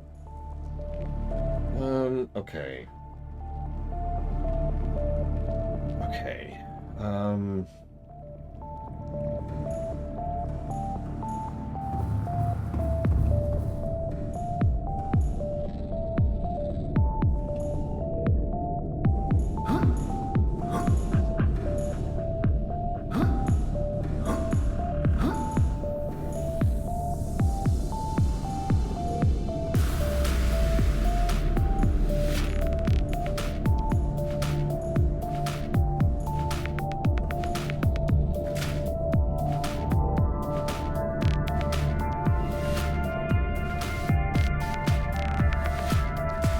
Trying to find where I am, if you're wondering, by comparing the topography. We shouldn't be far from there, because I'm not actually sure where we are in the on the map in the world right now.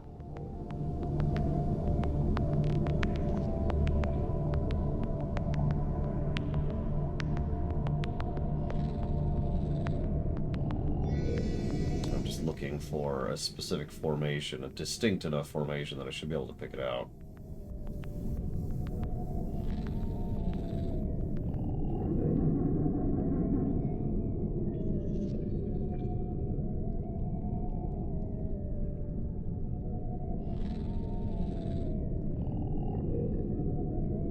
Part of the problem is I'm not even sure where we are roughly right now. If I could find that, that might help.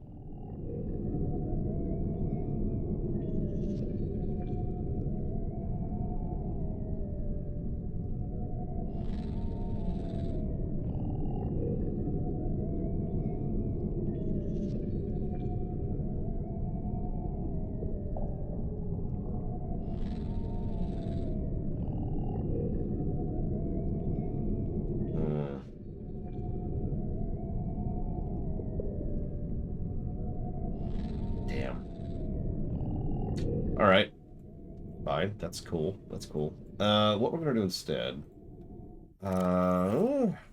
let's make a thing.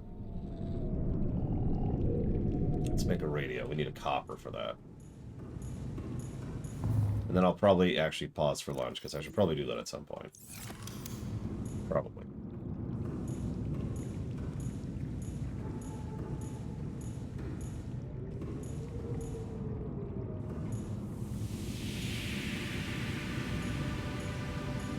Yeah, we'll put it here.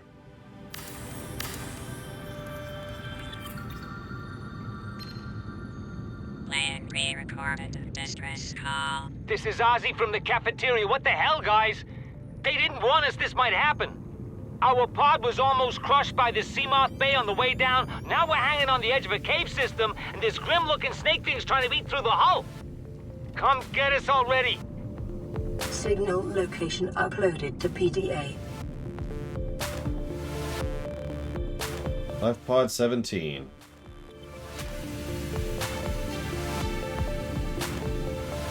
Ah, okay. That's over there. It's a decent ways over there, actually.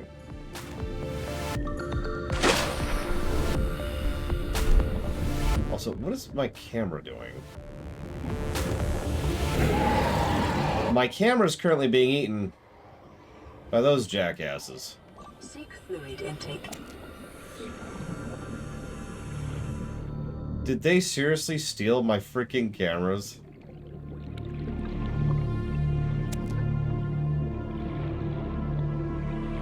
Dogs.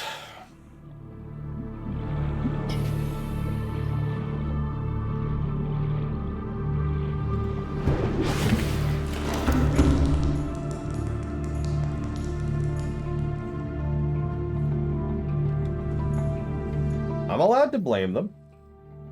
We here at the Lore Walkers are okay with blaming people. Can I not name the Seamoth? Can I only name the sub? Oh, that sucks.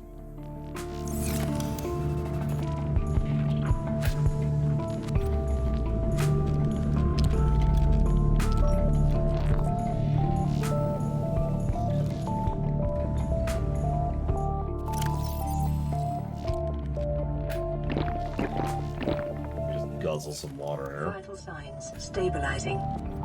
Okay. Hold up.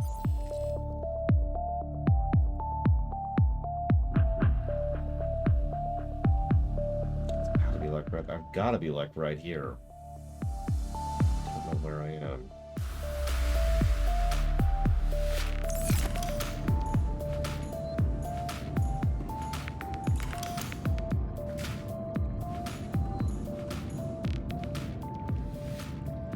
I bet I don't even have the pattern for it yet.